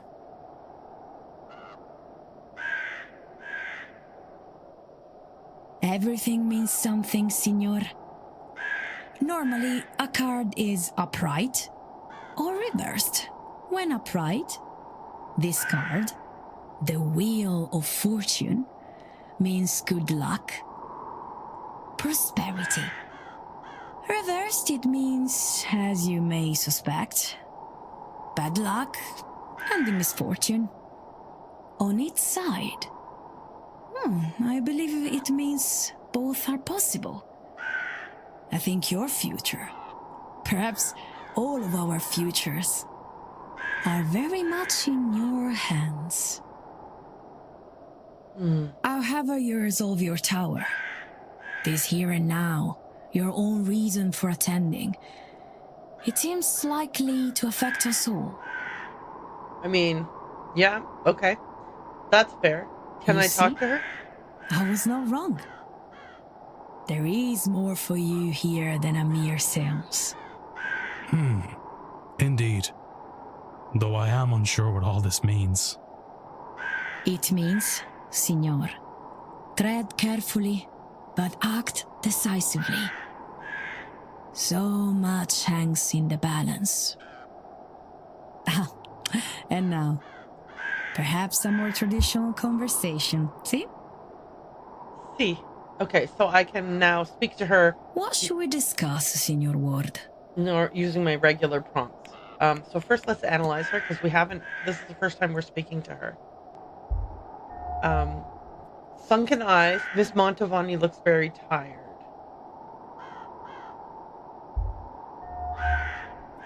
Shakes. Miss Mantovani's jewelry is quietly jangling. It's as if her entire body is shaking despite the mild temperature. Well-worn tarot deck. A tarot deck worn by years of use. All observations have been discovered. Okay. Discuss the evidence. I am going to ask her some questions that are like... Where's she on here? Oh, here she is. So, tell me about yourself, Miss Mantovani. Huh! Oh, I always hate this. I'm from the north of Italy, a farming community. It was clear from a young age I was gifted. She has a cough. I would predict things, find lost items. This was cute. But once I heard the dead, the people of my town grew cold. Even some in mia familia grew distant. My nonna, she took me to see a strega. A witch? Whew. I was taught the tarot and our folk magic. Italy has its own magic, of course. Soon I was good enough that I made a name for myself. Money and fame came not long after, which is how I came to be here. See? Okay. Then I can ask her about my observations. Actually, I can ask about her health condition, which I already know. Are you feeling all right, Miss Mantovani? I know she's dying. Oh, why do you... I'm all right. I'm fine. It's just a cough. Oh, I know you're dying, ma'am. Perhaps a cold from the weather. London is foggy, but here it is just damp to the bone. Okay, but I actually know about your... Oh, okay, I guess I can't confront her with it. Weird. Okay, she's the conductor of the séance. So you are the mystic leading us in the grand séance. See, while I began my career with the tarot, and I love it dearly, it does not provide the same show as a séance. There's nothing like it, to press your hand to the veil and feel another on the other side, the spirits calling back. And this one, where the veil will fall down like stage curtains. There will be nothing to compare, signores, I assure you. Okay. Mr. Dupre had a statement. The lovely Miss Mantovani offered me a reading. How could I refuse? Mr. Dupre tells me you were kind enough to give him a reading on Tuesday. I do not know if it was a kindness, more an excuse to practice something familiar. But he's right. I read his cards for him. I hope the reading helps him find the spirit he is seeking. Interesting. I can ask her about the ghost at the fire pit. Have you seen a woman's ghost by the fire pit? I have felt a presence, but no, I have not seen her. Tell me, Signor, is this her? I think, yes. Signor Dupree left this with me the other day. He is seeking a spirit, perhaps the one you have found. At first I thought this was Signora Dean, but he assures me... Oh, one of the cats just threw this at me. That pumpkin thing.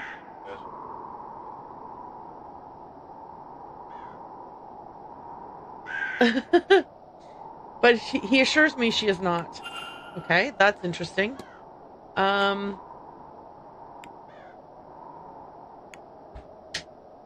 Okay, I can ask her about the seance in general terms. You're to be our guide for the seance, I understand. That is an impressive undertaking. It is but one among many, Signor Ward. Every party wants a cartomancer. Though I must tell you, there is something about the shadows. Too long, too many in the wrong place. I'm sure it is just the amount of ghosts lining up to speak with us and not something else. Don't worry. This is good. What a night we will have to remember. I feel like there's a little bit of an overconfidence about this whole thing. I will ask her about the hauntings, though. Do you think there are ghosts around this place? You don't have a sense for them, then? There are more ghosts here than there are guests. Even in my sleep I hear them. There's a reason this is the place we gather, so many years of tragedy and misery, to trap so many souls. That's... okay.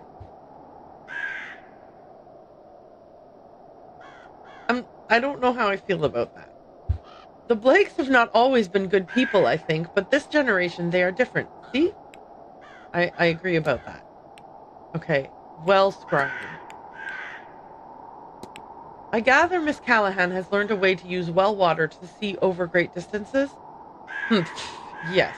And she makes it look easy, does she not? With only an intention, she was able to guide me to see my familia.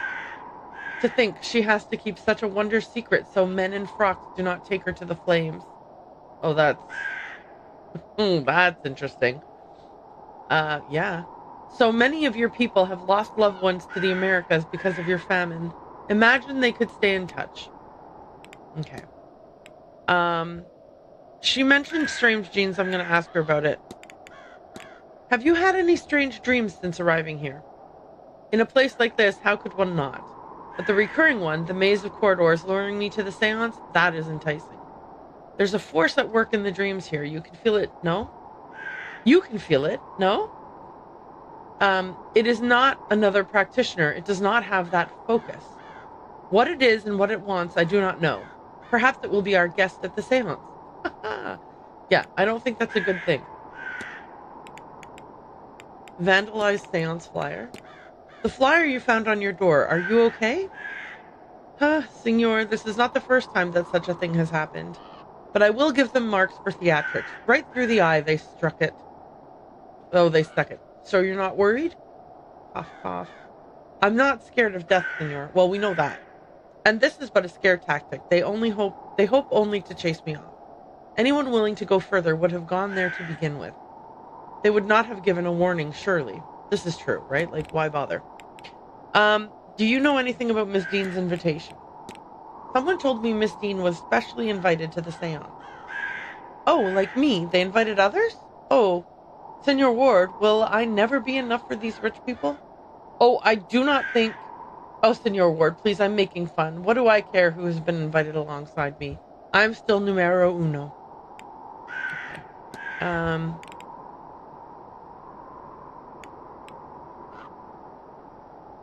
Okay, I guess I'll ask about the bridge game.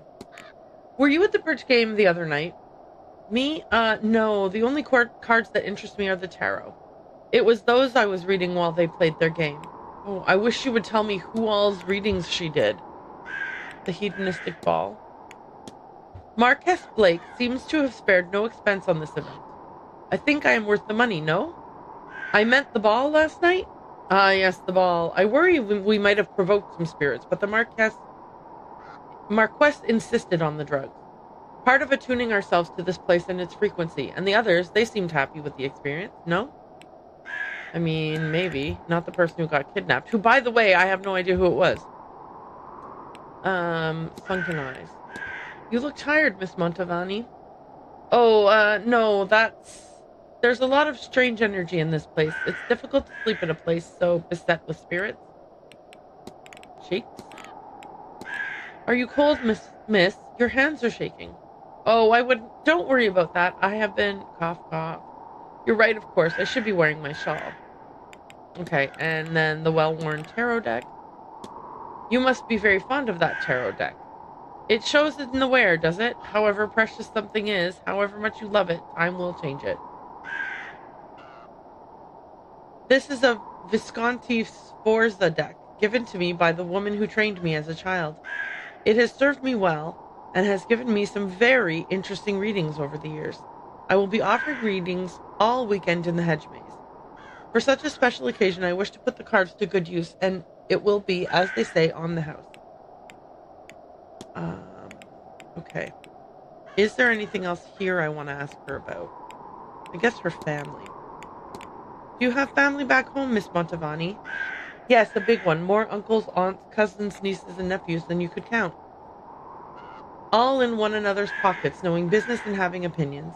Laboring on the same farmlands, day in and out, with no hope for a better life. I miss them. When I was young, it was a terrible life for me, but now, as I age, I had hoped. Do not mind me, Senor Ward.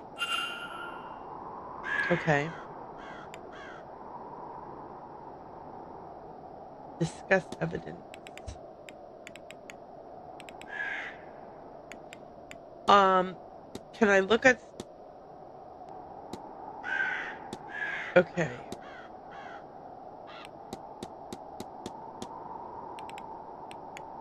Maybe I'm going to go ahead and do the form hypothesis thing. Carmelo Montavani. We have discovered 16 pieces of evidence about her.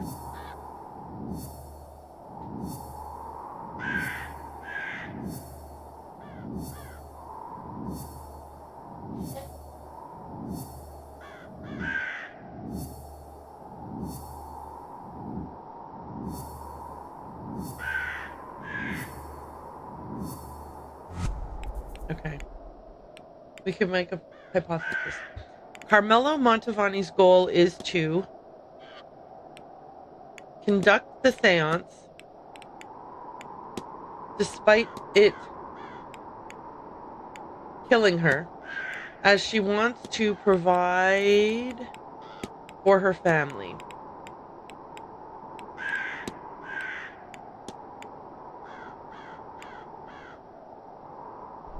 Miss Montavani is ill. Oh, sorry. Clearly her work is taking its toll. Another séance might be too much for her body to handle. I should find and Confront her about this is what it would have said if it had continued. Okay, let's do that. Hello, can you walk around this, please? Senor Ward, we meet again. I mean, I was standing right in front of you this whole time. Confront! Your goal is to conduct the séance despite it killing you, as you want to provide for your family. It is not just those of us speaking to ghosts who are uncovering secrets, is it, Senor? No, it is not. I have had time to consider, to decide. This is not where I wanted to spend my last days. But at last this way, my death will have used the last I have spent on this grand séance. It will be something to be remembered. And this contract will serve my family well. It is not perfect, but few things are. Senor Ward, I have a favor I must ask of you. What is it? Senor Ward, I believe you to be a good man. I will not survive this seance. Even if I hadn't already known it for myself. I have seen it in my cards. I have resigned myself to this. I have reason for seeing this seance through. Okay. My family. I left when I was young. When I realized this gift gave me a way out. And what a life he has given me. I have performed in the old world and the new. Every kind of party I have been to. I even read for Queen Victoria. And through her granddaughter, I performed a seance for the Tsar and his mad monk. I could not have asked for more. But I do not have much left. All I earned, I spent. I could always earn more. But the time for that is at its end. I want to give something. Some fraction of the comfort I have had. This event, it pays well. Too much even. But at a time when I needed much. But now I fear I will be gone before I can get this money to them. Please, Signor, I will give you the secret to the lockbox in my room. Per favore, you must go to my room and get my earnings. Take this symbol. It will open my lockbox. A key to my room. I suspect you already have. When the seance is done, please, ensure my family gets the full amount. And let them know I am sorry that I left, but that I love them always. Of course. Grazie. Now, go. Okay. Guys. Here's what I'm doing. On this piece of paper, I am writing down. Oh, they teleported me here. I don't even have to write it down. Okay. Open. Miss Montalvani. Is that her name, Montalvani? Did I make that up?